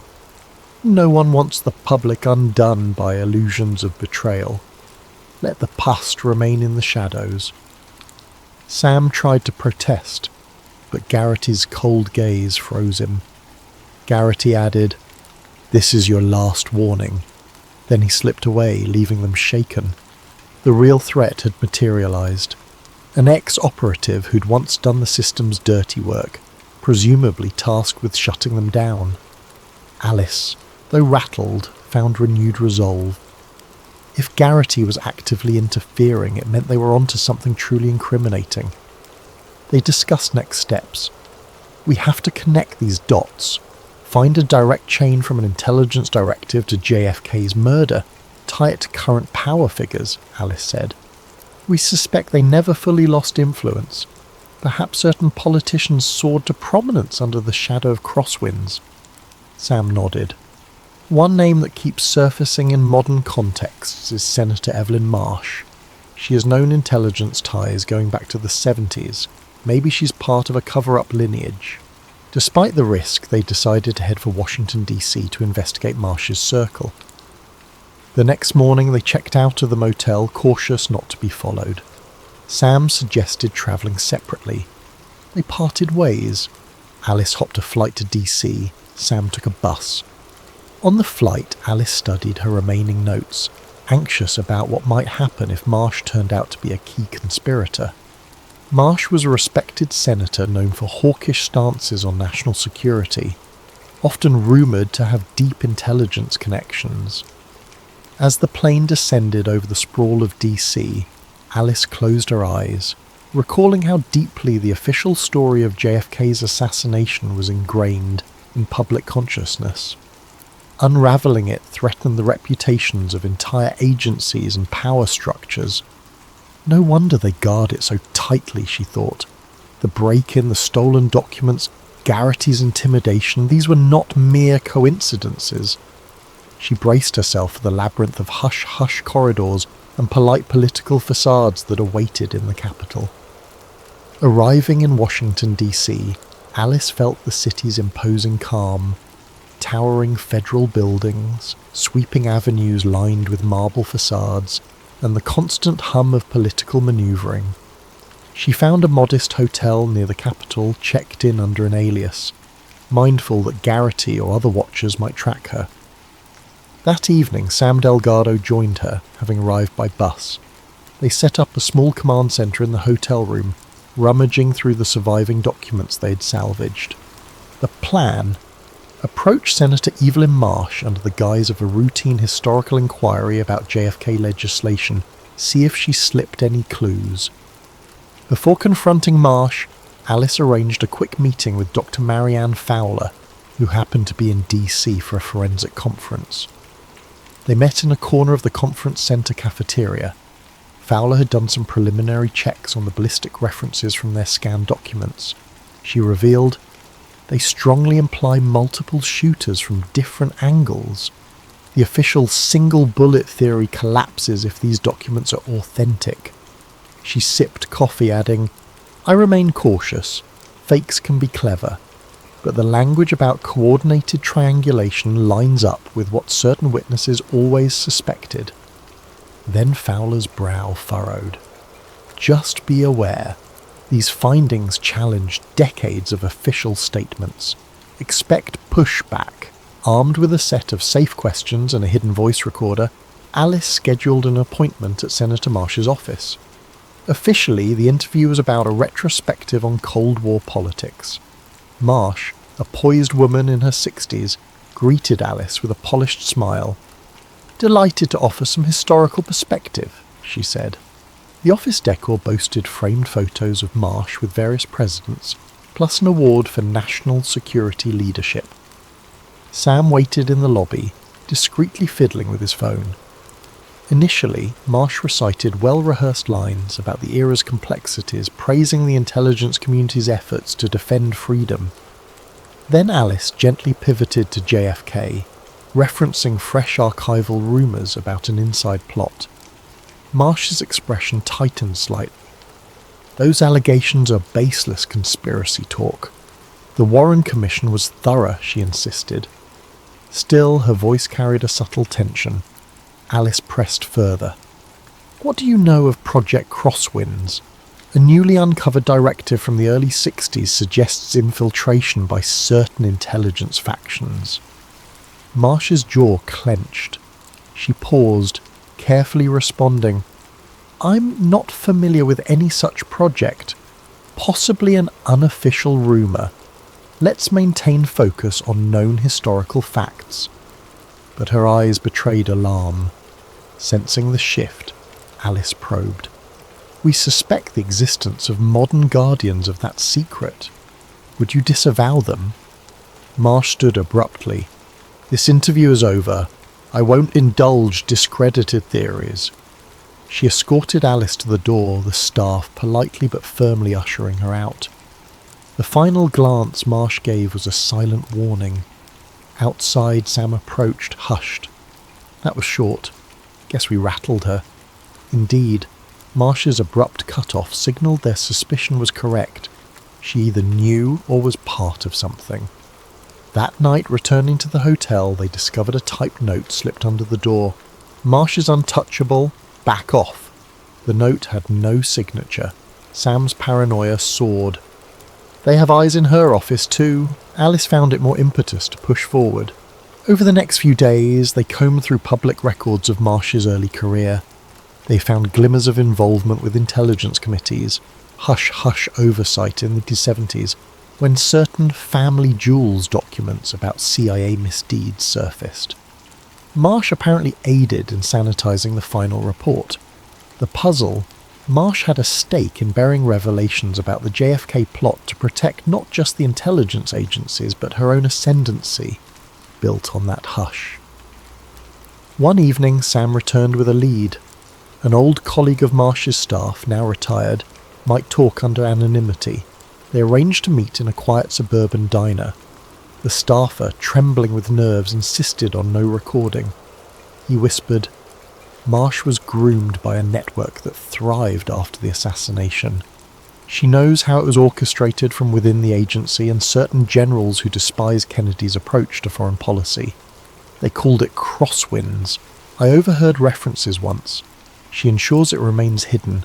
If it surfaces, everything unravels, the trust in national institutions, her legacy, everything." He refused more detail, left quickly, glancing over his shoulder in fear. That confirmed Marsh's direct link to the conspiracy's legacy. Alice concluded they needed a single, undeniable piece of evidence tying Marsh and the old guard to the orchestrators in 1963. Something that modern media couldn't dismiss as speculation.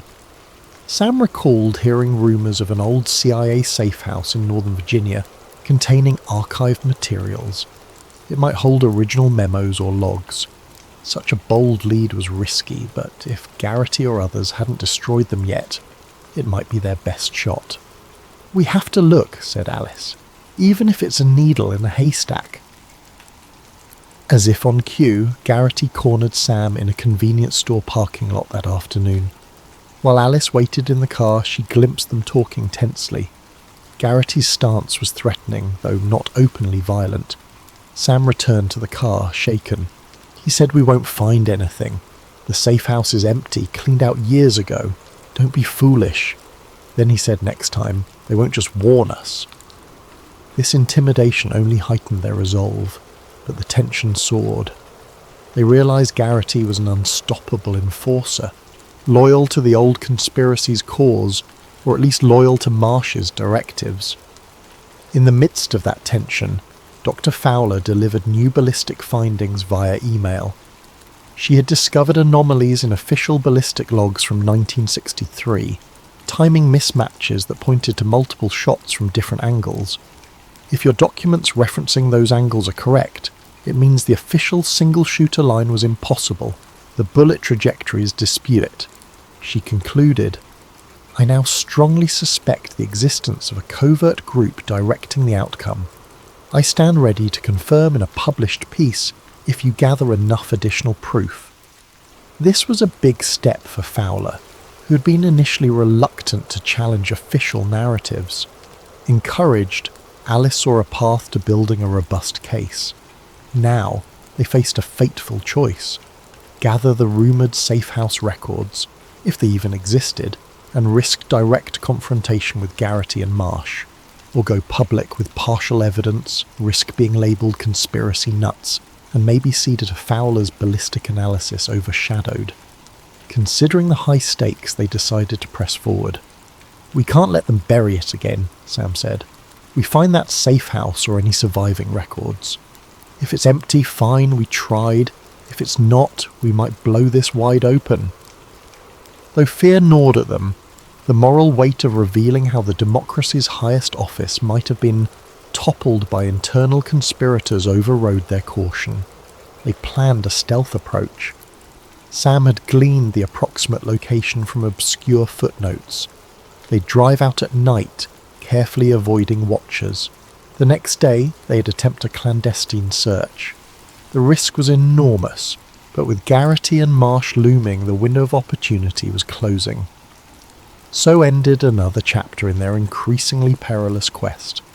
The capital city, seat of power, had proven how deeply those strings could be pulled to hide old crimes, yet the intangible sense of righteous purpose drove them on. They'd soon find themselves at the threshold of a place that might hold the final puzzle piece, a direct link to the men who orchestrated the shots fired in Dallas decades ago. The question: would Garrity arrive first to erase it all, or would they manage to secure enough evidence to finally expose the true shadows in Dallas? Late at night, a sedan cruised along a winding rural road in Northern Virginia. Alice drove while Sam scoured a tattered map. According to rumour, an abandoned CIA safe house sat near a wooded property line. The sky was moonless, thick with hush. They parked out of sight, proceeding on foot. Overgrowth and a weathered chain-link fence suggested no active caretaker. The hush crackled with tension. Garrity might appear at any moment. They found a padlocked door leading to a small bungalow half buried under vines. With minimal fuss, Sam pried open a rotted window. They slipped inside, flashlights illuminating dusty furniture. The interior smelled of old paper and mould. A few battered filing cabinets stood in the corner. "This must be it," Sam murmured, "if Garrity or Marsh didn't already clear it out." They rummaged through drawers, most empty or filled with mundane forms.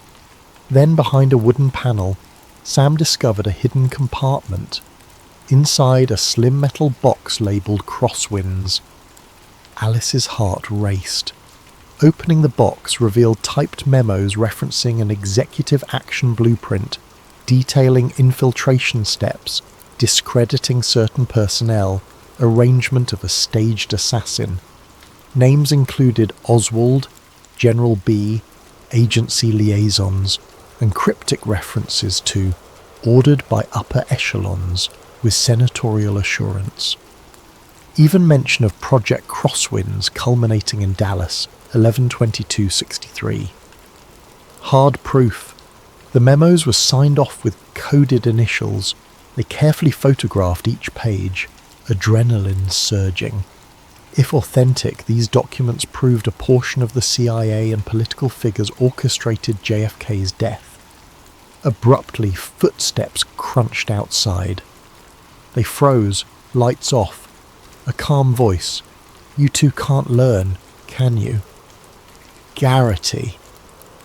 The door banged open. Sam ducked behind a dusty couch, clutching the metal box. Alice crouched behind a battered desk. Garrity's flashlight beam swept the room. He advanced with measured steps. "Ms. Coleman, Sam Delgado, I know you're here. Drop that box. Step out or I'll do it for you." Tension clamped Alice's chest. She texted Manny a quick, "Safe house under attack," then stashed her phone. Garrity spoke again.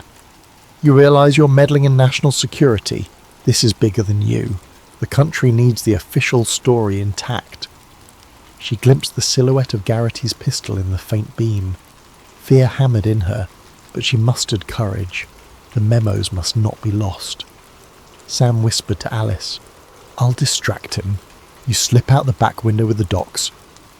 She protested silently, not wanting to abandon him, but Sam signalled urgency. Garrity advanced deeper, nearing the desk. Sam popped up from behind the couch, brandishing a broken chair leg. "Over here, Garrity!" he shouted. Garrity spun, startled. Sam lunged, the chair leg meeting Garrity's forearm. A short scuffle ensued. Garrity easily disarmed Sam, tossing him into a shelf with a loud crash. While Garrity was occupied, Alice crept to the side window. The metal box clutched to her chest. She hoisted it, climbing out with difficulty. The sound of a gunshot cracked inside. Fear jolted her. She didn't know if Sam was hit. She scrambled out, stumbling in the dark. Another shot echoed, then a third. Her mind reeled with dread, but she pressed on, memorizing Sam's last instruction. "Get the evidence out." She dashed into the thicket, crouching behind trees. A single overhead glance told her Garrity wasn't immediately chasing. She heard muffled shouts from inside the safe house. Possibly Sam was pinned, or worse. She texted Manny once more, hands shaking. "Shots fired, have docs, need help." Manny responded, "Police en route," though she doubted local authorities could handle Garrity's covert ties. Nonetheless, she kept moving. She prayed Sam might slip away somehow. Eventually, after a tense half-hour navigating darkness, she reached the parked sedan. She stashed the metal box in the trunk, heart pounding with anguish over leaving Sam behind. But revealing these documents might be his only hope. She started the engine, headlights off, rolled down the road until safe to turn them on. Once on the highway, tears streamed. She overcame the guilt with a vow. I'll expose everything, rescue Sam, but for now the documents needed to get out. At dawn she found a safe motel near a different county. Manny arrived after a frantic drive from the city. They pored over the newly discovered memos. The language was shockingly explicit, references to how Oswald shall be presented as the lone extremist, a mention of arranging infiltration in New Orleans for plausible associations, instructions for certain media infiltration to push the official line, even footnotes about friendly senator aides ensuring the commission's compliance. One senator's name was redacted, but cross-references suggested it might be Marsh or her predecessor. Manny gasped. This is more than enough to blow up decades of official narrative. They faced a choice: publish immediately, or confirm authenticity with Dr. Fowler. They decided on a middle path, scan them, secure backups, then meet Fowler for final verification. Manny would also tip a few trusted media contacts to prepare for a major scoop. Meanwhile, they'd try to contact Sam or confirm his fate. Several calls and texts to Sam's phone went unanswered. Fear coiled in Alice's gut. She prayed Sam was alive. Within hours, national headlines got wind that new documents allegedly emerge on JFK plot. Manny's media leaks were unstoppable. A short snippet on a major news site asked, could a new generation of researchers reveal a government plot? Marsh swiftly addressed the press, calling it baseless rumour, dangerously irresponsible. She didn't mention Alice by name, but spoke ominously about journalists dabbling in treason. Meanwhile, inside sources told Manny that Marsh had convened a closed-door meeting with intelligence bigwigs. A sense of final confrontation loomed. In a quiet lab, Dr. Fowler examined the box's original typed pages. She used ultraviolet light, checking the paper's age, typewriter patterns.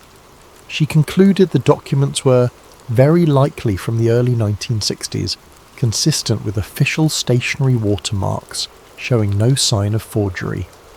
Coupled with ballistic references matching her prior analysis, Fowler was ready to publicly attest that these items were authentic. "This is indeed the soaking gun," she said. She recognised how explosive it was, but moral duty demanded truth. As Alice prepared to release the entire trove online, Manny received a tip from an inside staffer.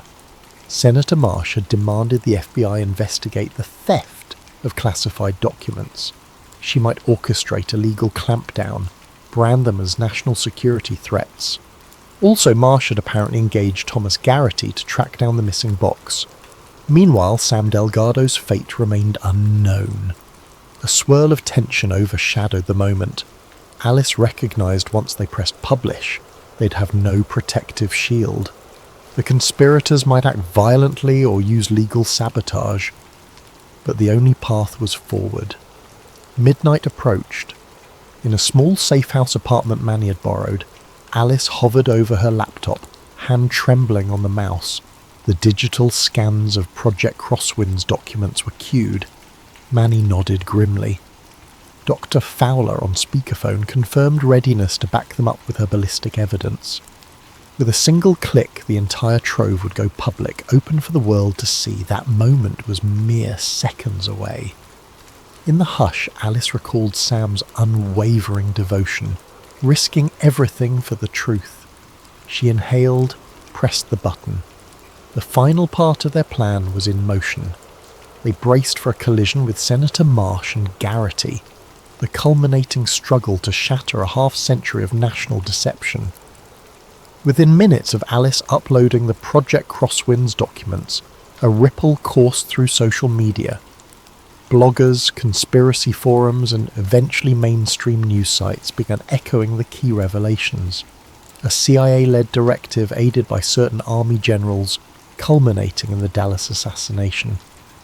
The material included typed memos, references to Oswald's role as a scapegoat, potential collusion with mafia elements, and even cover-up involvement by powerful politicians. Shockwaves spread, overshadowing the usual nightly headlines. Even so, some demanded more proof.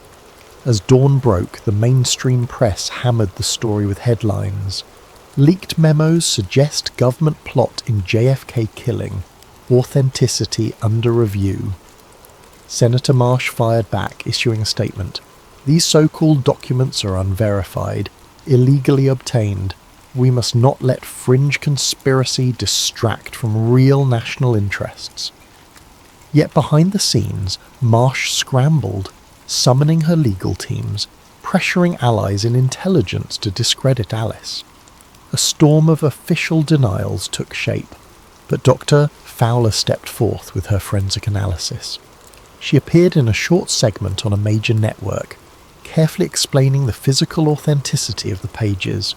She highlighted how the ballistic references resolved the old magic bullet controversies. Viewers watched, stunned. Marsh's attempts to brand the evidence as forgeries lost momentum. Public curiosity soared. In the swirl, Alice arranged a covert meeting with Senator Marsh, offering an off-the-record chance to respond. Marsh surprisingly agreed, perhaps hoping to spin the narrative. They chose a neutral space, an empty event hall after hours. Manny set up a camera feed, ready to stream if needed. Marsh arrived, flanked by a stern-faced aide. She wore her polished smile. "Ms. Coleman, you're courting national sabotage. This entire fiasco jeopardizes trust in our institutions," Marsh began calmly. Alice retorted, "Senator, these documents show that powerful figures orchestrated JFK's murder. The public deserves to know. Did you or your predecessors share complicity?" Marsh's polite mask cracked. "I was not around in '63, but yes, I represent a lineage that believed in safeguarding national security by any means. Some secrets must remain buried to keep America strong. The chaos you're unleashing helps no one." Manny, hidden, recorded every word. Marsh realized too late this conversation was on the record. She grew furious, hissing, "You vile opportunist." Suddenly, Thomas Garrity burst in from a side door, pistol in hand. Manny froze behind the camera. Marsh whipped around. "Garrity, why are you here?" He glowered. "I am cleaning up your loose ends, Senator." Marsh's eyes flashed anger. "We do not kill them in a public broadcast, you fool! Stand down!" Garrity spat. "You lost control. This entire scandal threatens us all." In a standoff, Garrity advanced, aiming at Alice. She tensed, heart pounding. Chaos erupted. Manny tried to tackle Garrity. A shot rang out, grazing Manny's shoulder. He collapsed with a cry. Marsh shouted in panic, "Stop, Garrity! We can salvage this!" Garrity ignored her, turning the weapon at Alice. She ducked behind a chair, trembling. Sensing it was do or die, Manny, despite the pain, wrenched himself up, lunged at Garrity again. Another shot fired wide, lodging in a table. Marsh stumbled back, her perfect composure shattered. She shrieked, "You're destroying everything!" Garrity roared back, "We do what must be done!" The scene was chaotic, but Manny managed to knock Garrity's arm enough to send the pistol skittering. Alice seized the moment, dashed forward, retrieving the gun, holding it unsteadily. Garrity lunged for her, but Manny blocked him and they could pin Garrity down. Unbeknownst to Marsh, Manny's camera had been streaming to a small online platform. The scuffle, the senator's meltdown, Garrity's confessions about ends justify means, it all broadcast live. The partial admission from Marsh about a lineage preserving secrets at all cost went public. Observers on the internet watched, stunned, as it became apparent that a high-level figure condoned lethal methods to keep old secrets hidden. Police sirens soon approached. In the final moments, Marsh tried to salvage dignity, stammering to the camera that everything was misconstrued. But the broadcast ended with uniformed officers storming in, subduing Garrity, paramedics tending Manny's wound. Alice felt relief mingle with exhaustion. They had forced a confession, or near enough, out into the open. The entire conspiracy was effectively laid bare for national scrutiny. In the days that followed, Marsh faced a firestorm. Public calls for her resignation mounted. Congressional committees demanded an inquiry. She tried to disclaim involvement, but the partial meltdown on camera was damning. Garrity was arrested, though rumours swirled he'd take the fall alone. Meanwhile, Manny's minor injury was treated, and he was released from the hospital with a bandaged shoulder. Dr. Fowler stepped forward, confirming the ballistic data, lending the final blow to the official single-shooter theory. In the swirl, Alice pressed authorities about Sam Delgado's fate.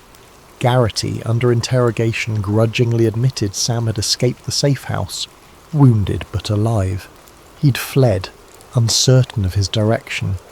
This spurred a new search. A few days later, Sam reappeared, calling from a hospital in another state. He'd sustained a minor gunshot wound, but managed to slip away while Garrity gave chase. He was safe now, though shaken. Alice wept with relief. She realised how close they'd come to losing him. The documents plus Marsh's meltdown spurred a major national debate, overshadowing typical news. Polls reveal the public was half in shock, half in denial. Some refused to believe the government orchestrated JFK's death, calling it a hoax. Others demanded immediate prosecutorial action. The White House declared a special commission to review the newly revealed evidence. Historians declared it the biggest revision of 20th century American history in decades. For Alice, the experience was bittersweet. She'd uncovered the truth, but at great cost. Sam's injuries, Manny's brush with death, her own near-lost faith in the system. She felt no triumph, only relief that the old Agent Moore's final cryptic warnings had led her here. She remembered how the story started with a simple anniversary piece. Now it ended with a national reckoning. She often revisited the memory of Agent Moore's frail voice. He was just a patsy. Indeed, the entire truth was darker than she imagined. Months later, Alice visited Dealey Plaza in Dallas. The sun shone on the famous old book depository, the vantage point that for decades was claimed to be the lone shooter's nest. But she now knew multiple vantage points were used. She stood quietly, reflecting on how easily official narratives can shape history for generations. Sam, mostly recovered, accompanied her.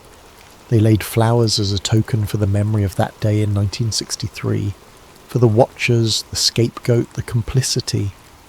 "We did what we could," Sam said softly. Alice nodded. Back home, Manny's article series titled Shadows in Dallas, The Crosswinds Documents, soared in readership. Dr. Fowler's forensic testimony became standard reference for new documentaries.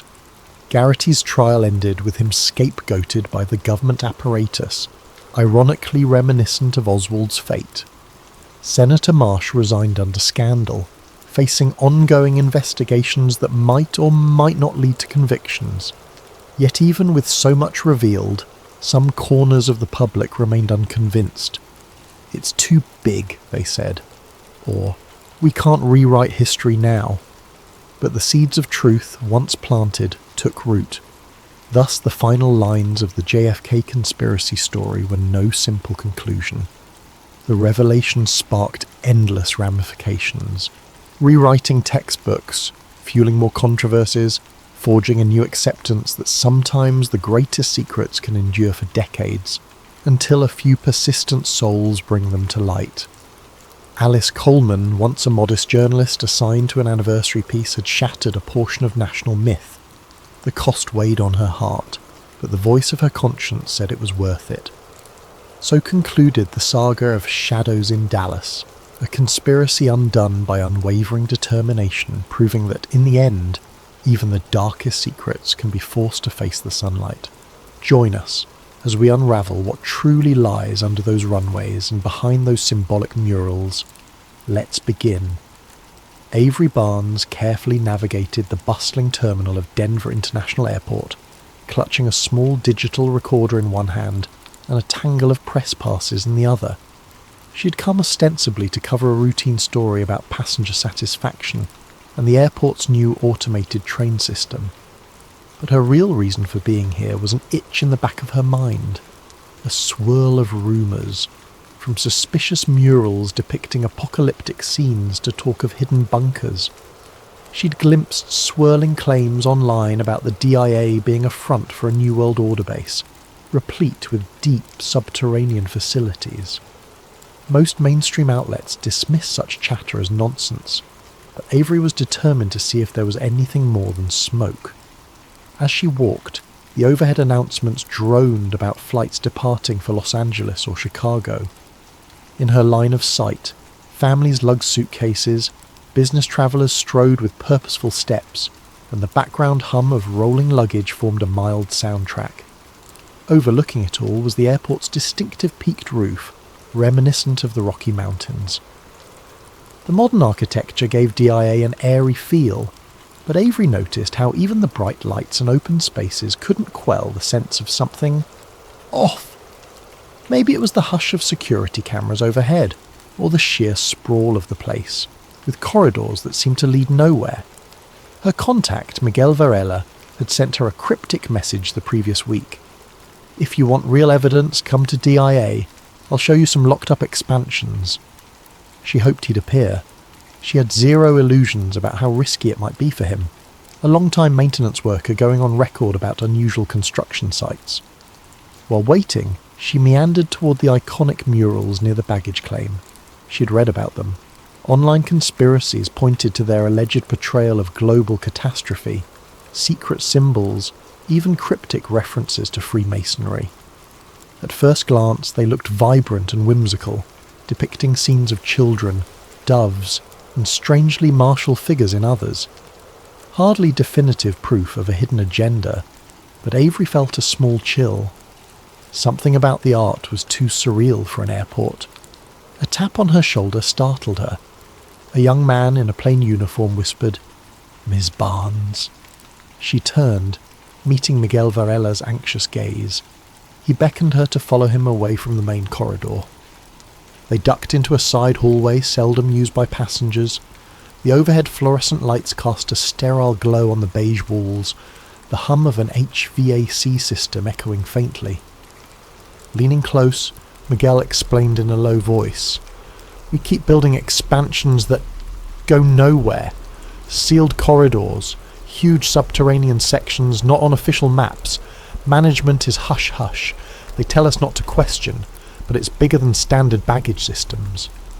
Avery's pulse quickened. She asked for specifics. Miguel described how, during overnight shifts, entire shipments of unmarked crates arrived at restricted docks. He'd also found references to level -4 in some internal documents, yet the official blueprint only listed 2 basement levels. Rumours among staff suggested a labyrinth of bunkers or secure facilities. "Some say it's for a catastrophic event. Others blame a secret organisation," Miguel said with a dry chuckle. But the fear in his eyes was real. As Avery scribbled notes, a sudden hush fell when a security guard rounded the corner. They both fell silent, feigning normal conversation. The guard passed by with only a nod, presumably noticing nothing amiss. After that brief scare, Miguel said he had a break in about an hour. He'd try to slip her into a maintenance corridor that might reveal part of the subterranean expansions. She agreed to meet him near a staff cafeteria, mind bristling with curiosity. With that, they parted. Needing more background, Avery strolled to an out-of-the-way lounge where she set up her laptop to browse additional leads. She found references to the infamous Blue Mustang statue outside. Locals nicknamed it Blucifer after an accident that cost its sculptor's life. Then there was the Masonic dedication plaque with mention of a New World Airport Commission, fueling conspiratorial chatter about an NWO. Every piece fit the mosaic of hush-hush expansions and weird symbols. Her email pinged. A note from an art historian doctor, Valerie Ung, responding to Avery's inquiry about the airport's mural designs. She offered to meet soon to discuss the symbolic iconography. Good. Another puzzle piece in place.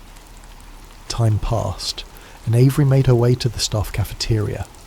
True to his word, Miguel arrived, wearing an uneasy expression. Quietly, he guided her through a corridor marked "Authorized personnel only." As they passed locked doors, the environment took on a more utilitarian look. Concrete floors, dull overhead lamps, no travellers in sight, just occasional workers or carts. At a certain door with a coded keypad, Miguel typed in a code. The door hissed open, revealing an industrial staircase descending into a faintly lit space. "Down here is part of the old baggage system everyone jokes about," Miguel whispered. "But deeper, there's sealed expansions. I've only glimpsed them." Avery's heart thumped. She carefully followed him down the steps. The air grew cooler, the hum of machinery more pronounced. They reached a wide corridor with overhead pipes and cables. Miguel led her to a set of double doors labelled "Restricted, No Entry." He pressed his ear to it, then motioned for Avery to do the same. The hush behind the doors felt charged, as though a large empty chamber lay beyond. He quietly tested the handle. Locked, of course. "Any chance you can get me inside?" Avery asked, adrenaline spiking. Miguel shook his head. "Not without triggering alarms. But I saw large shipments vanish behind these doors at night." Avery snapped discreet photos, her camera's flash turned off. She noticed a small symbol etched near the door's corner, a stylized pyramid with a single eye. It was no official airport mark. Her breath caught. Could this be evidence of a bigger conspiracy? She put a gentle hand on the door, imagining the subterranean space behind it. "I suspect deeper passageways lead from here," Miguel said softly. "Word is, staff used to joke about bunkers for VIPs during Doomsday, but management calls them nonsense." Their covert exploration ended abruptly when footsteps echoed from further down the corridor. Startled, they retreated, hurrying back up the stairs. At the top, Miguel parted with a whispered, "Be careful!" They watch everything. Then he slipped away, presumably returning to his normal tasks, leaving Avery with her mind racing. She quickly made her way to a more public area, melding with the crowd of passengers to avoid suspicion. That evening, Avery sat in a corner of the airport's main concourse, reviewing her notes. 1,000 questions whirled in her mind. She typed a quick message to Dr. Valerie Ung, setting up a meeting for the next day to examine the mural's hidden or symbolic references. Meanwhile, she planned to request official comment from the airport's PR manager, Rosalind Carter, though she suspected only corporate spin in response. As she gazed at the busy travellers rushing to gates, she felt a swirl of paranoia. Who else might have noticed her wandering?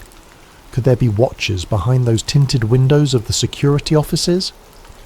One thing was clear. Denver International Airport's rumoured mysteries weren't mere online jokes. Something truly lay beneath the terminal floors, something so guarded that even staff like Miguel only gleaned glimpses. Avery intended to find out precisely what. She could feel the tension, an unstoppable curiosity colliding with an institutional desire to keep it all under wraps. Folding her laptop, she steeled herself for the next day's challenges, half excited, half uneasy about what further secrets she might unearth in those labyrinthine corridors.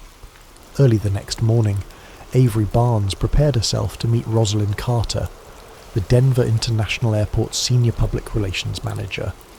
She had arranged an official request for comment about new expansions, though her real goal was to see how Carter responded to inquiries about suspicious underground projects. The appointed time was just after 9 a.m. in a glass-walled office overlooking part of the terminal. Avery, sporting her best friendly journalist demeanour, approached the security desk, stating her appointment. A short elevator ride whisked her up to a suite of executive offices.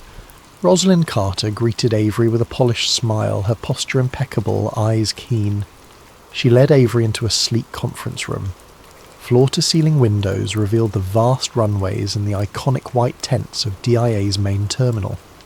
Carter offered a seat, poured a small cup of coffee, and inquired politely about Avery's interest in writing an article. Avery explained she was focusing on the airport's continuing expansions and addressing some online rumours. Carter's tone stayed cordial, but had an undercurrent of practiced deflection. She spoke about ongoing improvements to enhance passenger experience, referencing new gates, updated baggage systems. When Avery gently probed about levels beneath the terminal or sealed corridors, Carter let out a short laugh. We're aware of the conspiracies floating around, bunkers, secret societies, but truly, there's nothing beyond standard sub-basements for baggage handling and mechanical equipment. She flashed a perfect PR grin. The airport is big, yes, but we only close off sections for maintenance or safety reasons, not for anything clandestine. Avery pressed a bit further. What about employees who claim to have seen sealed expansions or shipments at odd hours? Carter's smile tightened. She insisted that any off-hour shipments were typical supplies for ongoing construction or large-scale vendor deliveries. We operate 24/7, Ms. Barnes. We have to. This is an international airport. That might look suspicious from the outside, but it's routine. She maintained impeccable composure, never letting a crack show. Her eyes, however, flickered with a trace of caution. Finally, Avery inquired about the airport's rumoured time capsule or Masonic plaque, referencing a New World Airport Commission. Carter explained in clipped monotone. That was a local civic group from the 1990s, not some secret society. People read too much into a harmless plaque. The quickness of her answer felt rehearsed. She ended with a polite wrap-up. I'm sure your readers will find the real expansions quite ordinary once your piece is done. Let me know if you need more official statements. Avery concluded the meeting with a forced smile, suspecting Carter had meticulously avoided any direct responses to the deeper allegations. Leaving the executive suite, Avery felt both frustration and renewed suspicion. Carter's polished disclaimers were exactly what one might expect if the airport indeed had hidden compartments. She decided to reconnect with Miguel soon, to see if he could give her more tangible leads. Meanwhile, she had an afternoon appointment with Dr. Valerie Ung to discuss the mural's alleged symbolism. She hurried across the main concourse, scanning the crowds for watchers. A creeping sense of being followed nagged at her, though she spotted no one specifically. She chalked it up to paranoia. Dr. Valerie Ung suggested they meet in a quiet corner of the terminal near a large mural. With lines of travellers passing by, Avery found the professor, a petite woman wearing glasses, flipping through a folder of reference images. Dr. Ung greeted Avery with a handshake and wasted no time in pointing out certain details in the largest mural. Bold, dreamlike images of children from various cultures, a figure that seemed to represent war or destruction, arcs of colour signifying peace overshadowing conflict. Many interpret these as allegories for global unity after strife, Dr. Ung said, but some see coded references to a new world order rising from chaos. The painter's intention is ambiguous. He did talk about bridging differences, yet conspiracists fixate on the militant shapes or the anguished faces in the background. Avery studied the artwork's corners, noticing images of extinct animals, weeping mothers, and a menacing figure in a gas mask. It does look unnerving in parts, more intense than typical airport art. Dr. Ung nodded. Yes, a strange choice for a public terminal. Possibly the airport's commissioning board wanted to provoke thought. But I do see curious symbols. A stylized letter resembling the Freemason square and compass, hidden within a swirl, subtle enough to be unconfirmed. Some lines do read as coded messages if you look from certain angles. They stepped to the next mural, which depicted a peaceful scene of children celebrating around a blossoming tree. Dr. Ung pointed at a portion of the painting's corner. Here, the initials N-A. Officially, it stands for the artist's note referencing native Western art or something, but conspiracy folks tie it to the New World Airport Commission. Avery's mind churned. She recalled Carter's denial about that group. Everything felt connected by faint threads. She asked if Dr. Ung believed the rumours about secret societies. The professor shrugged. Hard to say. Artistic coincidences happen, but the sheer volume of strange references does give me pause. Possibly a sponsor had a strong symbolic intention. That's the missing piece. Who guided these commissions? After analysing the final mural, Dr. Ung parted ways. leaving Avery with a deeper sense that the airport's art might be more than random. Avery typed quick notes, references to NWA, covert Masonic or Illuminati hints, talk of a future global cataclysm. It all dovetailed with the rumour of subterranean bunkers built for an elite group prepping for some meltdown. She stepped away, noticing how passers-by took photos of the murals, unaware of their alleged deeper significance. By late afternoon, Avery's phone buzzed. A short text from Miguel. "Meet me at 8 p.m, staff door B19. I found something else." She felt a thrill of anticipation. Possibly new evidence about the sealed expansions. But caution soared too. She suspected Carter or some higher power might be vigilant. Already she'd glimpsed a uniformed guard following her for a moment earlier, though it might have been routine. She mentally prepared to keep a low profile. Before the evening meet, Avery decided to do more reconnaissance. She strolled near the iconic giant horse statue. Blue Mustang, infamous for its glowing red eyes. People joked it was cursed or ominous. Up close, the statue's size and intense gaze were disconcerting. She circled it, half hoping to find a hidden panel or code. Nothing stood out, but she couldn't shake the feeling that even that sculpture was part of a bigger tapestry, an attempt to signal something deeper about the airport's underlying purpose. Finally, night fell. The airport's bustling crowds thinned somewhat, though DIA never truly sleeps. Avery found her way to staff door B19, a poorly lit area near a lesser-used terminal hallway. Checking no one was around, she loitered casually, phone in hand. Right on time, Miguel slipped from the shadows, motioning her inside. Fear prickled in Avery's stomach. This was stepping over a line. Trespassing, possibly. Yet the thirst for truth overshadowed caution. As the door clicked shut behind them, overhead fluorescent lights buzzed.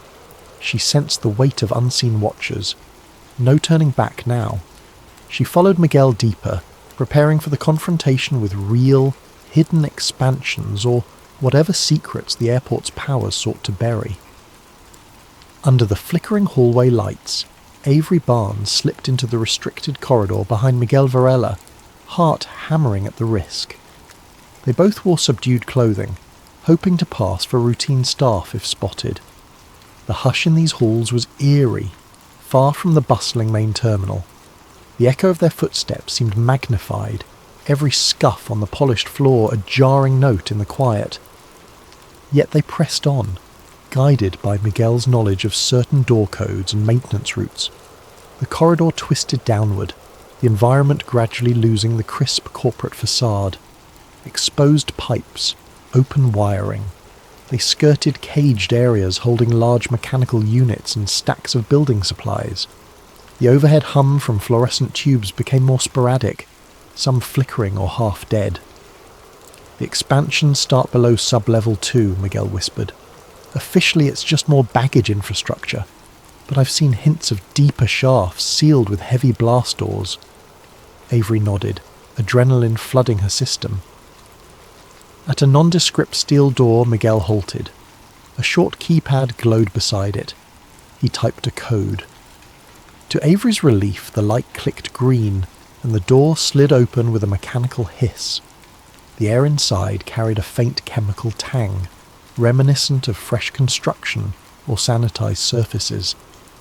They stepped through, the door sliding shut behind them. Ahead, a broad hallway spread out, lined with crates labelled with bland descriptions. Electrical components, ventilation, stock. The floor was newly tiled, the walls unpainted concrete. It was the kind of place that felt half-finished. Miguel paused, brow furrowed. This corridor's new. Even a month ago it wasn't here. Avery marvelled at the scale. The ceiling soared above, industrial lighting mounted in neat rows. A sign read Section 4B, as if referencing a discrete zone. She snapped a few covert photos with her phone. Each step echoed, the hush unnerving. Eventually they reached a large metal door. It bore a sign that read, high security, no access, along with a card reader lock. Miguel frowned. I don't have clearance for that. He tried an older code to no avail. Avery approached the small window slit, trying to peer in. She made out dim overhead lighting, but no sign of activity. Possibly a massive chamber beyond. They pressed on, following side corridors branching off the main hall. Over time, they discovered a locked gate leading to what looked like a vertical shaft with an elevator platform. Lights inside glowed faintly. So, an elevator to an even lower level, Avery guessed. Miguel nodded, lips set. We never had mention of a third sub-level in the official plans. She quietly documented the elevator's existence. The deeper they went, the more convinced she became that these expansions were about more than baggage or typical airport systems. Suddenly, footsteps approached from around a corner. Miguel gasped, motioning Avery to hide. They ducked behind a cluster of crates. Two figures in security uniforms walked past, engaged in quiet conversation. From the snippet Avery overheard something about timing for the next supply intake and Knight wants the East Corridor sealed by next month. She tensed. Knight? Could that be a reference to Marcus Knight, the rumoured big shot who oversaw hush-hush government contracting? She wanted to follow them, but the risk was too high. After they moved on, Miguel released a breath. They must be top-level security. Regular staff rarely come down here. They resumed exploring, quickly but carefully. Avery found doorways labelled storage, ventilation control, server node. Some opened easily, revealing large server racks or mechanical piping. Others were locked tight. In a small maintenance closet, they discovered a blueprint pinned to the wall. It was partially covered by a coffee-stained sheet, but when they lifted it, they saw a rough schematic referencing S4 L3 access shafts, indicating multiple sub-level connections. The blueprint extended beyond the known basement levels, indicating large open areas labelled reserved. Avery's heart pounded. This was near proof of a massive subterranean facility. She snapped photos with trembling excitement. Real evidence. A beep from Miguel's phone broke the hush. Startled, he fumbled to silence it. Too late. Footsteps again. Close.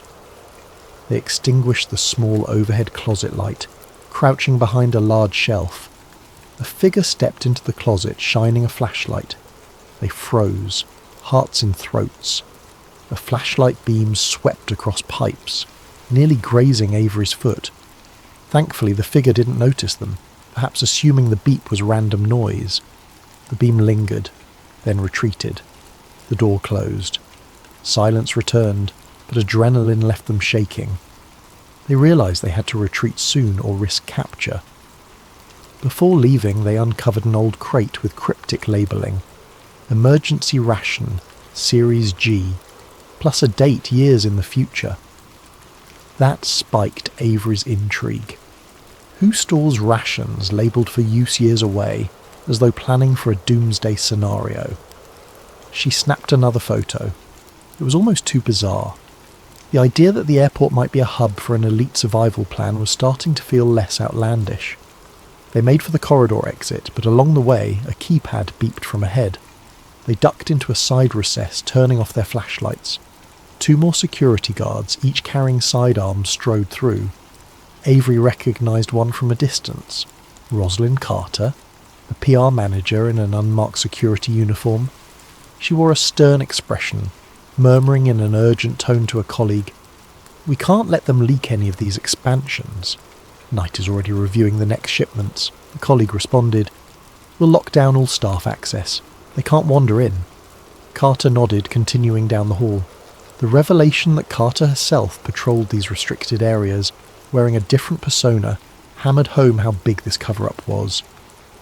Avery and Miguel huddled, exchanging a silent, wide-eyed look. They had to get out fast. Slipping quietly back to the door they'd used to enter, they typed the code and returned to the more standard basement corridor. No one seemed to notice them emerging. Re-entering the main staff areas, they parted ways quickly. Avery took a moment to gather her wits among the normal swirl of the airport's baggage zone. The difference in atmosphere was jarring.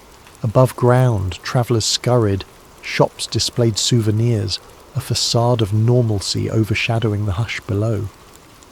That night, Avery holed up in a budget motel near the airport, transferring the photos and notes from her phone onto a secure drive.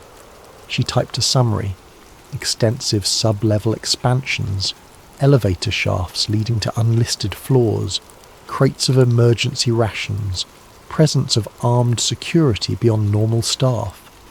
Meanwhile, Carter's secret involvement, referencing Knight's instructions. The puzzle was forming: an advanced shelter or a command centre for some higher power, possibly linked to the rumoured New World Order conspiracies. The question was how to confirm the final details. Miguel texted her, anxious. "We took big risks. Carter is suspicious. Don't contact me for a while." She replied with thanks, acknowledging the need for caution. Next, she emailed Dr. Ung a cryptic clue about the expansions, inquiring if the airport's time capsule or Masonic references tie in with large-scale bunkers. Dr. Ung responded that the time capsule's plaque included symbols reminiscent of those found in certain clandestine groups, but needed more direct evidence to connect it to the expansions. The path forward was treacherous, but with real photographic proof in her hands, Avery felt unstoppable. She planned to contact a small independent news site or blog to release a preliminary story. However, she knew she might face immediate backlash or sabotage if she published too soon. She decided instead to attempt a final infiltration, one that could gather conclusive video footage. She'd also see if, in the meantime, she could track down references to Marcus Knight, the rumoured puppet master.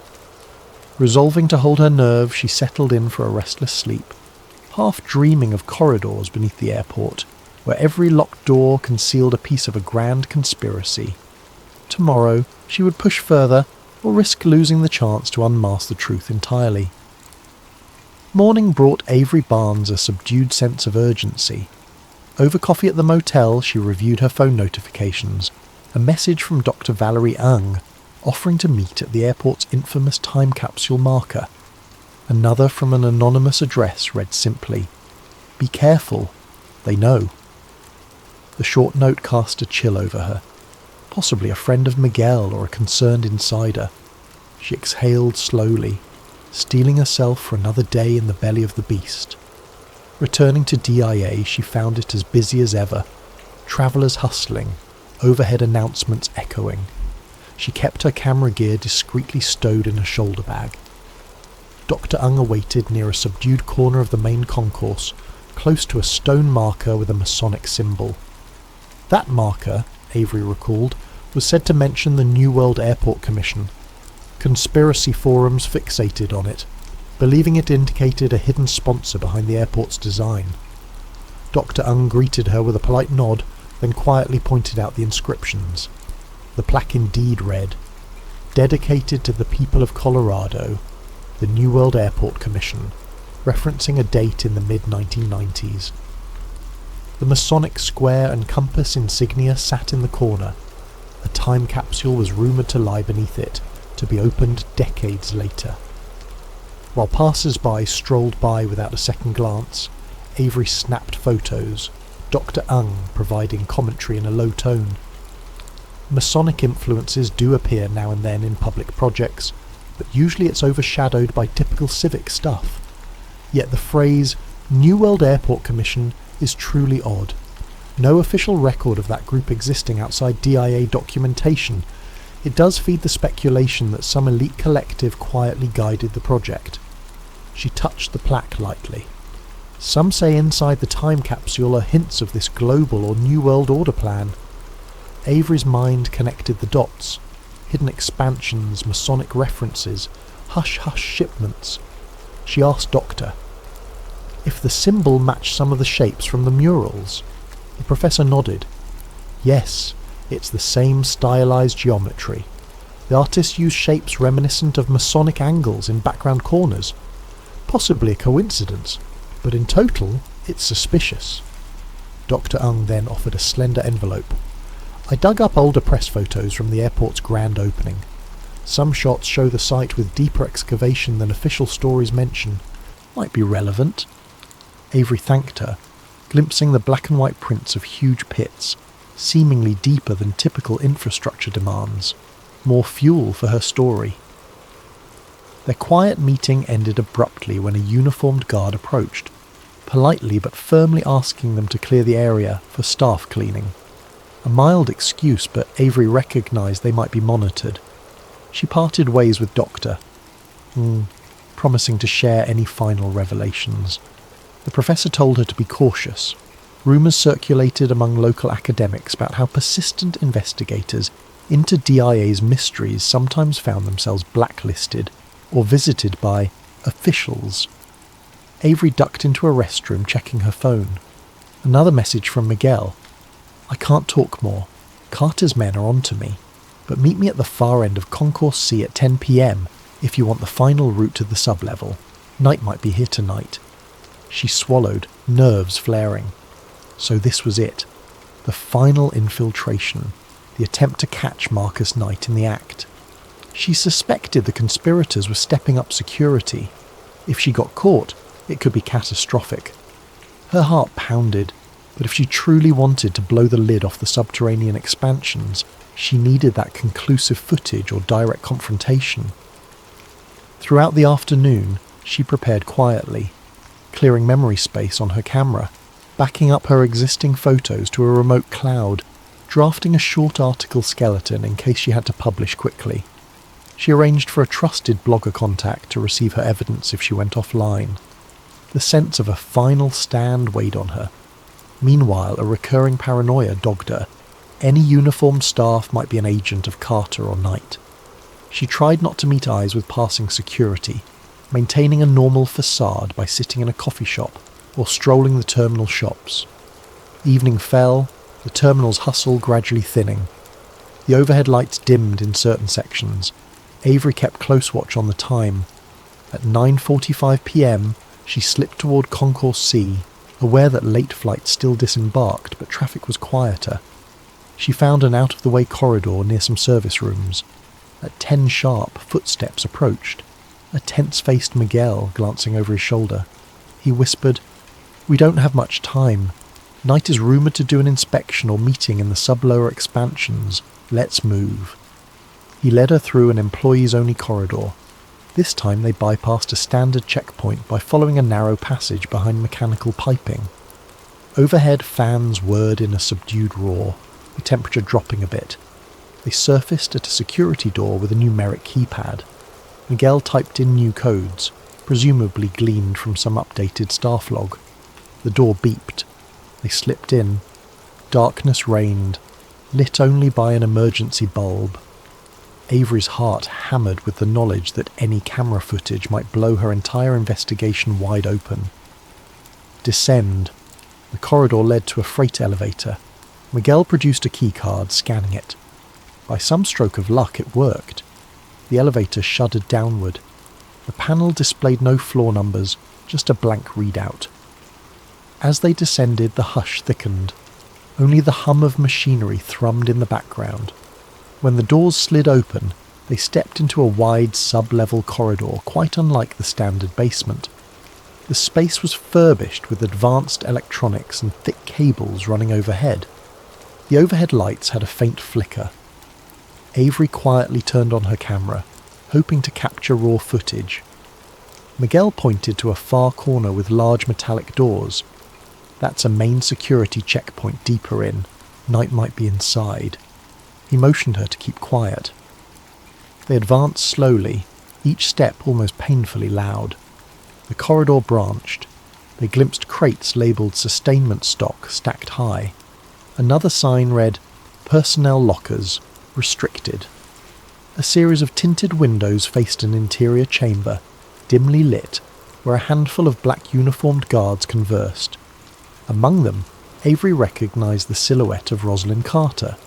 She was in heated discussion with a tall man in a sharp suit, Marcus Knight. Though she'd never seen him in person, his posture radiated authority. He tapped a folder on a table. The pair looked tense. Miguel and Avery hid behind a partially open door, camera angled to record. Over the quiet hum they caught fragments. "We need to expedite Phase 2. We can't risk further leaks." Knight's voice was low, commanding. Carter responded, "We're sealing all sub-level access soon. That meddling journalist is here, but we'll intercept if necessary." The mention of journalist pinned Avery's heart with dread. They definitely knew about her.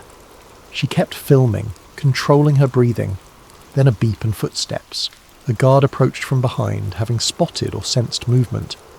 Avery and Miguel froze, adrenaline spiking. The guard barked, "Hey!" In the split second of panic, Miguel hissed, "Run!"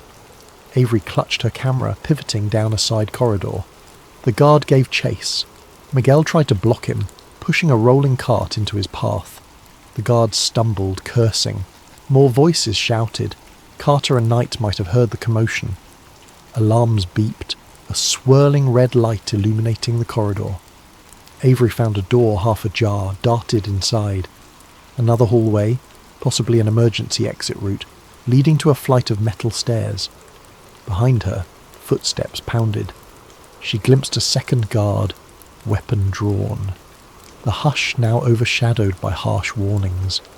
She took the stairs, hearing shouts to stop. Ears pounding, she pressed the camera to her chest, determined to keep the footage safe. The staircase wound up.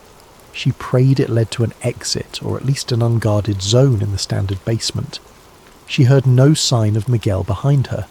Fear clenched her stomach. He'd likely drawn the security away. She had to trust he'd find a way out. At last, she emerged into a smaller mechanical room. The door from there to the main baggage level was locked from the outside. She rummaged quickly, found a crowbar near a tool rack. Jamming it into the door's edge, she pried it open with a grunt. The metal screeched. She darted through, slamming it behind her, then found herself in the standard baggage zone. Workers there stared in confusion. She dashed into the open corridor, blending with a small crowd of late-shift staff. Her breath came in ragged gasps, but none recognized her as an intruder. She slowed to a brisk walk, heart in her throat. The alarm behind her soon died away. With surprising ease, she reached the passenger area. She discovered a cluster of travellers milling around a late flight. Security apparently hadn't locked down the entire airport yet. She took advantage, calmly heading to an exit, camera hidden under a jacket. Night air greeted her outside. She hopped into a taxi, telling the driver to step on it. Her entire body trembled from adrenaline. She had video footage, recordings of Knight's words, glimpses of the sub-level expansions. Possibly more than enough to confirm a major cover-up. But the cost was high. Miguel's fate worried her, and the conspirators might attempt a full meltdown to kill the story. In the midnight hush, Avery Barnes sat in her cheap motel room, laptop open, camera cable snaking from it. Her pulse still hammered from the infiltration. Shakily, she reviewed the footage. Shaky images of the corridor expansions, the crates labelled sustainment stock, and the glimpse of Rosalind Carter with a commanding figure, likely Marcus Knight, discussing Phase 2 and leaks. Despite the frantic camera movements, the content was unmistakable. This was real, tangible evidence that the Denver International Airport had advanced subterranean expansions well beyond typical infrastructure. The references to Phase 2 implied something deeper, some looming next step. She typed up a summary, carefully stringing the data together with pictures from earlier infiltration attempts, plus the blueprint she photographed. On a second phone, she tried calling Miguel. No response. Fear gnawed at her. As dawn broke, she reached out to a small but reputable online investigative news site, Watchlight Chronicles, run by a friend, Petra, who specialised in underreported stories. She emailed the preliminary article and attachments. Petra responded swiftly, half incredulous, half excited. "This is huge. We'll run it if you confirm authenticity, but be ready for blowback," the message read. Avery recognised it might put her in crosshairs. She typed back a calm acceptance. The story needed to see daylight. Sure enough, within hours of finalising the piece, Avery's phone lit up with calls from unknown numbers. She ignored them. Then a text from a local mainstream reporter friend asked if she'd truly found secret bunkers. The rumour was out, though not from mainstream outlets yet.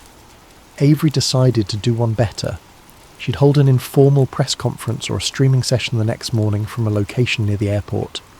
This direct approach might force DIA officials to respond publicly.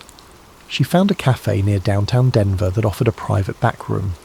She scheduled an early press gathering, inviting a handful of local bloggers, small radio hosts, and a couple of bigger outlets who might be curious. She kept it low profile, but word travelled in certain circles. That night she barely slept, half expecting a black SUV to appear, whisking her away. But no one came. Perhaps Carter and Knight were unprepared for how fast Avery moved. Early next day, about a dozen folks gathered in that cafe's back room. Tired baristas served coffee to half-awake reporters. Avery pinned up a small selection of printed photos, the sealed expansions, the blueprint referencing sub-level S-4, the crates labelled suspiciously. She played a short video clip on a projector showing the corridor infiltration, though it was dimly lit and shaky. The audio snippet capturing Knight's mention of Phase 2 in hushed tones drew hushed murmurs from the watchers. A local TV cameraman quietly filmed. Some gasped at the mention of potential doomsday bunkers. A radio host asked if she was worried about legal ramifications. Avery admitted yes, but insisted the public had the right to know. Mid-presentation, Rosalind Carter unexpectedly arrived, stepping into the cafe.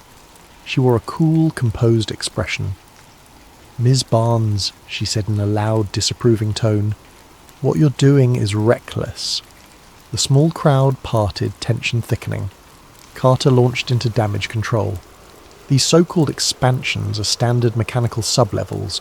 The cargo you see was typical emergency supply stock. DIA has no hidden bunkers. We regret Ms. Barnes trespassed. We'll be pressing charges for infiltration. But her voice trembled ever so slightly. Avery realised Carter's presence here indicated fear that the story might spiral. Avery calmly presented the official blueprint mismatches, the advanced security. She asked Carter directly, if it's standard, why the locked expansions, armed guards, references to Phase 2? Why are internal staff threatened into silence? Carter's jaw clenched. She repeated the scripted denial. The small group of reporters pressed her, demanding direct answers. Carter eventually retreated, tossing a final threat. "We'll speak more through official channels. DIA's attorneys will handle you." Then she left in a swirl of frustration. The coverage soared across local online outlets that day. While big media initially hesitated, the story gained traction on social media. Many watchers dismissed it as yet another conspiracy. But the photographic proof of new sublevels, the blueprint references, and the cameo audio of a hushed conversation stirred curiosity. Sizable segments of the public demanded official clarifications. Meanwhile, Avery tried again to contact Miguel to no avail. She worried he'd been silenced or fired. But she pressed forward, giving an interview to the Watchlight Chronicles, detailing how she discovered the expansions with help from an anonymous insider. At DIA, the official stance remained. No clandestine bunkers. Some older baggage tunnels might not be in active use. Yet hush-lipped rumours persisted among staff, some quietly confirming they recognised the photos. Anonymous tipsters emerged, claiming the construction they worked on extended far beyond typical needs, with specialised blast doors. The swirl of new claims overshadowed the official narrative. Dr. Ung weighed in publicly about the airport's time capsule and Masonic plaque, fueling the sense that a bigger puzzle lay beneath the iconic terminal. Meanwhile, sightings of Marcus Knight grew sporadic. Some said he was a high-level government contractor who oversaw security infrastructure. Others claimed he was part of a private consortium. No official record pinned him, fueling speculation. A few days later, Rumours circulated that Knight had retreated from DIA or was seen boarding a hush flight. Carter refused to comment. A week later, after the dust settled somewhat, Avery found a small note in her motel mailbox. It read, "Thank you. I had to leave." She recognised it must be from Miguel, suggesting he escaped or went underground. Relief tempered by sadness. He'd risked everything. The note reaffirmed that real secrets were at play, not just an overblown rumour. She stashed it away, a reminder of the personal cost behind revelations. In the months to follow, partial investigations opened at city council levels. Some demanded more transparency on DIA's expansions. Official statements revealed minimal new revelations, but public pressure forced them to allow limited tours of certain sub-basements. Conspiracy watchers took to the net, devouring each new crumb. Meanwhile, Avery's story soared in alt-media circles, brandishing headlines like DIA bunkers exposed. Some mainstream outlets covered it neutrally. The general public remained divided between intrigue and skepticism. Avery, for her part, lingered in Denver a bit, writing follow-up pieces that wove the entire narrative. Murals, ominous sculptures, suspicious time capsules, hush expansions, Knight's cameo. She suspected the labyrinth below was far more extensive than official tours showed, but she'd achieved enough to confirm the existence of large restricted levels, advanced security, and a swirl of suspicious references to doomsday or a controlling power. In a final article, she asked readers to keep watchful. Though we forced partial disclosure, deeper shadows may remain under the terminal. Our best defence is open eyes and unrelenting questions. With that, Avery departed Denver. On her last day, she strolled by the terminal's shimmering tents, noticing passengers going about daily life, many oblivious to the drama beneath their feet. She found a quiet corner, gazing out at the runways that rumour said formed a swastika-like shape from above. Maybe just an odd design coincidence, or maybe part of a bigger design orchestrated by hidden powers. She let the question linger without a firm conclusion, accepting that some mysteries only half surfaced, their deeper layers forever locked behind sealed doors. In her final reflection, Avery recognised that conspiracies rarely unravel neatly. Some watchers might brand her revelations half-baked or sensational, yet she had done her due diligence, shining a spotlight on real expansions, forced official disclaimers, and unsettled powerful figures. That alone was a small victory. Leaning against a railing, she took a calming breath of the crisp Colorado air. The sun glinted on the distant snow-peaked mountains, a stark contrast to the labyrinth of secrets below. She whispered a silent thanks for not losing herself to the hush of intimidation. Then she grabbed her bag, heading for the main exit, leaving Denver International Airport behind, yet carrying forward the memory of corridors in the deep, flickering fluorescent lights, and a truth so big it rattled the complacent narrative. The horizon beckoned her next scoop, but this one would linger in her mind for a long while. The day she glimpsed the shadows under the terminal and dared to bring them into the light. Hello everyone, and welcome to tonight's story. Before we dive in, please drop a comment below telling us where you're tuning in from in the world and what time it is right now for you. And if you haven't already, don't forget to subscribe to Sleep Theories for more intriguing stories that make you wonder about the hidden corners of our reality. Now, let's begin. Raina Bennett had been working as Deputy City Archivist of Milbridge for only 6 months when she made the discovery that would change her life, and possibly the way an entire city understood history. Milbridge wasn't a large metropolis, but it wasn't a rural backwater either. It existed in that liminal space where the hustle of daily life met a tight-knit sense of community. The city archives, housed in a squat, blocky building on Belmont Avenue, were seldom visited by anyone other than genealogists researching their family trees or local journalists digging for old planning permits. Raina found the job easy enough. She spent her days processing requests for historical documents, sifting through old maps and city council meeting transcripts. Occasionally, she uncovered something unusual. An old love letter slipped between official papers, a black and white photograph nobody recognised. Most of the time, these oddities were interesting only for a moment before losing their novelty.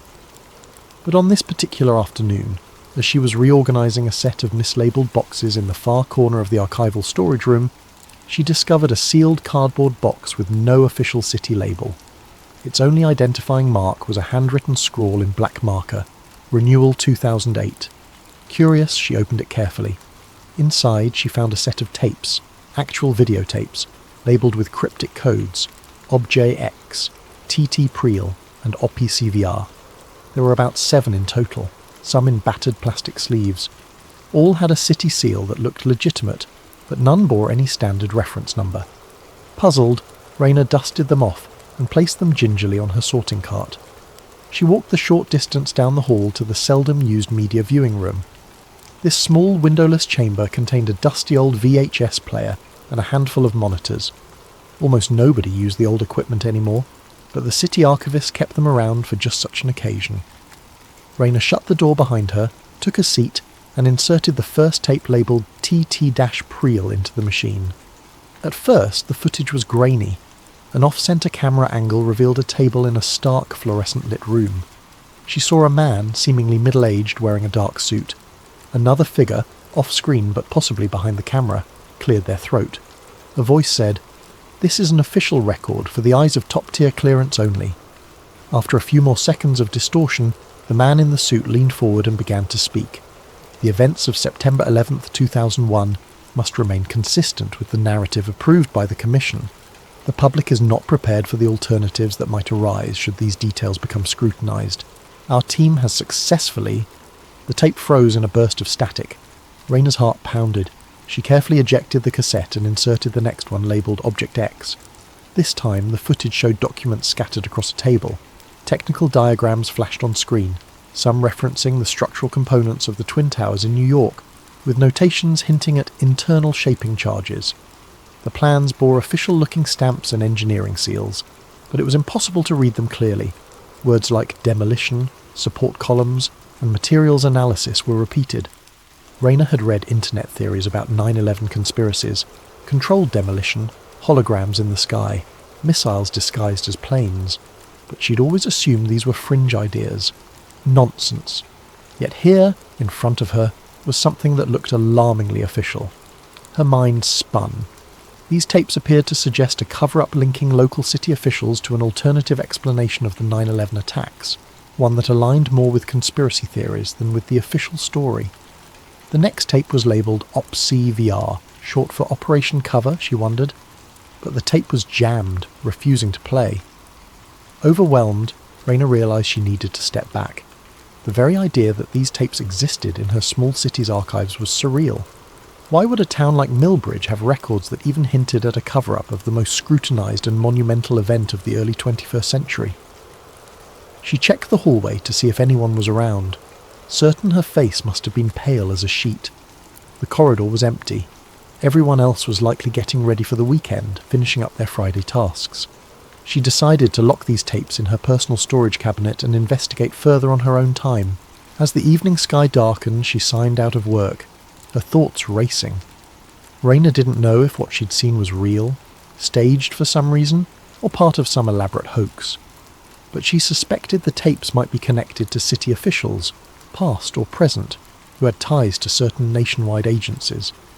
Maybe an old mayor or city council member had once worked in intelligence, or had been close to someone who did, but even that seemed far-fetched. Walking to her car, Raina felt a creeping sense of paranoia. She glanced over her shoulder more than once, half expecting to see someone watching her. The night air was crisp, the street lamps humming. She tried to tell herself that these tapes were either mislabelled or part of some half-baked local documentary project, but the knot in her stomach refused to loosen. She spent a sleepless night, replaying those images in her head. After a few hours of tossing and turning, she decided she had to keep digging. A single night's rest wouldn't change what she'd found. Something monumental lay hidden in those tapes, something that might well rewrite the official narrative about a pivotal moment in American history, or at least tie this small city to a clandestine effort to keep the truth hidden. Unbeknownst to her, as she stared at her bedroom ceiling, her phone buzzed with an unfamiliar unlisted number. Somewhere in Milbridge, or possibly beyond, someone knew that the tapes had been discovered. And now, the real danger was only just beginning. Rayna returned to the archives early the next morning, slipping inside the building with a sense of determination that battled her growing apprehension. Over a strong cup of black coffee, she stared at the tapes in her private cabinet. She had brought an external VHS to digital converter, an archaic piece of equipment from her university days. If these tapes held sensitive information, the best move would be to digitize them for safer storage and easier analysis. Before she could begin, her boss, Dr. Harold Gwenther, poked his head through the door. "Morning, Rayna. You're in early." She forced a casual smile. "Yeah, wanted to get a head start on the backlog." She watched his eyes flick to the cabinet, then back to her face. He looked puzzled for a moment, but said nothing. "I'm impressed," he replied. "Maybe all of us should take a page from your book." With a nod, he left. Once Dr. Gwenther was gone, Rayna locked the door and popped in the jammed tape labelled OP-CVR. With some coaxing, the machine whirred, and a garbled image flickered on screen. She knew from experience that these old tapes could degrade over time, especially if stored improperly. But after a moment, the visual stabilised. A female voice, crisp and authoritative, began to speak over a slideshow of heavily redacted documents. Operation Cover was initiated to ensure all engineering assessments align with official findings regarding the collapse of the World Trade Center towers. The ongoing narrative as presented by the 9/11 Commission must remain unchallenged by outside experts. Rayna pressed pause, her heart hammering. Operation Cover? So this was more than just a glitch in the official story. This was a deliberate effort to manipulate or suppress alternative explanations. The voice continued, "Any references to missile or holographic technology used to create illusions of aircraft or to control demolition must be swiftly discredited. Our cooperation with local officials in strategic locations ensures that any accidental revelations or documentation are intercepted." A jolt of realization coursed through her. Milbridge, being near a major defense contractor's satellite office, could be one of these strategic locations. In the tape, a bullet point list flashed on screen, each line too brief to read in full. But Rayna caught glimpses. Engineering profession stance, official line only, 9/11 Commission, partial truths, controlled demolitions, tested scenario. Her mind reeled. If even a fraction of this was genuine, it meant the city archives were storing top-secret materials that contradicted the entire official stance on 9/11. She didn't consider herself a conspiratorial person. She believed facts and evidence. Yet here was evidence, albeit cryptic and unsettling, that conspiracies might not only be rumours of the internet fringe. As the tape sputtered to an end, the last frames showed a black screen with white text. "File in compliance with NDA 713, sealed for 25 years from date. Violations punishable by federal law." Rayna took a shaky breath and ejected the tape. She realised she was probably already deep in violation territory. Still, questions buzzed in her brain. Why was Milbridge specifically chosen as a repository for these materials? And who else knew about them? She rummaged through the remainder of the tapes, making digital backups as fast as she could. Each one told a slightly different piece of the story. Government officials conferring with local authorities to bury contradictory engineering findings, individuals with thick black bars over their eyes speaking about new technology demonstrations, a hush-hush set of experiments involving holographic projections that could replicate passenger aircraft on radar and in the sky. Between each tape, Rayna paused to reflect. Were these real government projects, or a hoax staged by a group of elaborate pranksters? The serious tone and the specificity of the details made it hard to dismiss. She decided the next step was to cross-reference names mentioned on the tapes with official city records. In the quiet hush of the archive's back rooms, she typed furiously on an ancient computer. She looked up references to individuals named or partially named in the tapes. One name, Mayor R. Grimes, popped up repeatedly. She discovered that Robert Grimes had served as mayor of Milbridge from 2000 to 2004. Not exactly a seasoned politician, he'd been a local businessman who unexpectedly won the election. The second name was C. Donovan, presumably Colton Donovan, the head of the City Council's Finance Committee during the same period. Minutes later, Rayner located a digital record, an emergency council meeting from December 2001. The summary was minimal, stating only that the meeting was called to discuss potential collaborative efforts with federal agencies on domestic security measures. It was unusual. Milbridge wasn't exactly a hotbed for federal collaboration, at least not that she knew of. While printing out the record, she heard footsteps approaching. She quickly shoved the tapes into a drawer. The door opened, revealing her co-worker, Nadine. "Hey Rayner, sorry to bug you. Dr. Gwenther said we might have a new set of microfilms to process." Rayner swallowed hard, fighting to regain composure. "Oh, right, I'll get those for you." With a smile, Nadine disappeared, leaving Rayner to collect herself. She carefully concealed her growing trove of evidence, locking the tapes in a secure container. She knew she couldn't keep them in the city archives indefinitely. Someone might come looking for them. But for now, it was safer for them to be locked away, at least until she could devise her next move. That evening, as she walked through the near-empty parking lot, Rayner noticed a black SUV parked at the far corner. She paused. Perhaps it was just a visitor. Yet she couldn't ignore the prickle of unease that crept up her spine. She got into her car, started the engine, and drove off. The SUV didn't follow, but the feeling of being watched was undeniable. In her small apartment, she locked the door and drew the curtains, every noise in the hallway setting her on edge. The partial truth spinning in her head stoked more questions. If the Twin Towers were truly felled by controlled demolition, as some fringe theorists claimed, why store evidence in a place like Milbridge? Who orchestrated the distribution of these tapes? And what about the missile or hologram technology references? Still awake at midnight, Rayner decided to search deeper online. She found forums, half-abandoned corners of the internet dedicated to 9/11 conspiracies. She saw the same theories repeated. The buildings collapsed too neatly, official investigations were incomplete, eyewitnesses saw flashes. She had always dismissed these claims as far-fetched, but seeing them now, coupled with the tapes, made her chest tighten.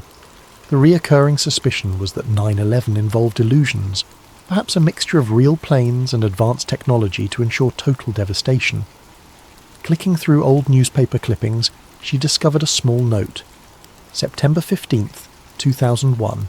Mayor Robert Grimes of Milbridge expresses condolences and pledges local resources for national security efforts. It was a brief statement, overshadowed by the much larger coverage of the day's tragic events. Could the tapes be connected to whatever resources he'd pledged? She jotted the question in her notebook. Rayner knew that if someone had gone to the trouble of hiding these tapes in the archives, it meant they didn't expect them to be found. She also sensed that time was running out. If they realised she'd uncovered them, they might already be moving to silence her, or, at the very least, reclaim those tapes by force. She turned off her computer and sat in silence, grappling with the explosive weight of her discovery. Something big lay beneath Milbridge's modest facade, a hidden tendril of conspiracy reaching back decades, perhaps all the way to the darkest day in modern American history. She just didn't know yet how deep the roots went. A restless weekend turned into a frenetic Monday. Rayner arrived at City Hall with a plan, albeit a desperate one. Speak discreetly to someone who might know about the Grimes administration. She decided to approach an old friend from her college days, David Browning, who now worked as an investigative journalist for the local newspaper, the Milbridge Herald. Although the paper was small, David had always prided himself on unearthing the truth behind local stories. They met at a small diner off Main Street, an old-fashioned place with red vinyl booths and a waitress who knew everyone by name. Rayner toyed with a straw in her iced tea, eyes darting to the door every so often. David arrived, looking both intrigued and concerned. "You sounded spooked on the phone. Everything okay?" "Not exactly," Rayner said, leaning in. "I've stumbled onto some files. Tapes, actually, that reference September 11th. There's talk of controlled demolitions, holograms, wild stuff. But it's on official city stationery, official seals." David's eyebrows shot up. "Wait, from Milbridge? You're telling me our little city was involved in a cover-up about 9/11? "I know how it sounds," Rayner said, lowering her voice. She pulled out a few still images she'd printed from the digitized tapes, discreetly sliding them across the table. David studied them, face growing paler by the second. "These markings. They look legitimate," he muttered. "But for them to be in Milbridge, are you sure they're not fakes?" "That's what I kept telling myself. But the more I dig, the more I find references to an operation codenamed Cover, where local officials collaborated with federal agencies to ensure the official narrative remains uncontested.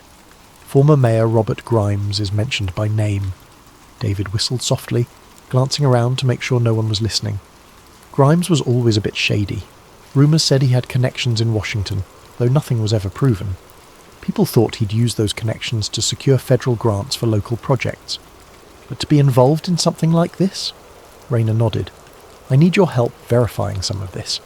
My boss at the archives knows nothing, or so he claims, but I don't trust anyone there.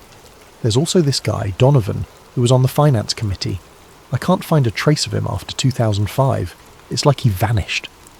David scribbled notes in a small pad. I'll dig, but you have to promise me something. Be careful. If this is real, people won't hesitate to shut you up. They agreed to keep their conversation secret and parted ways. Back in her office, Rayner discovered a sealed envelope slipped under her locked door. Inside was a single note. Stop what you're doing.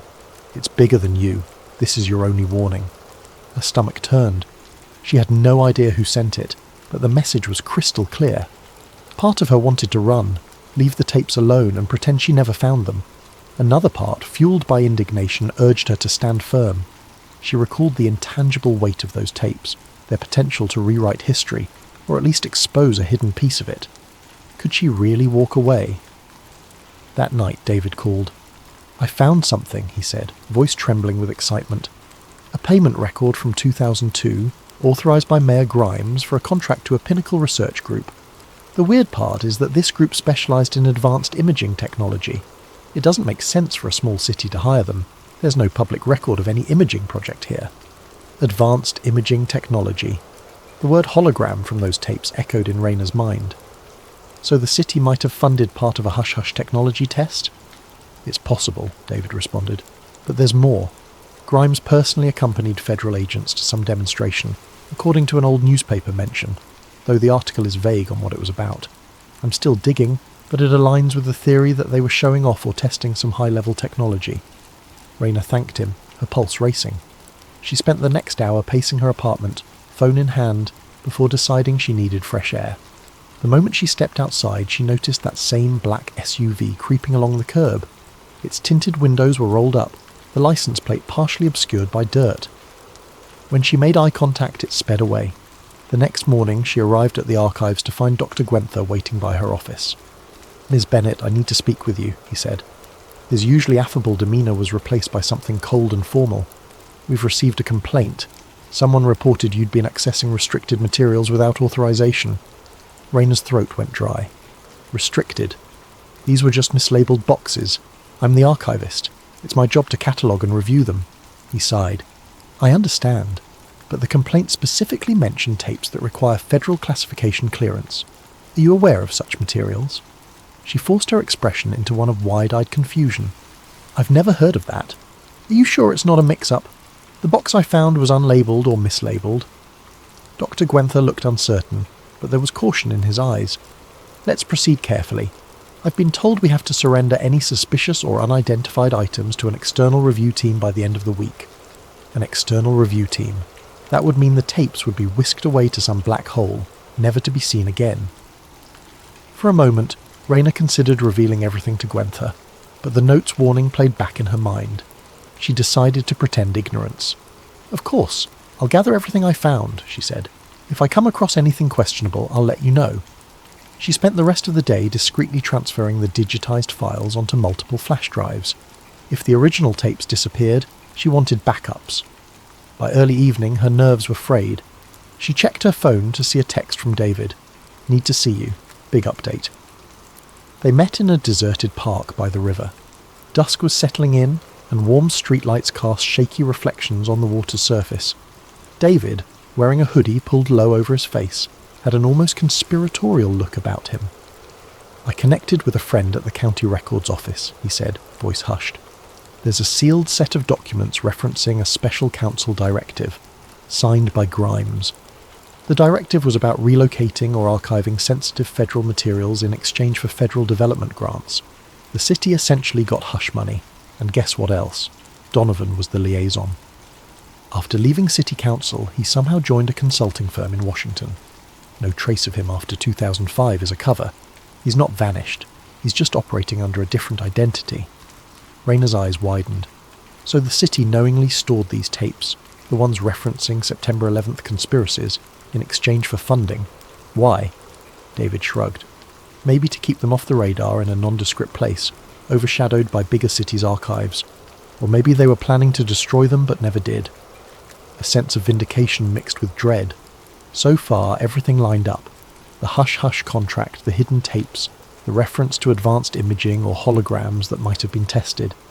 It still felt surreal, but piece by piece the puzzle was forming a coherent, if horrifying, picture. "You have to go public," David urged. "This is bigger than Milbridge, but we need more than tapes. We need someone who was part of the operation, an eyewitness, a whistleblower, or else it's just speculation." Rayna knew he was right, but who could she approach? The only living link seemed to be Grimes and Donovan. She had no idea where to find either. "I'll try to find contact info for Grimes," she said. "If I get him to talk." "Then we both better watch our backs," David finished grimly. They parted ways, each consumed by the weight of what they now carried. Rayna returned to her car, once again noticing the black SUV parked nearby. This time its headlights flared to life as she approached. Terrified, she hurried into the driver's seat and sped away, the SUV following at a distance for several blocks. Eventually it turned off onto a side street, leaving her shaken but unharmed. In the quiet of her living room, Rayna laid out every clue. Grimes, Donovan, the sealed directive, the tapes referencing controlled demolitions and illusions, the hush money from federal sources. Something dark was brewing, a conspiracy that had lain dormant for years, never meant to be exposed. In that moment, she understood the gravity of her choices. If she pushed forward, she risked her reputation, possibly her safety. But if she didn't, the tapes might vanish forever, and a piece of the truth, whatever it might be, would remain buried. She clenched her fists, determination warming her veins. One way or another she would see this through. 3 days later, Rayna managed to track down a lead on Robert Grimes. He was rumoured to be living quietly on the outskirts of a neighbouring county. Under the pretense of researching an article for the Milbridge Herald, she convinced him to give her a brief interview. She didn't mention the tapes, not yet. On a grey Saturday afternoon, she drove out to meet him. His home was a modest ranch-style house surrounded by a chain-link fence. No glimmer of the ambitious mayor remained in the chipped paint or overgrown lawn.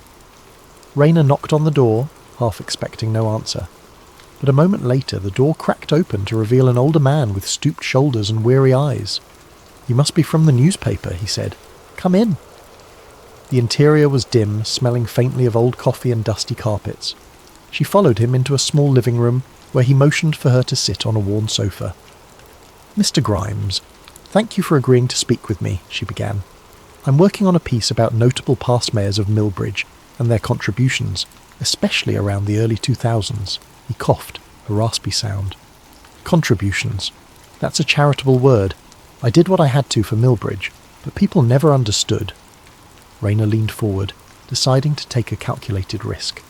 "Mr. Grimes, were you aware of any special agreements between the city and certain federal entities around 2001 or 2002? He fell silent. His expression turned grim. "I don't know who you've been talking to," he said slowly, "but that's classified information. Has been for years." Taking a breath, Rayna pressed on. "Does it have anything to do with the official narratives around the events of September 11th? His eyes flared with a mixture of anger and fear. "You have no idea what you're getting into," he stood abruptly. "Interview's over. I'm sorry." She stood too, rummaging in her bag. "What if I told you I've seen tapes? Documents referencing something called Operation Cover, tying Milbridge officials to the concealment of contradictory evidence, technical diagrams, references to hologram technology." Grimes's entire posture stiffened. His shoulders locked, and he stared at her with a mixture of shock and resignation. "You found them," he whispered. "They told me everything was destroyed. That was part of the deal." Rayna's heart pounded. "So it's true? The city was used as a repository for the real details of September 11th? He sank into his armchair, head in his hands. "Not just 9/11. That's the big one. But there were other hush-hush projects. Federal agencies needed small, out-of-the-way places to store certain records. In exchange, we got federal investment, new roads, expansions to our industrial park. Everybody was happy, or so I thought. Then, one day, they said they'd destroyed all the sensitive materials. Rayner showed him a still image from the tapes. His face drained of colour. "I thought I'd buried this part of my life," he murmured. "Those tapes detail preliminary engineering reports that suggested the towers didn't fall the way the 9/11 Commission stated. Some reports even mentioned projected illusions, the possibility that the second impact was partially orchestrated with advanced imaging to ensure maximum psychological impact. It was madness, but they wanted it suppressed." His voice shook as he continued. "I never believed it entirely. But the men who came around, they were serious. Federal badges, some from agencies I'd never heard of. They said if we went along, we'd be doing our patriotic duty." Rayner's skin prickled. "And Donovan?" Grimes nodded. "He handled most of the finances. He dealt with them directly. After I left office, he vanished into the system, I suspect with a new identity, courtesy of the same agencies." She felt a pang of both triumph and dread. Here it was, living confirmation that her discovery was no hoax. "I'm going public with this," she said. "I have digital backups. I can't—" Before she could finish, the door burst open. 2 men in dark suits rushed into the living room, guns drawn. "Federal agents," one barked. "Stop what you're doing, hands where we can see them." Time seemed to slow. Grimes trembled, arms raised. Rayner dropped her phone in terror. "What do you want?" she managed to choke out. The taller agent stepped forward. "We're seizing all classified materials. That includes anything related to the tapes you have. Hand them over." Rayner's mind raced. She had left the tape secured in her home safe, but she did have a flash drive in her purse. If these agents confiscated it, they might erase her only leverage. Her eyes darted to Grimes, who stared at her silent, guilt-ridden. A spark of courage ignited within her. "These tapes prove a massive cover-up. You can't just—" The second agent interrupted with a snarl. "We can and we will. Your naive attempts to expose national security secrets end here." Just then, another figure appeared at the doorway. David. He had followed Rayner out of caution. Holding up his phone, he said, "Smile, gentlemen. You're on a live stream." The agents hesitated, glancing at each other. David had the camera rolling, broadcasting to an online platform. "If you do anything rash, it's all on record," he said, his voice wavering but resolute. For a tense moment, nobody moved. Rayner's eyes locked on the men's firearms. Finally, the taller agent lowered his gun.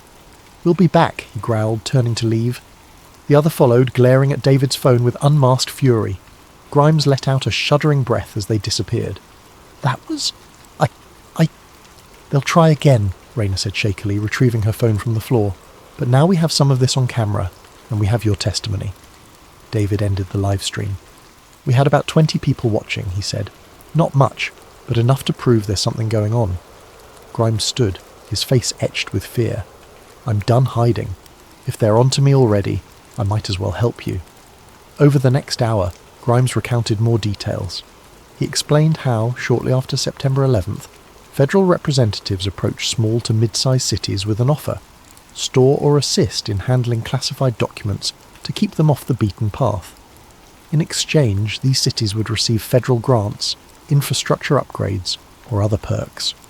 Milbridge had been a perfect candidate due to Donovan's connections in Washington. Those tapes were never meant to be found. They made sure only a handful of people knew.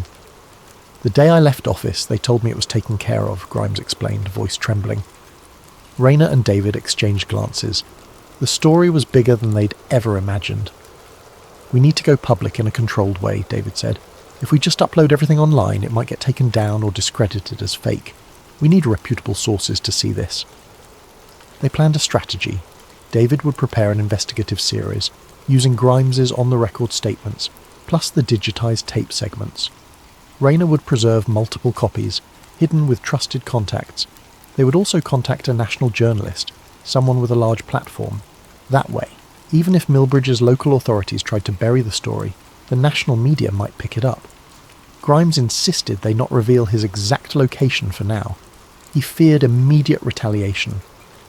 "But I'll do an audio interview," he offered. "I owe you that much. I owe the country that much." 3 days passed in a tense blur. David scrambled to verify the tape's authenticity through external experts who confirmed the city seals and official signatures were legitimate. Raina lived in constant fear, every night punctuated by mysterious vehicles passing her apartment.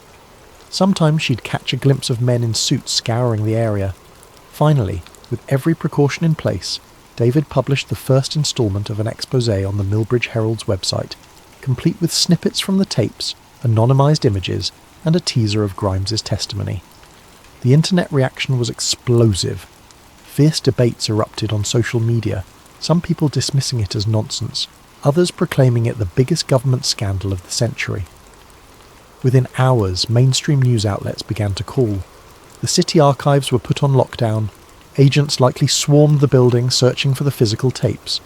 But Raina's digital backups were safely distributed. Even if the original materials vanished, the evidence still lived on. In the final weeks that followed, official statements poured out from Washington, dismissing the tapes as unverified and claiming that any local official believing in them was misguided. A new wave of conspiracy theories sprang up, questioning every detail. As time went on, the event might have become just another footnote in the endless swirl of controversies. But for those who listened closely, those open to the possibility that the official narrative might be incomplete, the story of the tapes never quite faded. Raina left her position at the archives, having sacrificed her peace of mind. Yet she felt a strange sense of purpose. She, David, and Grimes had torn a rift in the carefully woven tapestry that concealed the truth, or at least a piece of it. The secret had breathed air, and no matter how many official statements tried to suffocate it, someone, somewhere would always remember what was revealed. Grainy VHS footage of a conspiracy that upended everything the world thought it knew about that tragic day. And maybe that was enough. Sometimes the mere hint of an alternative story is enough to keep the embers of inquiry burning. In the end, as Raina packed up her apartment and prepared to start anew in another city, she reminded herself of one crucial fact. Truth, once uncovered, can be attacked, ridiculed, and buried in an avalanche of denial, but it can never truly be destroyed. And so long as she remembered that, there was hope that one day the whole story might finally truly come to light. Thank you for tuning in to this 4-part story. Let us know in the comments where you're watching from in the current time, and don't forget to subscribe to Sleep Theories if you enjoyed this tale. Stay curious, and remember, sometimes the biggest truths are hidden in the smallest places. Emily Brooks was not the kind of journalist to wait for official sources to hand her a story. She was the type who, at 12 years old, camped in her parents' backyard hoping to catch a glimpse of extraterrestrial lights. And if you asked her colleagues, they'd say she never outgrew that fascination. The perpetual night owl, Emily had recently started a small podcast called Midnight Frequencies, uploaded under the umbrella theme of sleep theories to reach an audience equally fascinated by the weird, the unexplained, and the downright bizarre. Sure, some called her a conspiracy nut, but in a small, quiet town on the outskirts of suburban America, she was one of the few people with enough curiosity, or audacity, to go chasing after lights in the sky. That very sky had erupted in rumours over the last few weeks, rumours of bright, sudden flashes at odd hours, flickering across farmland and forest. So, Emily decided to do what any dedicated, starry-eyed investigator would. She grabbed a camera, a high-powered microphone, her beloved night vision binoculars, and headed out into the fields just before midnight.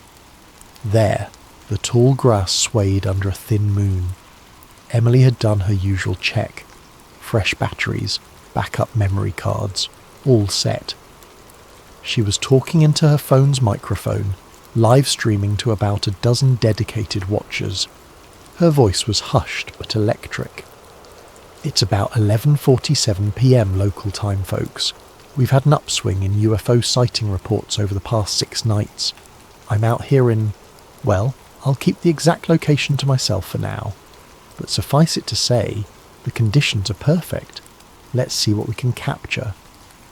She waded deeper into the field, scanning the horizon. Occasional crickets broke the silence. Suddenly a brilliant white flash lit the sky, so bright it momentarily drowned out the moon. Emily gasped, fumbling with the camera to pivot it upward. Her phone's feed blurred with static as something zipped across the darkness, leaving a faint phosphorescent trail. Then, Just as abruptly as it appeared, the light vanished. Silence. Emily's phone screen flickered, the connection faltering, and for a moment all she heard was the rapid thud of her own heart. That was unusual.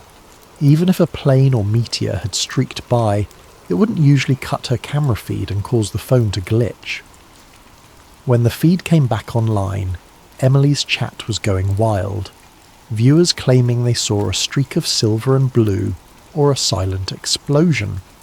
Adrenaline coursed through her veins. "Did you guys catch that?" she whispered into the phone.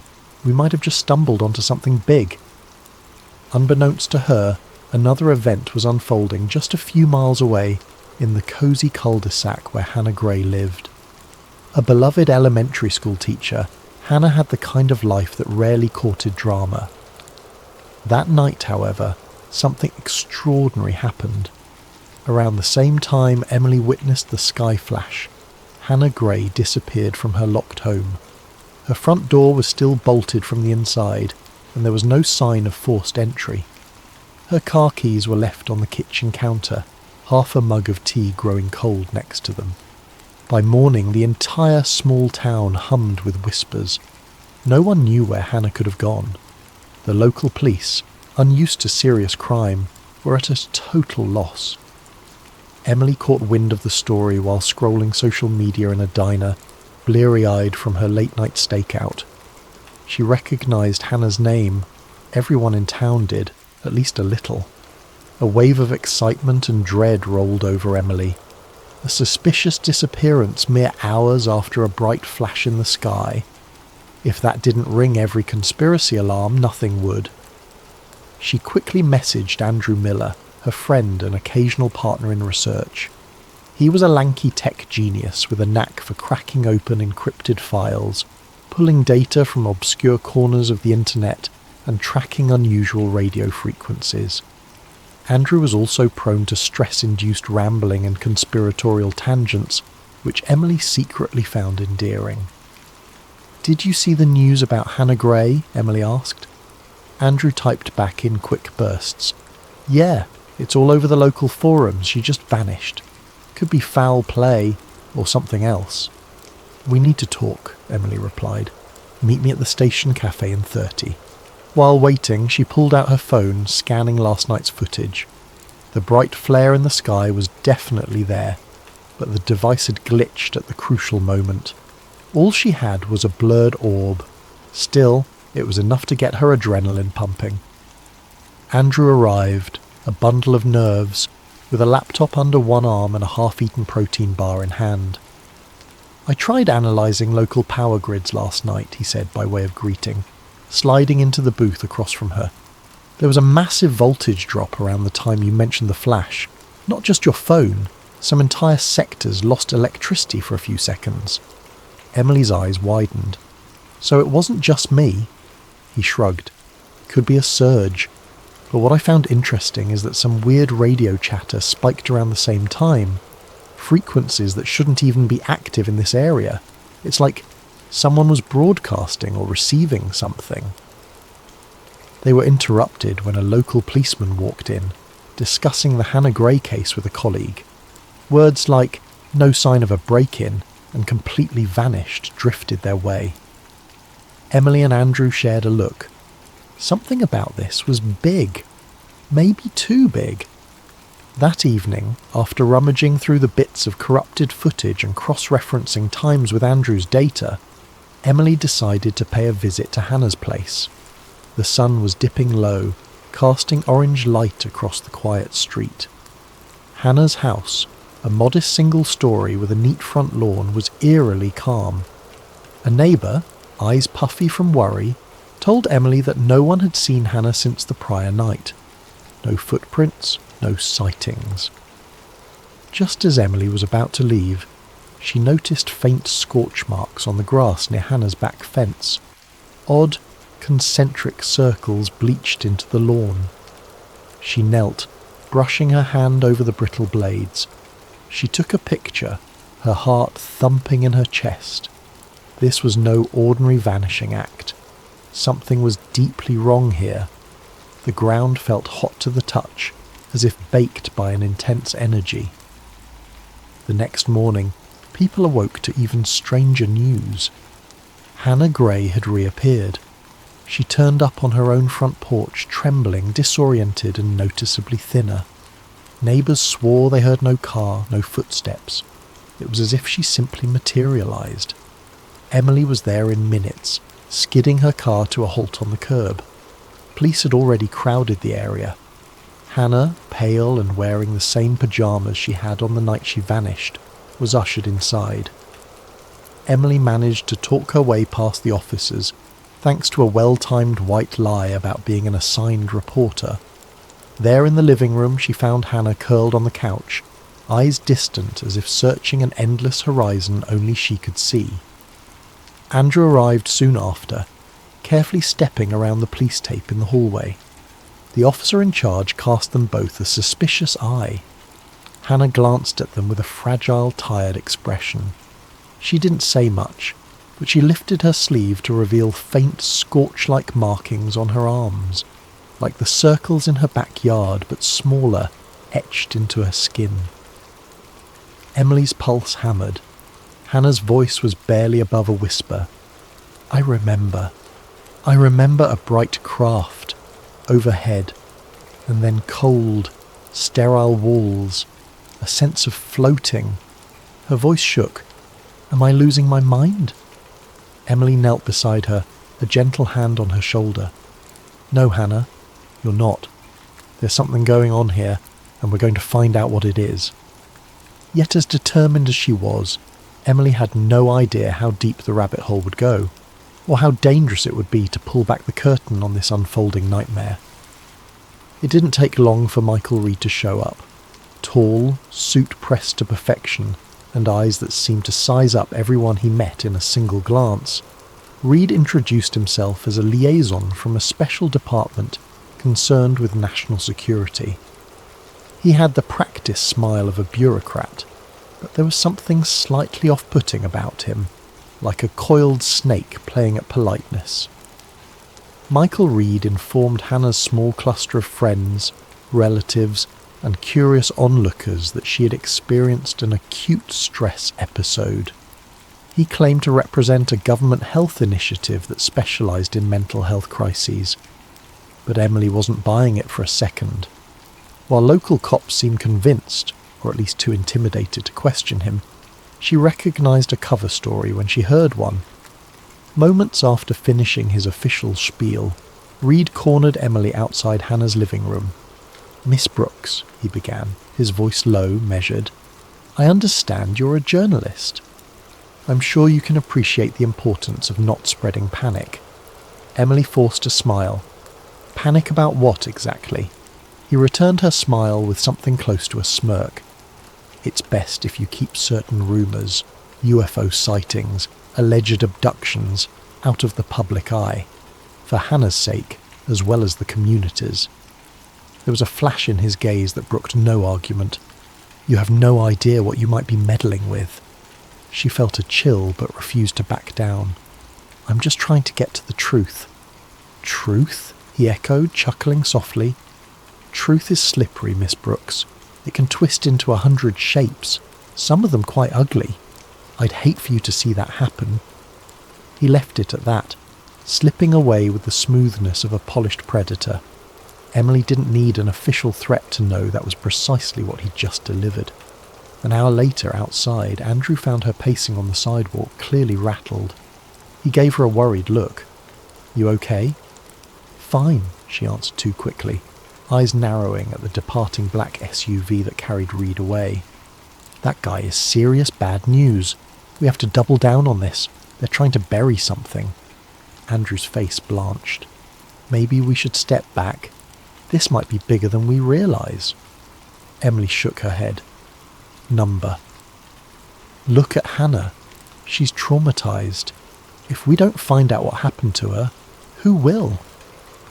They parted ways to gather more intel. Andrew delved into the digital realm, determined to find the unusual signals that had spiked the night of Hannah's disappearance. Emily visited local radio stations, talked to older residents who claimed to have seen lights in the sky for years.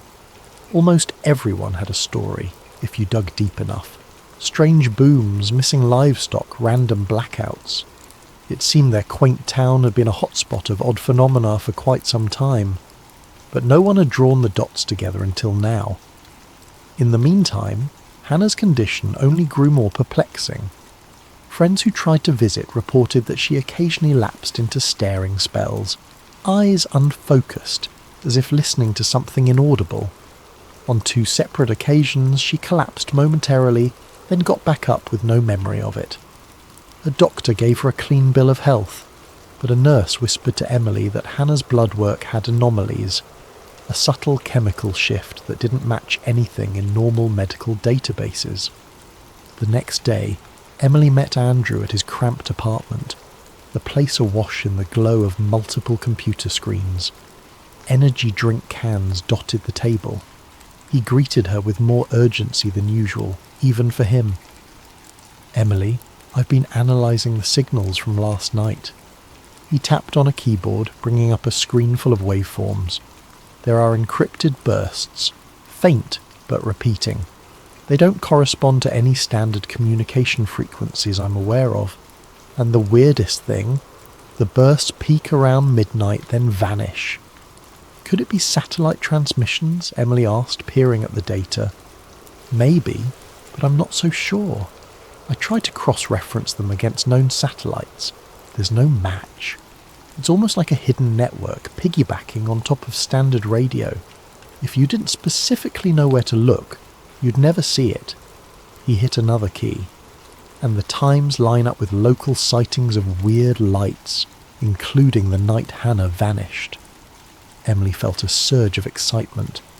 So we have potential proof of something, some clandestine broadcast that syncs with abductions, or at least with sightings. Andrew hesitated, chewing his lower lip. It's only partial. I mean, we don't know who or what is sending it. Could be the government, could be... He swallowed. Could be something not from around here. Exactly. We need more data, more on-the-ground evidence. We can't rely on official channels because apparently they're keen on shutting this down. Together they planned an impromptu excursion. Armed with Andrew's equipment, a portable frequency scanner, a parabolic mic for capturing distant noises, a thermal camera, and Emily's never-ending resolve, they set out into the countryside that night. She had mapped a route of rumoured hotspots, old farmland where a neighbour claimed to have seen dancing orbs, a lonely road by the old quarry where a teen once snapped a photo of a strange craft, and a remote vantage point near a chain of wooded hills. They arrived at the farmland first.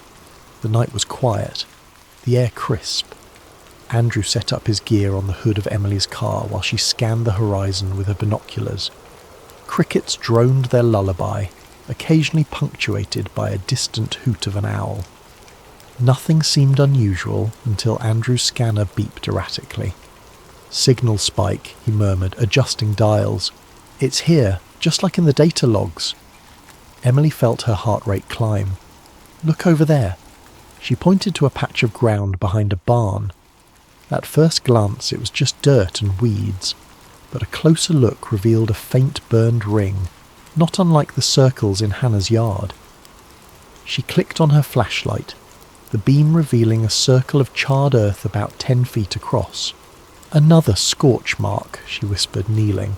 "Something has been landing here, hovering maybe. This is the real deal, Andrew."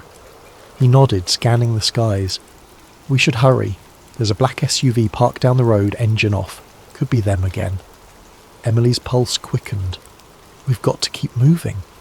She snapped pictures and quickly gathered soil samples in small plastic bags. Andrew shut off the gear. As they hopped back into the car and rolled onto the main road, headlights appeared behind them, bright, following. Emily accelerated, heart hammering. Sure enough, the SUV gained on them. "Drive, drive, drive," Andrew hissed. They careened onto a side route, dust kicking up as the SUV's lights bobbed behind them. Emily took a series of unmarked turns through the farmland, adrenaline spiking with every squeal of the tyres. Finally, After about 10 frantic minutes, the SUV dropped back, its headlights fading. Emily exhaled shakily, pulling over near an old oak tree off a narrow lane. "Think we lost them," she whispered. The tension in the air was thick as both tried to catch their breath. Andrew's face was pale, eyes darting in every direction. That was definitely them. Reed's people. Or someone else who doesn't want us snooping around. We're in over our heads. Emily pressed her forehead against the steering wheel for a second, the weight of it all sinking in. "We can't stop now. Whatever's happening is too big, too real. I refuse to let them scare me off." Andrew nodded, but his gaze flickered with fear. "We have data, scorch marks, signal spikes, a possible government tail. But we still need more to piece this together." That night they decided to lay low. Emily stashed the samples in a safe place at home, well aware that a break-in could be imminent. She phoned Hannah, checking on her. Her voice sounded frail, but she reported strange flashes in her mind, like half-forgotten dreams or visions of tall, thin silhouettes drifting through corridors lit by starlight. Emily's blood ran cold hearing the details. They matched classic abduction lore. For Hannah, though, it was not a story or rumour, but a real haunting memory. At dawn, Andrew's phone buzzed with a cryptic message from an unknown sender. "Project Meridian is real. Check 379. Watch the next window. The Watcher sees." Andrew nearly dropped his phone. "Project Meridian? The Watcher?" The cryptic words danced before his eyes. "Emily, we've just received the strangest tip." They had no idea who sent it or what it meant yet, but it served as a chilling confirmation that they weren't the only ones digging. And if the clandestine watchers were aware of them, it meant Emily and Andrew had just become players in a dangerous game. A game that involved secret projects, unexplained abductions, and transmissions from somewhere beyond normal human reach. The next morning, Emily woke to the sound of frantic knocking on her front door. Disoriented, she threw on a robe and opened it to find Hannah Gray, eyes wide and tear tracks glistening on her cheeks. She looked like she hadn't slept in days. "They were in my dreams again," Hannah whispered. But it wasn't a dream. It felt too real. She swallowed hard, gaze darting down the street as though she expected something to appear. Bright lights, swirling dust, a shape in the corner. I tried to scream, but no sound came out. Emily guided her inside, letting her sit on the couch and sip a glass of water. She placed a comforting hand on Hannah's shoulder. "It's all right. You're safe here." Hannah shuddered. "I don't feel safe anywhere." But I remembered something else from that missing time. These images of a hallway, the walls humming like they were alive, and I heard a voice, no, a presence, calling itself the Watcher. It was like it was inside my head. Emily felt chills. The Watcher. That's the same name we saw in that tip Andrew got. She explained the cryptic text. "Project Meridian is real. The Watcher sees." Hannah's eyes brimmed with tears. "Emily, I can't live like this, wondering if they'll come again." Emily gently squeezed her hand. "We're going to figure this out. I promise." When Andrew arrived, bleary-eyed and overloaded with files, he didn't flinch at Hannah's presence. He'd been expecting this meltdown. He wasted no time showing them both his latest discovery. Partial documents referencing Project Meridian, gleaned from an obscure data cache that likely belonged to Reed's agency. It contained lines like scheduled harvest windows and targeted abductee list. Next to Hannah's name, along with a handful of others, was a cryptic note. Stage 2. "This is insane," Emily breathed. "It's proof that there's some government or quasi-government group tracking abductees, and it's calling it a harvest? That's horrifying," Hannah's voice trembled. "Harvest for what?" Andrew scrolled further. "It's incomplete. Someone's systematically removing sections. but I see references to potential extraterrestrial liaison and a codename The Watcher. It reads like the government is either cooperating with or studying an alien presence. They even mentioned sedation chemicals for transport. The weight of it sank in. They had partial proof of something big, a program that likely spanned beyond their little town. Emily's heart pounded. We have to go public, or at least gather enough that no one can deny it. Andrew's face paled. Get ourselves disappeared? We can't just fling it online. Reed's goons might have it pulled before it gains traction. He looked at Hannah. Or worse, they could come for you again, for all of us. Hannah closed her eyes, steadying her breath. If it stops more people from going through this, we have to try something. Later that day, Emily convinced Hannah to let her do a recorded interview for Midnight Frequencies. The interview was short but chilling. Hannah described the missing time, the marks on her arms, and the silent spaces in her mind filled by an echoing presence. Her voice shook, yet there was a calm resolve behind it. Emily decided not to publish it immediately, but she kept the footage safe, planning to use it as evidence if their investigation reached a breakthrough, or if they needed leverage against Reed. That same evening, they made plans to visit a remote desert facility rumoured to be connected to covert experiments. Andrew's data scraping had turned up references to an outpost near the state line, a place with extremely high security, no public records of its purpose, and rumoured ties to advanced research. It might be a wild goose chase, Andrew said, scanning the route on a laptop, but we have to try. Hannah insisted on tagging along, though Emily worried about her fragile state. I can't just stay home, Hannah said quietly. I need answers. Maybe being closer to whatever it is will trigger more memories. She touched her temple, as though the inside of her head were an alien place too. So, that night, the trio set off in Emily's aging SUV, loaded with cameras, scanning devices, and a sense of steel determination. The desert roads were empty, illuminated only by the headlights and a pale sliver of moon. About an hour into the drive, the radio scanner Andrew had rigged up began to crackle. The odd frequencies he'd detected before started pinging, intensifying as they neared the facility's coordinates.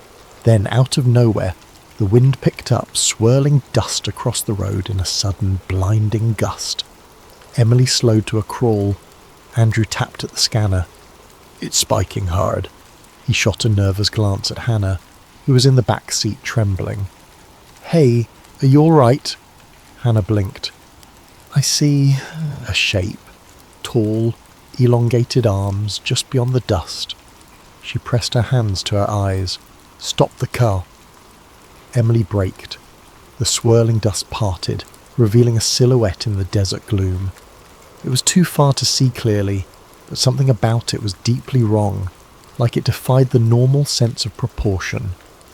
As they watched, a faint glow emanated around it, a soft, ethereal shimmer. Suddenly, an intense headache stabbed behind Emily's eyes, making her grip the steering wheel to steady herself. Andrew groaned, clutching his temples, while Hannah's sob turned to a gasp. She opened the door and stumbled out, nearly collapsing onto the sandy roadside. Emily and Andrew followed, hearts pounding. The silhouette flickered, as if it were a projection being disrupted by the swirling dust. A wave of silent pressure rippled through the air, and Hannah collapsed fully, eyes rolling back. Emily yelled her name, dropping to her knees. Andrew tried to pull Hannah up, but she was dead weight. Just then, a pair of headlights appeared from behind them, another vehicle. For a split second, Emily feared it was more of Reed's men, but the headlights swerved off into the swirling sand, the car door opening to reveal a figure in a hooded jacket. Get her up, quick, the stranger ordered in a gravelly voice. Emily didn't recognize him. He had a beanie pulled low, face half concealed by the collar. Yet somehow he seemed to know exactly what was happening. You can't stay here. It's feeding off the psychic energy. Andrew blinked. Feeding off? What are you talking about? The figure cursed under his breath and jerked his head. We have to get moving before it fully manifests. That's not a real corporeal form out there. It's a partial projection. If you stay, you'll either black out or worse. Now hurry! The words partial projection snapped Emily into motion. She and Andrew lifted Hannah, guiding her back into the SUV. The stranger hurried back to his own vehicle. Through the dust he shouted, "Follow me if you want more answers. Trust me." Then he sped off, his tail lights cutting through the haze. Emily exchanged a look with Andrew. They didn't know this person, but it was either that or linger under the ominous silhouette. She turned the key, and the SUV roared to life. They tore off after the stranger, the swirling dust forming a tunnel around their headlights. The beep of the scanner was near deafening, as if the broadcast was in meltdown. After a few precarious minutes of desert driving, the dust settled and the silhouette was out of sight. The stranger led them to a rocky outcropping hidden by boulders. He stepped out, removing his hood carefully. "You got guts, I'll give you that. I've been trying to blow the whistle on Project Meridian for months, but they keep locking down my data. Name's not important." He looked at Hannah, who was starting to come to. "She's the key, isn't she?" Emily bristled protectively.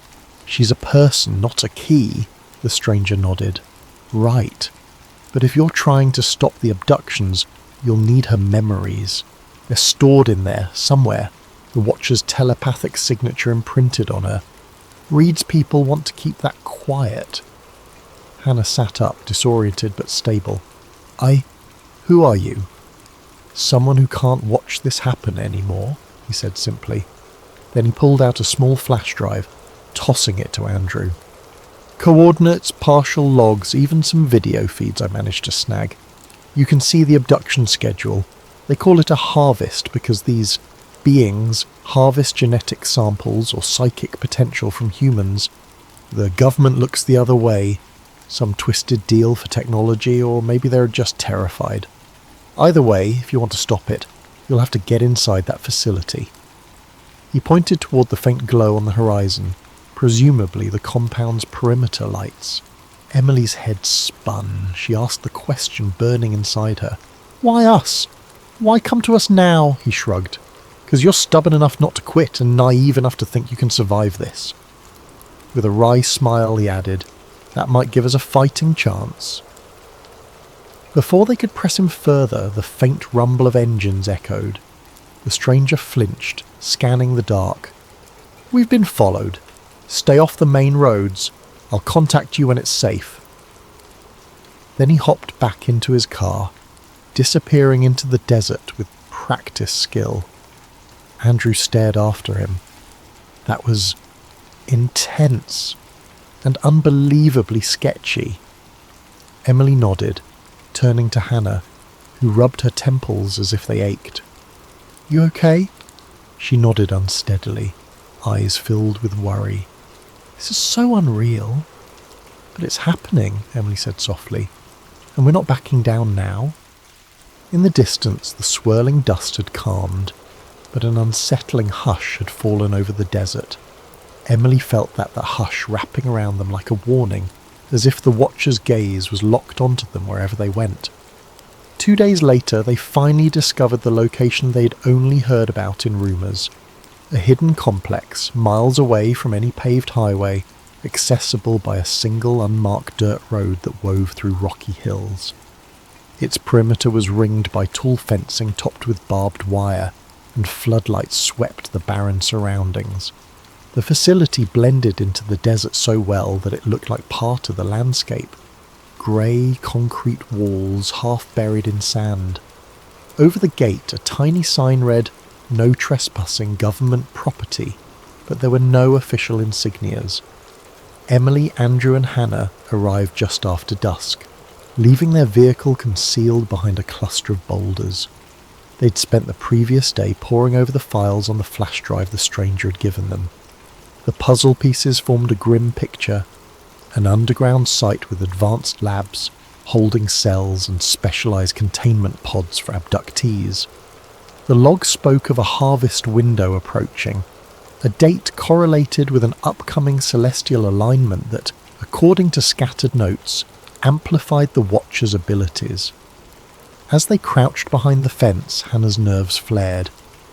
What if we can't get in, or if we do get in and can't get out? Her voice quavered. Emily tried to keep her own fear in check. We'll find a way. We need proof. Real, indefutable proof. Andrew fiddled with the small hacking device he'd cobbled together. There should be a side maintenance gate with an electronic lock. If I can patch into it, I might override the system. Quick in and out. Easier said than done. As they sneaked around to the far side, the desert wind kicked up dust. Andrew located the small console for the electronic gate and hooked his device to it. Tense minutes passed, each second elongated by the pounding of their hearts. Finally, with a muted click, the gate's lock hissed open. They slipped inside, scurrying along the side of a concrete wall. The place loomed in silent menace. No sign of guards patrolling, but bright floodlights and security cameras dotted the perimeter. Andrew led them to a narrow door. Another hack, another beep, and they were in. A stark hallway stretched before them. Steel panels lined the walls, with overhead fluorescents casting an anemic glow. Each step felt like an echo of dread.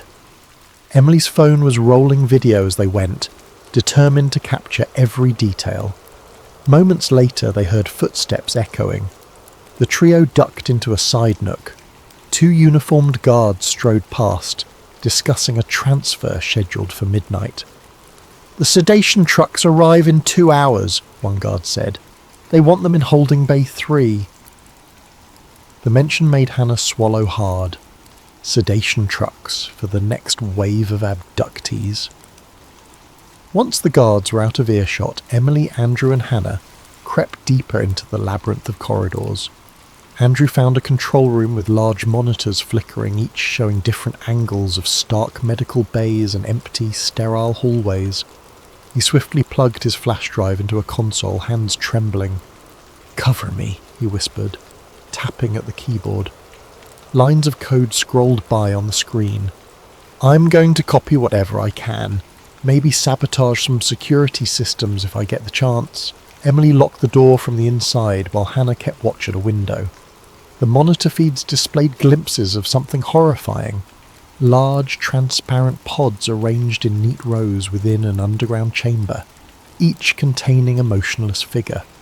Some pods were empty, others held people wearing hospital-like gowns, eyes closed, faces pale. Emily's throat tightened. "There must be dozens," she breathed. "Dozens of abductees down there." Hannah stifled a gasp, tears in her eyes. "That could have been me. Maybe it was me, and I just don't remember." Her hand drifted unconsciously to the faint scars on her arms. On one of the screens, a tall figure in a dark suit appeared. Michael Reed. He spoke with an underling, pointing to a chart. Though there was no audio, it was obvious he was giving orders. Emily zoomed in. The chart he held had a date circled in red. Tomorrow's date. The harvest window. Andrew hissed softly in frustration. "They've layered encryption all over the internal network. I can't get everything, but I'm snagging partial files." He paused, glancing at a separate control panel. "I see an internal security measure for something called Containment Vault, Level B. Might house the more sensitive subjects. Possibly the Watcher?" Emily's heart hammered. "We need physical evidence from the pods. Let's see if we can get down there. We can't free everyone by ourselves, but at least we can document it." They carefully left the control room, heading toward a stairwell that descended 2 levels below ground. The deeper they went, the colder and more sterile it became. Medical trolleys lined the halls, stocked with ominous syringes and strange equipment. Faint overhead announcements crackled.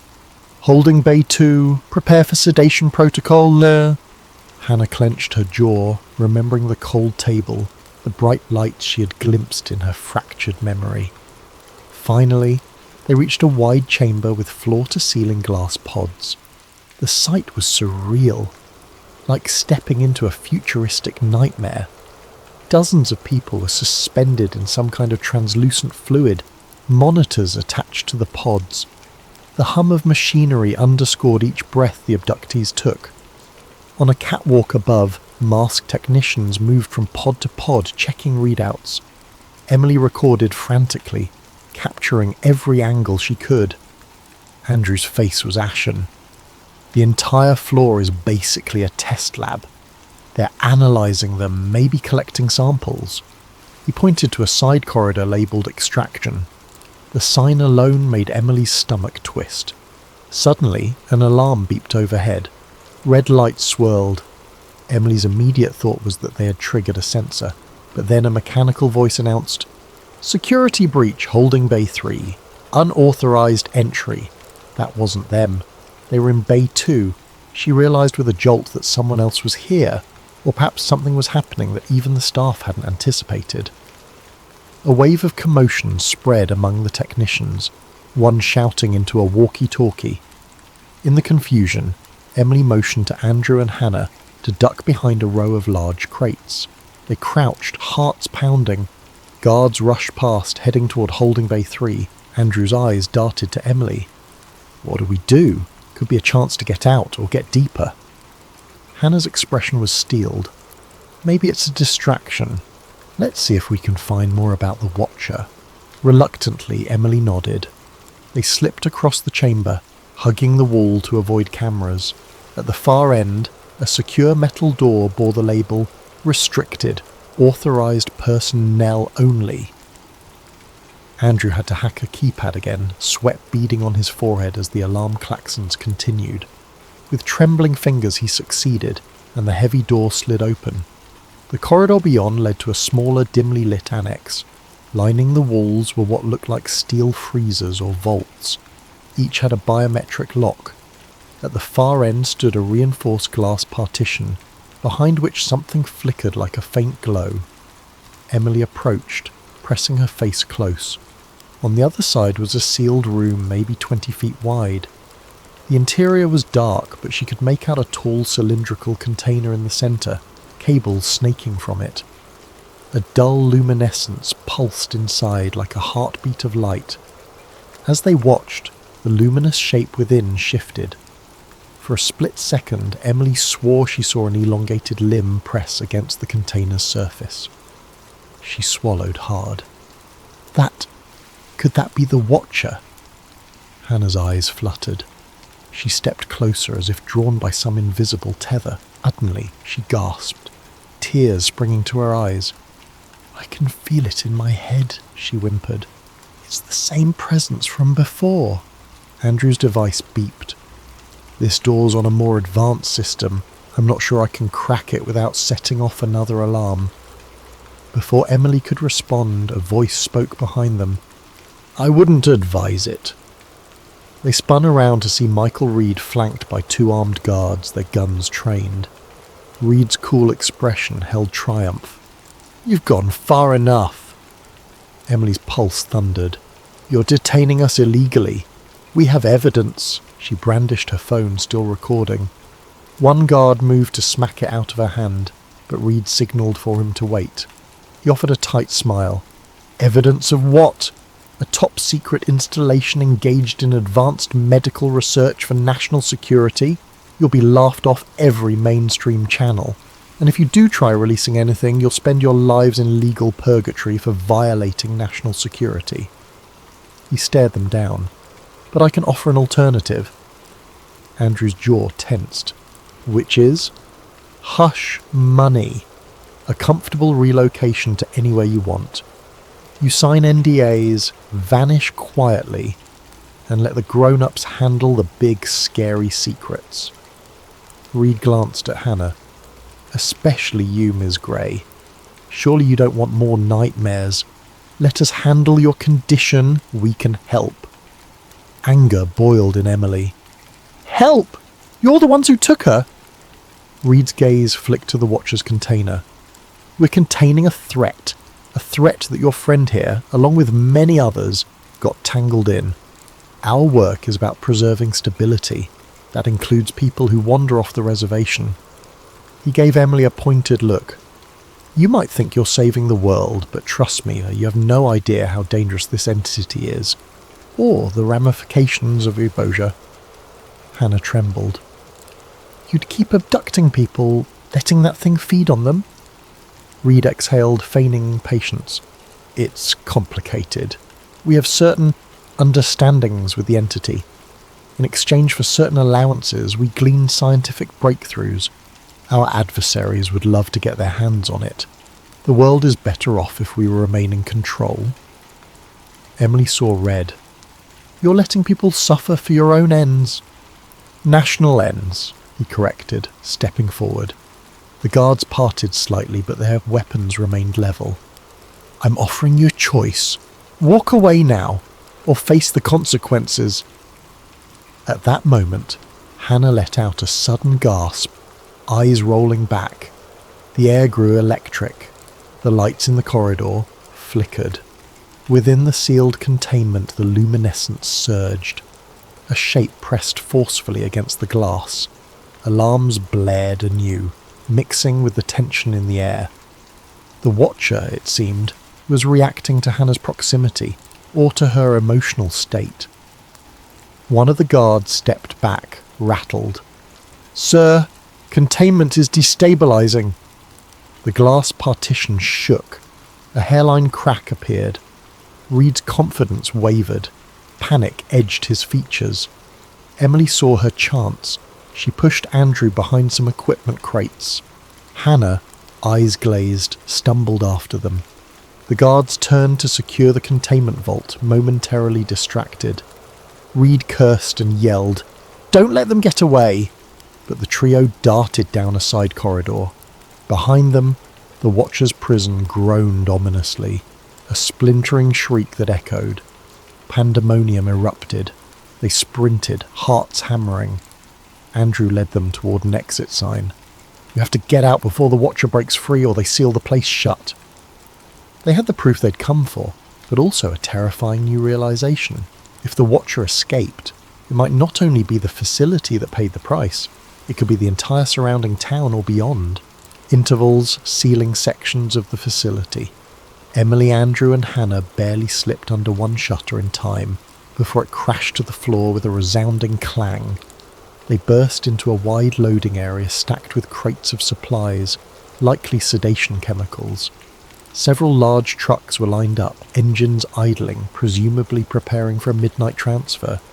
Sirens blended into the roar of alarms, creating a frenzied chaos. Technicians ran in all directions, some barking into radios, others wheeling carts full of sedation syringes. Andrew quickly ducked behind a forklift, scanning for a safe route. Hannah, still pale from the psychic assault, gripped Emily's arm for support. We have to warn those people, Hannah said, voice wavering as she gestured to the trucks. They are shipping more victims tonight. Emily nodded, swallowing her own terror. We can't free everyone on our own, but maybe we can sabotage the trucks so they can't transport them. Andrew eyed a control panel near the bay doors. I could disable the loading ramp, jam the engines, something like that. It'll at least slow them down. They crept forward, only to have an armed guard appear from behind a crate. He raised his weapon. Instinct kicked in. Emily grabbed a stray metal rod and swung. She was hardly a trained fighter, but adrenaline can do wonders. The rod clanged against the guard's wrist, sending his aim wide. He stumbled, and Andrew tackled him to the floor, wresting the gun away. Hannah pulled Andrew back, breath coming in gasps. They hurried on as the guard groaned behind them. Andrew reached the control panel, frantically typing commands.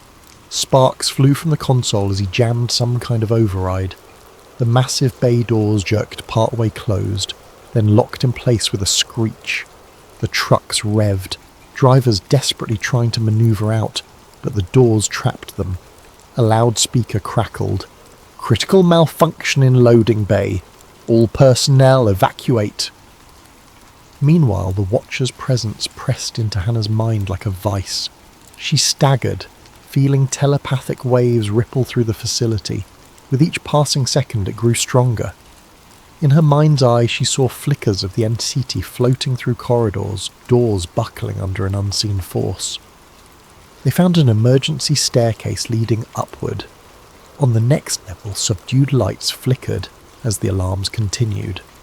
Bodies lay strewn in the hallway, some unconscious guards possibly overwhelmed by the Watcher's telepathic field. Emily forced herself not to look too closely at whether they were breathing. Time was short. At a cross-section of corridors, they nearly collided with Michael Reed. His hair was mussed, tie askew, face contorted in fury. A pistol was clutched in his hand. "You have no idea what you've unleashed," he snarled. "If the Watcher goes free, then maybe it'll blow the lid on your entire operation," Emily shot back. He pointed the gun at Andrew, who flinched, hands up. "Hand over that flash drive with all the data, now!" Andrew trembled, fumbling in his pocket. You can't keep this hidden forever," Reed's nostrils flared. "Watch me!" A deep vibration rocked the corridor. Metal doors rattled. The lights dimmed, surging back in a stutter. Hannah let out a choked sound. "It's here!" At the far end of the hallway, something shimmered like a mirage. Then it solidified into a tall, spindly figure, vaguely humanoid but unsettlingly elongated. Its skin, or surface, seemed a pale, pearlescent grey, with eyes that glowed faintly with an otherworldly light.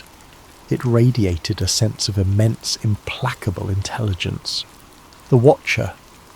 Even Reed seemed taken aback, stepping back warily, though he kept his weapon trained on Andrew. The Watcher tilted its head, an unreadable motion. Emily felt a tidal wave of pressure inside her skull, as if those glowing eyes were peering directly into her mind. She sensed a mix of curiosity and cold detachment, as though humans were mere specimens. Hannah doubled over, hands on her temples. The Watcher took a step closer, and doors in the corridor swung open as though willed by a telekinetic push. Reed fired a shot at the alien, but the bullet pinged off the wall, deflected by some unseen force. The Watcher's gaze pinned Reed in place, a wave of telepathic energy knocking him back. He slammed into a wall, the pistol skittering across the floor. Emily inched forward, phone still recording. Fear warred with her journalistic instinct, but the camera was her only weapon to expose the truth. The Watcher's attention shifted to Hannah. It reached out. Physically or psychically, she couldn't tell. Hannah let out a strangled cry. A chaotic swirl of images flooded Hannah's mind. A cosmos teeming with swirling lights, bizarre structures floating in the void, and a sense of some grand experiment. She saw other humans in pods, glimpses of entire networks of ships orbiting Earth in secret. The Watcher's voice resonated without words, yet it communicated volumes. It was collecting data, studying them, a cosmic anthropologist or perhaps a collector. Emily picked up faint echoes of the same images, as though the link extended to her through Hannah. Reed, battered but furious, grabbed the pistol again, aiming at the back of the Watcher. Emily found herself torn. Should she let him shoot the creature that might enslave them all? Or was that a worse risk? But before he could pull the trigger, the Watcher turned. With a single psychic thrust, it sent him flying down the corridor, crashing into unconsciousness. Suddenly, alarm sirens pitched into an unearthly wail, and the building's overhead lights began strobing. The Watcher turned its luminous eyes upward, as if sensing the source of the disruption. Andrew pointed to a side door. "We should get out of here," he hissed. But Hannah was transfixed, locked in telepathic communion. Emily and Andrew pulled at her, and finally she stumbled away, breaking the connection. The trio sprinted, hearing the echo of the Watcher's presence behind them. It didn't chase in a conventional sense.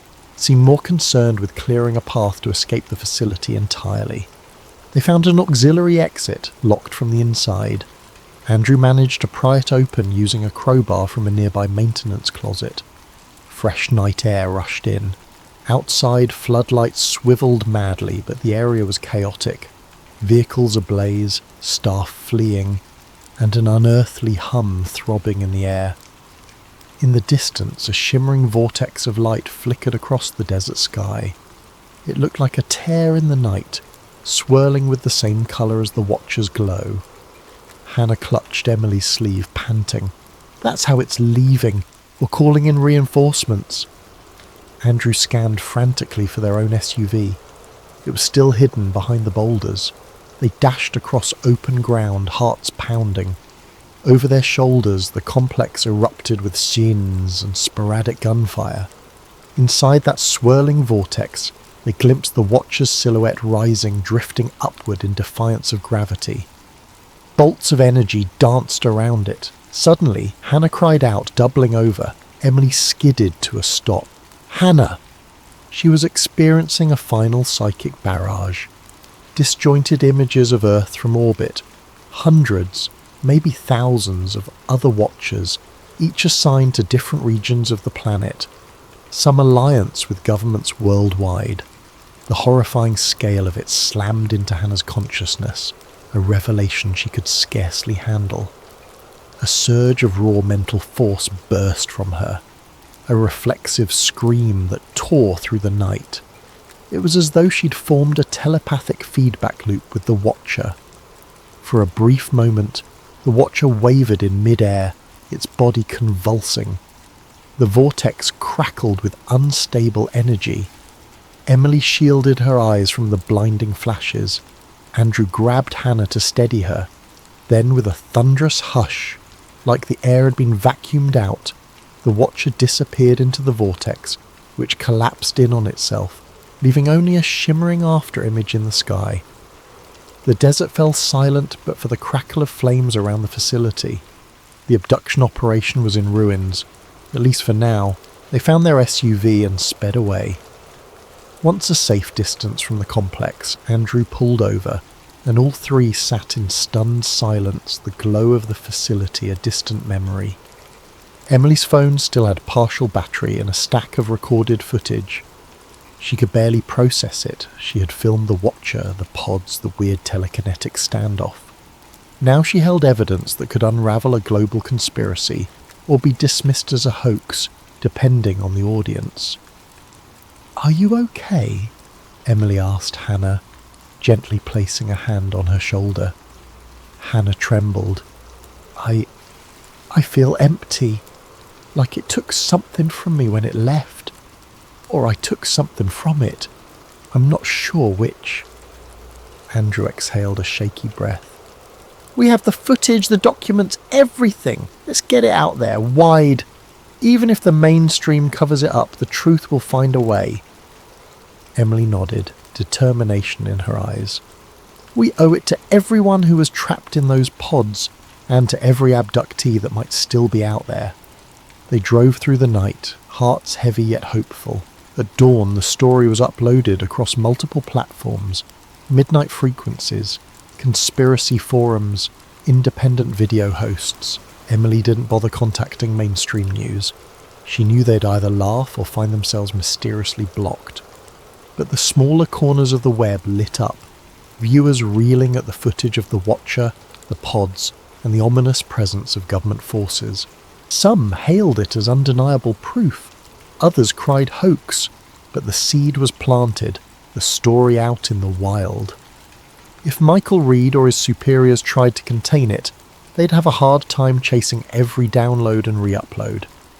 In the weeks that followed, rumours abounded that the facility had been sanitized, that Michael Reed had vanished, or that he'd been reassigned to an even more clandestine role. Meanwhile, Hannah faced lingering nightmares and occasional psychic flashes, glimpses of starlit corridors or swirling galaxies. She was slowly healing, but the scars were not just physical.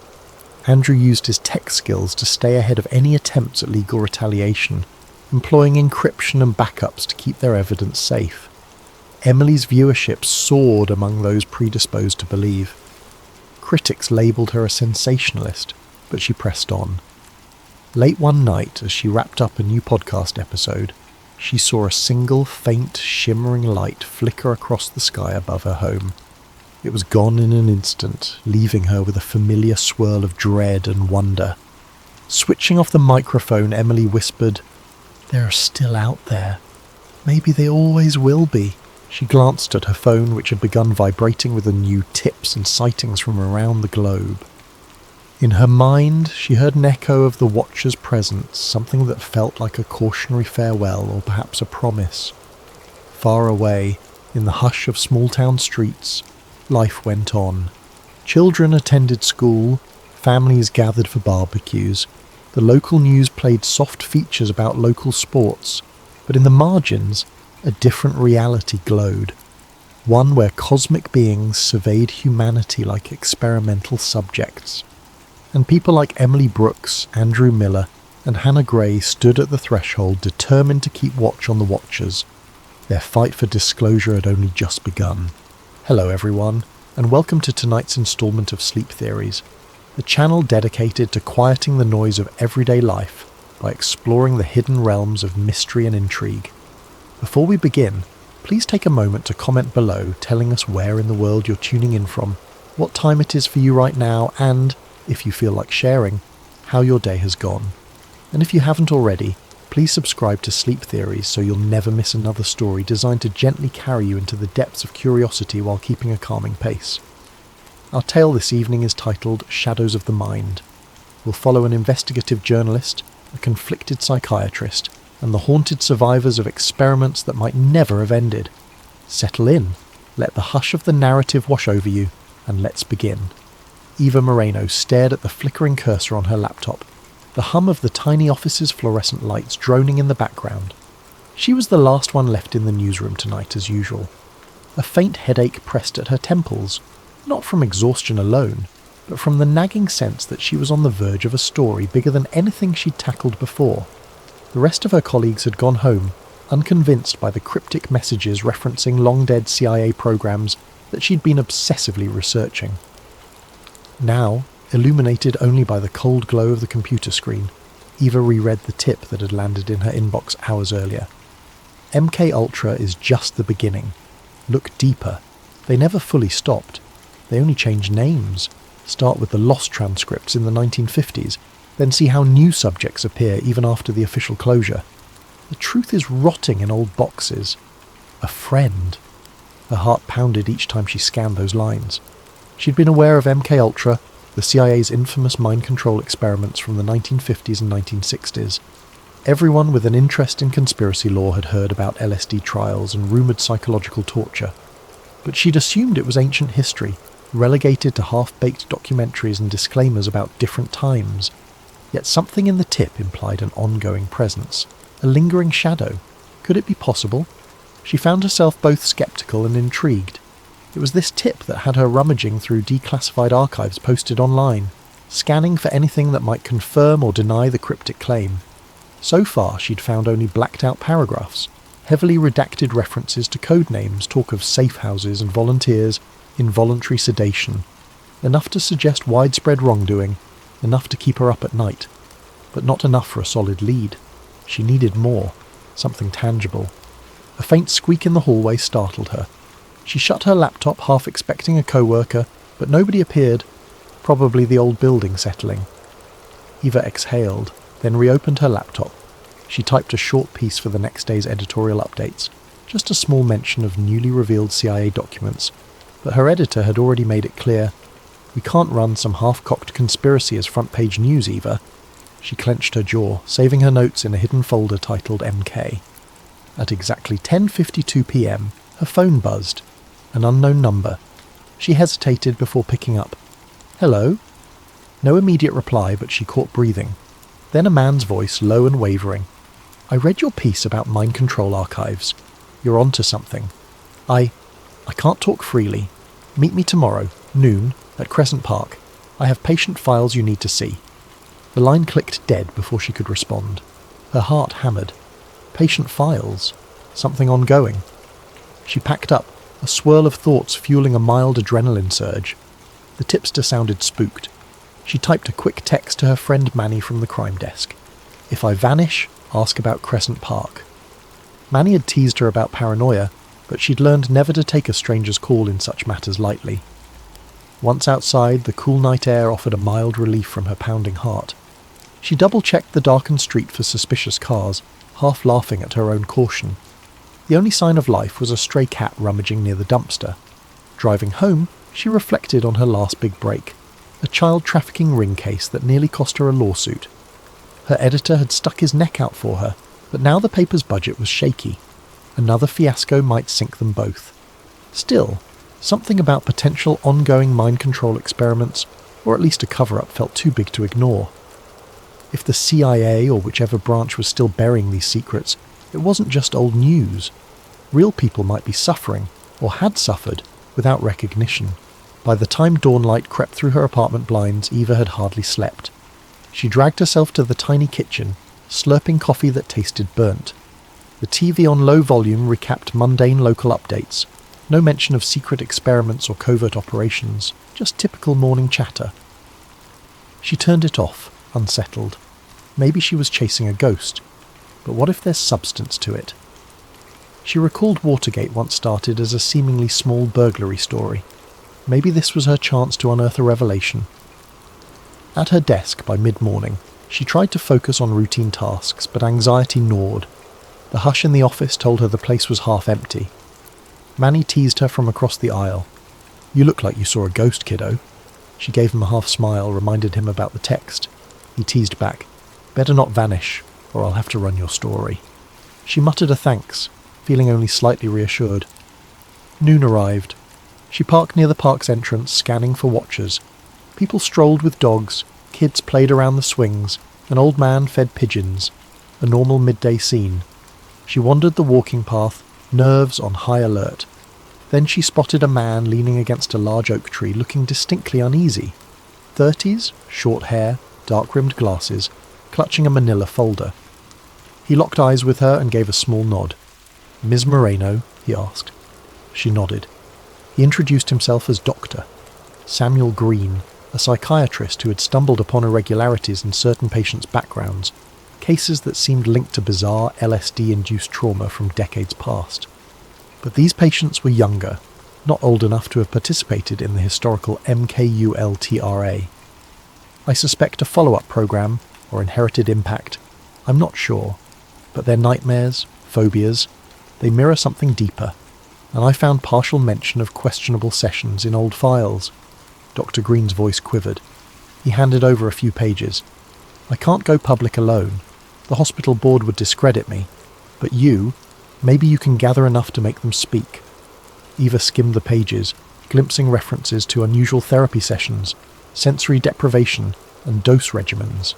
The language was reminiscent of those old CIA docs, yet these logs were dated within the last decade. Chills ran down her spine. Could it be a direct link or a copycat operation? As they spoke, Dr. Green's phone buzzed. He glanced at it, face blanching. "I have to go. They're calling me in. Just be careful, Ms. Moreno. I fear we're stirring something bigger. If you dig deeper, try to find an ex-operative named Renee Walker. She might talk, or she might vanish first." With that, he hurried off, disappearing behind a hedge, leaving Eva with the folder in hand. She sat on a park bench reading over the patient notes, disjointed references to memory wiping, reinforcement loops, post-hypnotic triggers. If authentic, it was horrifying. Then a presence behind her made her jump, a well-dressed man with a calm smile. "Researching old conspiracy myths?" he asked, voice smoothly polite. She recognized the chill that overcame her. This must be someone from that side. She stammered an excuse and stood. The man casually said, "Take care, Ms. Moreno. Some things are best left alone." He walked away, leaving her heart pounding. It had begun. An intangible cat and mouse. She watched him fade into the crowds, uncertain if she was imagining the threat. But her gut said no. She clutched Doctor. Green's documents. Something real was at stake. She swallowed, recalling Manny's wisecrack. Better not vanish. She willed herself to remain resolute. If these covert experiments were ongoing, ignoring them was unconscionable. She'd chase each lead, despite the lurking menace. The story had chosen her, or so it felt. She refused to let fear muzzle the truth. Eva pressed the elevator button for the sub-basement at her newspaper office. She rarely ventured down there, only old archives, dusty microfilm, and a supply room that smelled of mildew. Yet after meeting Dr. Green, she needed any historical angle the paper's meagre records might hold. If MKUltra's rumoured follow-up programmes left any footprints, perhaps scraps of local coverage existed in the stacks. The elevator rattled downward, flickering overhead lights giving it a slight horror movie vibe. She tried to calm her nerves. The strange man in the park, the phone call with Dr. Green, these felt like the opening act of a noir thriller. Yet real life was seldom that cinematic, she reminded herself. Fear only helps if it spurs caution. She rummaged through rusted file cabinets in a dim corner. A single flickering bulb cast dancing shadows. Among manila folders labelled Health Medical 1970 to 1985, she found an unremarkable subfolder titled PsyOps/LSD Trials. Her pulse raced slightly. She'd never known that the local paper had such a subfolder. Inside were a few yellowed clippings from the late 1970s, referencing a rumoured government clinic that tested psychoactive treatments. But the articles were incomplete, ending abruptly. One paragraph suggested a link to a travelling Project Mindscape, but no follow-up piece was found. Eva carefully snapped photos with her phone. She recognised the hallmark, references to CIA disclaimers, local officials claiming ignorance. The bylines were from a now-deceased reporter, Margaret Allen. If only Margaret were alive to share her notes. Maybe Manny, the crime reporter, could help her find more leads on Margaret's old records. She swallowed the dryness in her throat, trying to quell the sense that she was venturing into territory that left previous reporters spooked or worse. Late that afternoon, Eva followed up on the phone numbers listed in Dr. Green's partial patient notes. Many were out of service, but one answered, a trembling voice of a middle-aged woman named Anya Caldwell. She was hesitant. "I'm not sure I can trust you," she said, stammering. Eva explained that doctor. Green pointed her toward Anya, promising confidentiality. After a long pause, Anya invited Eva to come by her apartment at dusk. "I just want the nightmares to stop," she murmured. Nervous but determined, Eva arrived at a modest, slightly run-down building on the city's outskirts. Anya greeted her with wary eyes, ushering her into a living room cluttered with half-finished puzzles and stacks of self-help books. She looked exhausted, with dark circles beneath her eyes. Over a shared cup of lukewarm tea, she recounted bizarre fragments. "I remember, being a teenager, told I was going to therapy for depression, but it felt more like tests. They'd show me swirling lights, ask questions while I was half-dazed. Sometimes I'd wake up not knowing how I got there." Her voice shook. "They kept calling it a clinical trial for advanced therapy. My mother said it was recommended by a government-sponsored mental health initiative. That was decades ago, but even as an adult I have these triggers, flashes of a cold lab, men in suits, strange tones piped into headphones." She pressed her hands together, trembling. "If your Dr. Green is right, I was part of something bigger. The idea that it's connected to MKUltra terrifies me." Eva fought an impulse to comfort Anya physically. She settled for a gentle, reassuring tone. "We'll find the truth," she promised softly. She felt a deep ache in her chest. This woman's trauma wasn't a sensational story. It was heartbreak. The impetus to expose the conspiracy became more personal. She took careful notes, then offered Anya a contact for a free legal advisor if needed. In that moment, Eva realised she was crossing from mere observer to advocate, whether she liked it or not. That evening, Manny called unexpectedly. "Eva, I was rummaging in the old broadcast tapes from the 1980s. Found something labelled Mindscape Test in a dusty corner. Want to see?" She drove over to Manny's place. They watched the battered VHS on his ancient player. Grainy black and white footage flickered. A panel discussion, presumably from a local TV show, featuring a stern older man who claimed to be a psychological consultant, discussing LSD therapy in hush-hush government cooperation. Another figure's face was blurred. Manny tapped the screen. "Look at that silhouette. Doesn't it remind you of Dr. Green's mention of an operative named... Oh, was it R. Walker or something?" The name Renee Walker flared in Eva's mind. In Dr. Green's notes he'd suggested a Renee W. might be an ex-operative. The blurred figure indeed had a female voice, talking about the moral conflict of messing with minds in a monotone heavily disguised. Manny's eyebrows rose. Could this be her? If so, she's been trying to blow the whistle for decades. The final frames froze on the older man referencing national security as reason for secrecy. The show ended abruptly with a sign-off date of 1983. They made a copy of the VHS on Manny's digital converter. This might be precious evidence if it linked a real face to a hidden operation. Manny agreed to keep quiet while Eva pursued the lead further. She left with an uneasy sense that each new clue was simultaneously clarifying and tangling the bigger picture. Secret therapy trials, an ex-operative with regrets, hush-hush LSD expansions decades after MKUltra was shut down. Driving home in the dark, Eva checked her rearview mirror repeatedly. The distinct sense of being followed brushed over her nerves. Once she glimpsed headlights behind her that matched each turn, but eventually they veered off. Paranoia or reality? She recalled the man from the park, that grin laced with implied threat. She half laughed at her jumpiness, yet a gnawing tension remained. This story was stirring powerful forces. She could almost feel the intangible watchers creeping in. Her phone buzzed near midnight. Dr. Green again, voice taut with worry. I got pulled aside by hospital administration. They want me to stop referencing these LSD trauma theories. Something about protecting patient privacy, avoiding baseless accusations. I sense official pressure. We must move quickly, Ms. Moreno, or we lose momentum. She responded that she'd discovered a possible lead. Someone named Renee Walker might have crucial knowledge. Green said he'd heard that name whispered in old psychosurgeon circles. I'll see if I can find a contact for her, he offered. They agreed to meet discreetly soon. Before hanging up, he added, Be careful. I suspect we're hitting a nerve with the agency folks. That night, Eva double-locked her apartment door. She rummaged through her laptop, printing out the newly found documents. She didn't want them only in digital form. Too easy to alter or delete if her system was hacked. She stashed the physical copies in a taped-up binder under her bed. A flicker in her computer screen made her heart jolt, as if someone might be remotely accessing it. She quickly turned off Wi-Fi. Possibly a glitch. Possibly not. She laid in bed, thoughts whirling. So far, she had a meltdown tapestry of half-truths. Old LSD projects, traumatized patients, clandestine 1980s interviews, a possible ex-operative named Walker. The pattern suggested that the original MKUltra's dark legacy had mutated or never fully ended. If she published now, she'd face immediate pushback.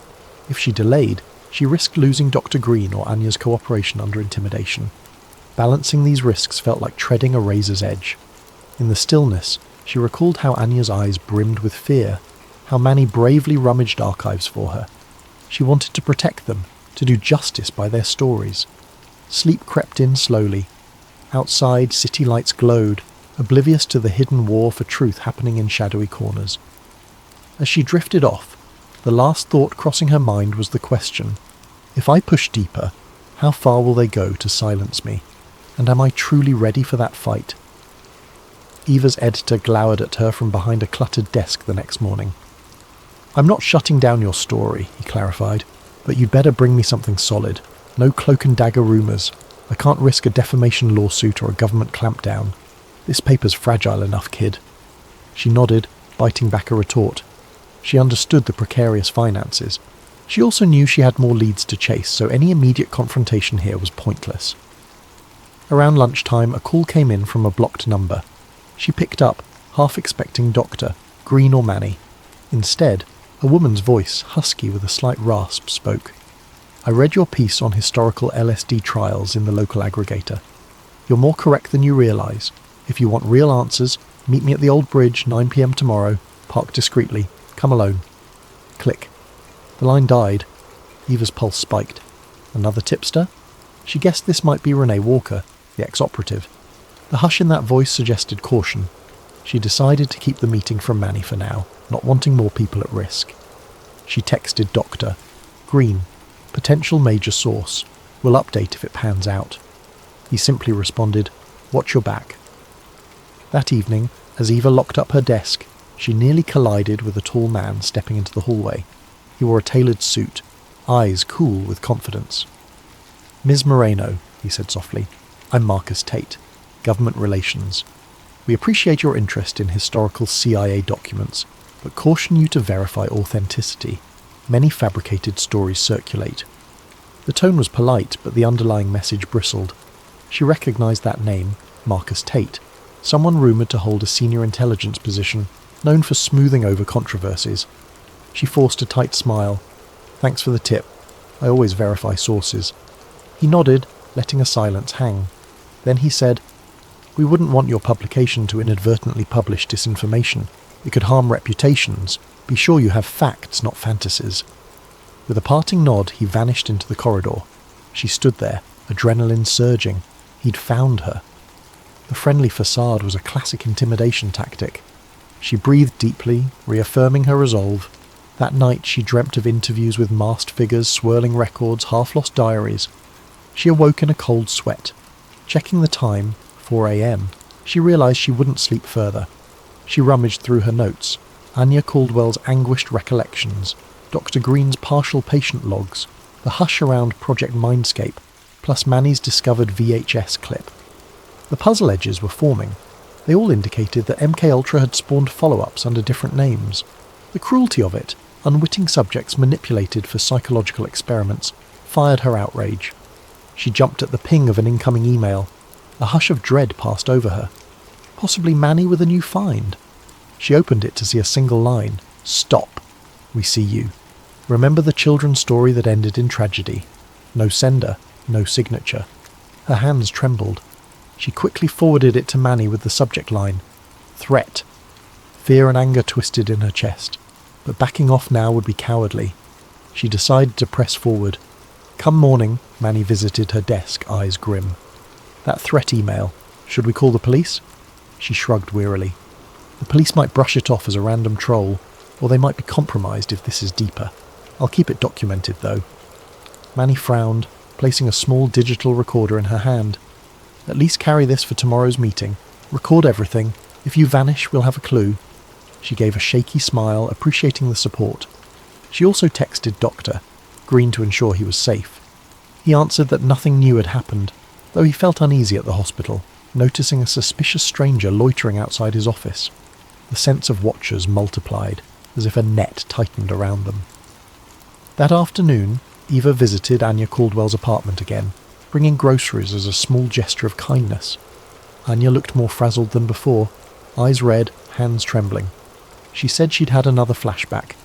"I woke at 2 a.m., hearing the voice of a man telling me to recite phrases. My heart pounded.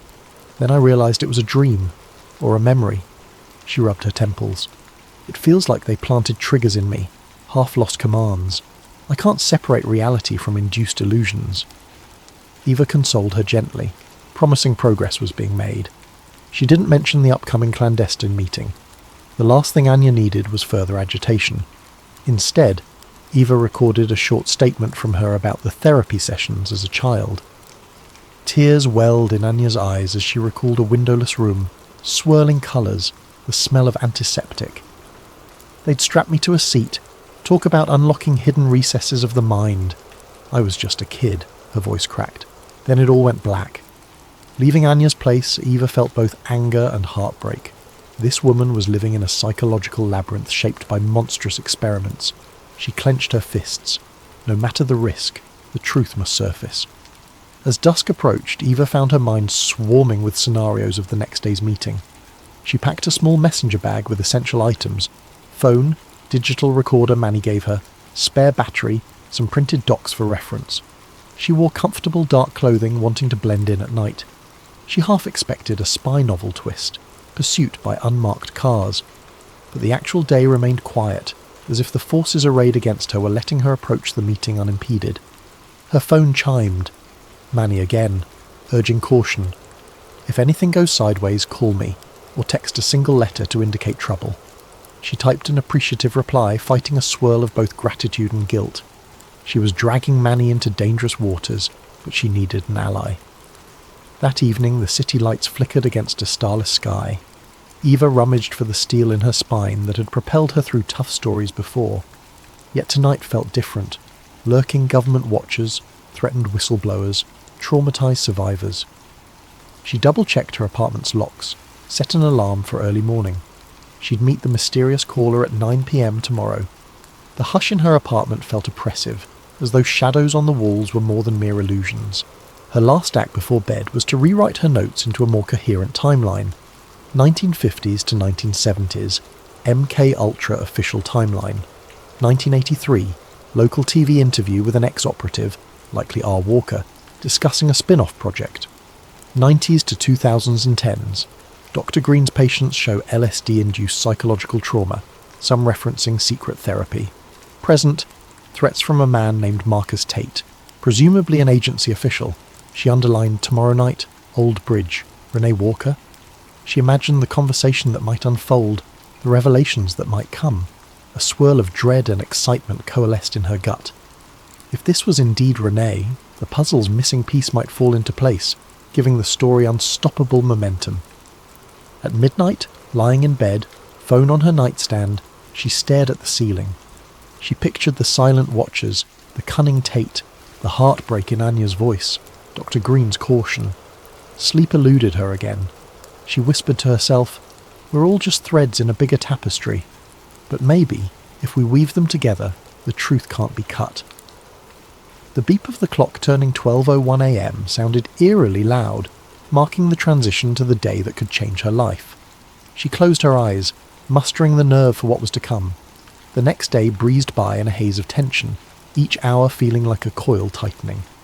Eva barely focused at work, her mind fixed on the upcoming meeting at the Old Bridge. By late afternoon, Manny sidled over to her desk, concern etched on his face. "You sure about going alone?" She nodded, feigning confidence. "If I show up with a crowd, this source might vanish," Manny exhaled.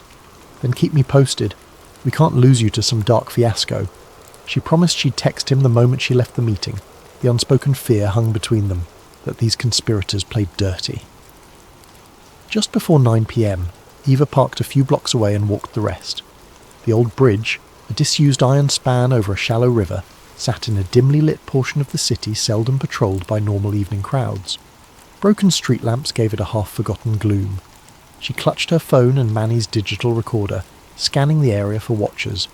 A solitary lamp at the bridge's midpoint cast a sickly glow on corroded metal beams. The hush here felt oppressive. Near the lamppost, a cloaked figure stood with hunched shoulders.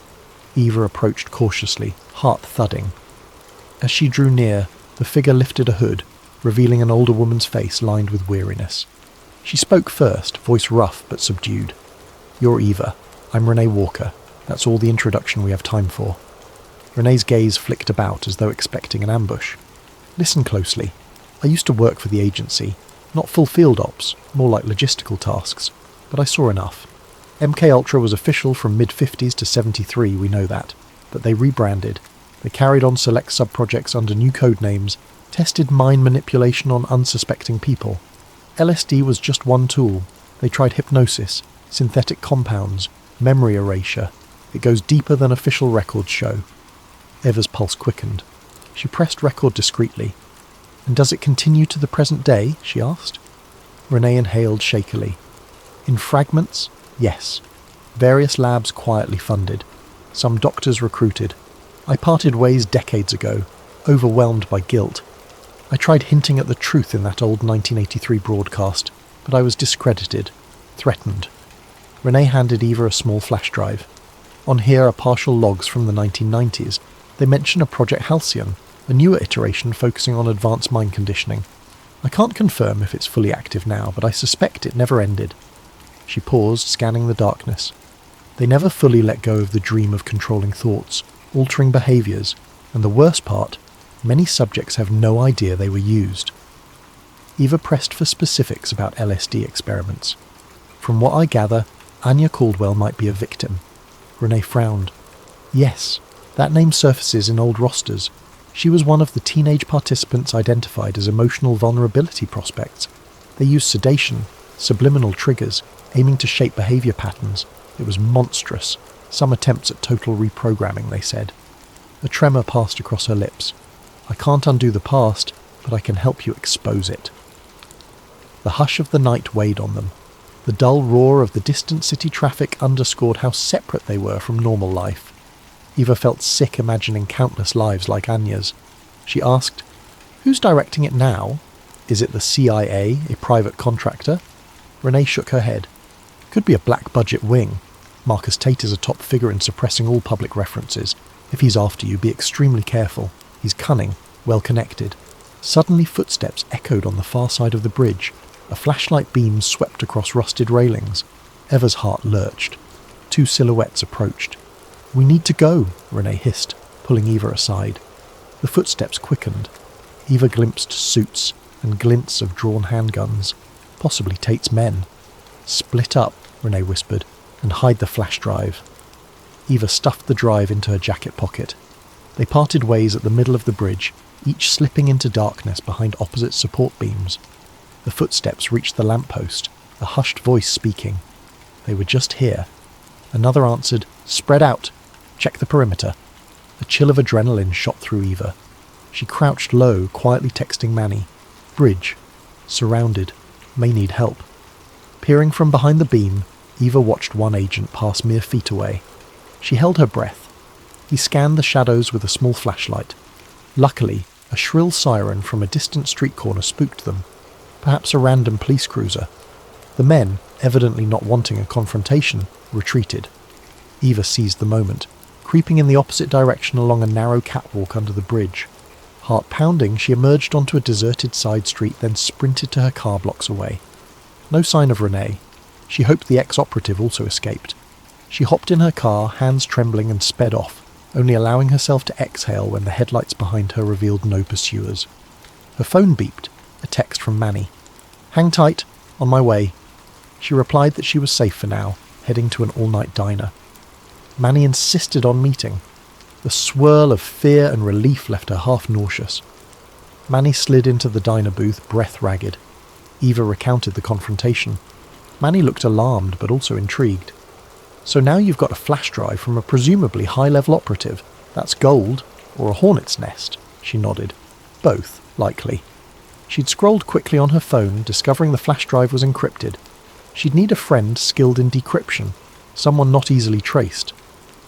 Manny offered a contact, a freelance hacker named Jules who owed him a favour. They ordered coffee and greasy fries, neither having eaten. In a subdued tone, Manny murmured, "We should confirm, Doctor. Green's safe. If Tate's men are stepping up, Green might be a target too." Eva texted Green. No immediate reply. Anxiety spiked. "We might check his office tomorrow if we don't hear back." Their phones buzzed simultaneously with news alerts. Local psychiatrist under investigation for data breach. Manny read the headlines in dismay. They're going after Green's professional license. Could be Tate's doing, trying to muzzle him. Eva felt a pang of guilt. Her story might have put Green in the crosshairs. She resolved to push forward faster. The unstoppable momentum of a cover-up often thrives on time. If they revealed enough evidence soon, the conspirators might not contain the fallout. They parted near dawn, Manny heading home to rest, Eva returning to her apartment. The memory of the men on the bridge lingered in her mind. The hush in her living room felt oppressive. She locked her door, triple-checking. Renee risked her life to supply that flash drive. I can't let it go to waste. She shot a final text to Manny. "We'll decode the drive tomorrow. Then we blow the lid off. I won't let them bury this." As she sank onto her sofa, she wondered about the moral weight of dragging all these people into a confrontation with an invisible machine that had been perfecting secrecy for decades. The lingering question, how many times had truth been stifled before? Yet the small voices of survivors, the haunting guilt in Renee's eyes, the betrayal felt by Dr. Green, all demanded an answer. Sleep eluded her once more. Outside, the city's neon glow tinted the horizon. She pictured the blank expressions of Tate's men, the relentless push to keep everything hidden. In the hush of her sleeplessness, she vowed to see the mission through, no matter how deep the shadows extended. Sunlight streamed through the blinds as Eva woke from a fitful doze on her sofa. Her phone beeped incessantly with notifications. She rubbed her eyes, glancing at the screen. Manny's messages and missed calls. "Where are you? Green's gone. His clinic says he's on emergency leave, possibly forcibly taken." Fear jolted her awake. She quickly phoned Manny. He answered breathlessly. "Security cameras at the hospital show men escorting Green into a black SUV last night. Some hush-hush official paperwork. He's vanished." Eva felt her stomach lurch. They'd struck back swiftly, removing Dr. Green. She realized the time for caution was past. She had to blow the story open before more vanishings occurred. Manny reminded her that they had the flash drive from Renee to decrypt. "Jules is waiting in a cafe basement," he said. "We can do it now, then we release everything online." Eva nodded, mind whirling. She grabbed her laptop, the flash drive, and an external battery. They met at a dingy cafe's back room. Manny's contact, Jules, was a small woman with spiky hair, hunched over a battered MacBook. The basement smelled of coffee grounds and dust. Without preamble, Jules accepted the flash drive, then typed feverishly. "High-level encryption, but let's see. Must be older code." A swirl of lines scrolled on the screen. Manny and Eva hovered, tension mounting. Minutes became an hour. Jules cursed softly, then grinned. "Got it. Directory of PDFs, some video files, a few text logs. Let's open the text logs first." She double-clicked. A hush fell as they read references to Project Halcyon, Advanced Psychosomatic Reconditioning, Subject Group Number 47, Supplementary LSD Regimens, dates up to 2014. Manny exhaled. They continued these mind control experiments well into the 21st century. Good God. Scrolling further, they saw mention of key personnel, M. Tate, in an oversight role. Manny's eyes flared. Marcus Tate, so he's not just covering old secrets, he's actively overseeing a new iteration. This is the smoking gun. Additional lines detailed sedation protocols, session durations, and modifications to memory imprint techniques. The moral horror was tangible. One PDF attached, titled Survivor Case Anya C. 1979, revealed Anya Caldwell's role in an adolescent program. Another named Doctor. Green recognized him as a potential risk if discovered. Manny and Eva exchanged grim looks. They'd found clear proof that Green was in danger for a reason. Manny hissed, "We must publish. Now." As they prepared to upload the files to their paper's server, Eva's phone rang. Marcus Tate's number displayed, a twist in her gut. She answered with trembling calm. Tate's voice was clipped. "I assume you have something from Ms. Walker. We have Doctor. Green in custody for national security reasons. We can talk terms." Her anger flared. "You kidnapped a psychiatrist? You're insane." Tate responded calmly. "He's alive, Ms. Moreno, but release that data and events may escalate unpredictably. The government will deny everything, brand you a hoaxer, maybe a traitor." Eva's gaze flicked to Manny. She put the call on speaker. Tate continued, "We can handle Ms. Caldwell's claims as mental illness. The ex-operative Walker's testimony is hearsay. We only fear if you tie it all with falsified documents. Step away, and Dr. Green's life returns to normal. He might even reappear, cross us, and we can't guarantee anything." The line clicked dead. Manny shook his head in disgust. "He's basically blackmailing you with Green's safety." Eva's hand trembled over the laptop trackpad. Manny whispered, "If we give in, we bury the story. They keep Green hostage, or at least muzzle him. If we publish, Green's in real danger, possibly Anya or even us as well. But the truth, it could save countless future victims." The weight of that moral dilemma pressed heavily. She thought of Anya's broken memories, Doctor, Green's unwavering courage. The unscrupulous power of Tate's threat hung like an anvil. In that hush, Jules cleared her throat. "I can upload everything anonymously to multiple whistleblower platforms. Once it's out, they can't stop it, but it has to be your call." Eva closed her eyes. A swirl of guilt for Green, but a deeper responsibility for all potential victims. She realized that if she caved, they'd remain forever manipulated. She recalled the vow she made after meeting Anya. No more hiding. Eva typed a quick final note into the top of the doc, summarizing the new revelations, then nodded at Jules. "Do it." In seconds, Jules hammered a few keystrokes.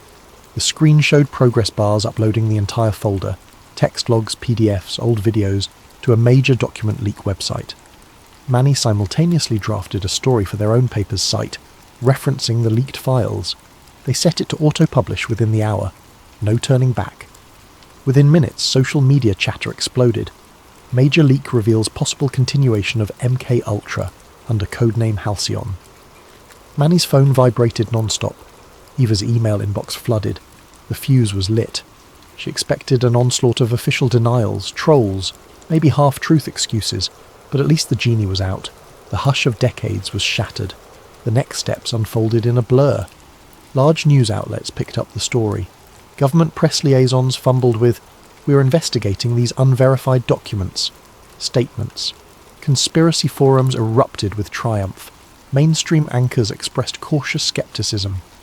Eva glimpsed a fleeting moment of satisfaction amid the swirl, though worry for Dr. Green overshadowed it. Late that evening, Manny called, breathless. Breaking news. Dr. Green turned up at a roadside motel, disoriented. He says men dropped him off, told him to keep silent, but he's alive. Eva felt tears of relief. She sped to the motel, finding Green shaky but physically unharmed. He recounted being interrogated in a sealed room, forced to sign a non-disclosure. Then once the story went public, they deemed him worthless as a bargaining chip. They might spin this as me being delusional, Green said, trembling. But the docs are out there now. They can't bury it all. Days later, official inquiries erupted. Politicians demanded clarity on whether new mind control experiments existed. The CIA hammered out statements about historic wrongdoing. Marcus Tate vanished from public view. Some rumoured he was reassigned or quietly retired. Others said he was orchestrating new spin from behind the scenes. Meanwhile, survivors like Anya Caldwell found partial validation. She and others formed a support group. Dr. Green resumed practice with renewed resolve. Eva's article soared in readership, catapulting her from local reporter to national figure. She felt uneasy about the spotlight, but recognised it gave her a platform to continue pressing for accountability. Manny teased that she'd become a journalistic hero, though she felt more relief than pride. The cost had been high: fear, risking her friends, and nearly losing Dr. Green. In the weeks that followed, talk of Halcyon overshadowed earlier controversies. Investigations opened, lawsuits formed. Yet as time wore on, factions in government worked to recast the data as inconclusive or tampered with. The net effect? Some believed wholeheartedly, others dismissed it as a sensational hoax. The full truth remained muddled. But at least the seeds were planted, shining a harsh light on an unsavoury legacy that refused to be quietly erased. In a reflective moment, Eva visited Anya's small apartment, bearing a fresh bouquet. They sat quietly, sipping tea. Anya thanked her for exposing the hidden hand that scarred her youth. "I may never get all my memories back," she said softly, "but knowing I wasn't crazy, that means everything." Eva squeezed her hand. She realised that even partial victories matter in a landscape of secrecy. One drizzly morning, Eva received an unmarked package at her desk. Inside lay more classified files, referencing tangential mind experiments in other states. No note, no return address, perhaps from another whistleblower. She gazed at them, heart heavy. The shadowy machine was bigger than she'd imagined, still shifting, still covering tracks. But she felt neither terror nor despair this time, only a renewed sense of mission. We've come this far. We keep going. Standing by the office window, she watched raindrops on the glass. The hush of the day felt oddly comforting. She recalled the swirling LSD session logs, the battered survivors, the hushed voices. A swirl of regret for those who never saw justice, but also a sense of hope that one day more pieces would come to light. The truth, once illuminated, can't fully be shoved back into darkness. And thus, among the swirling secrets, Eva Moreno resolved to remain that persistent light, shining however she could into the darkest corners of Shadows of the Mind.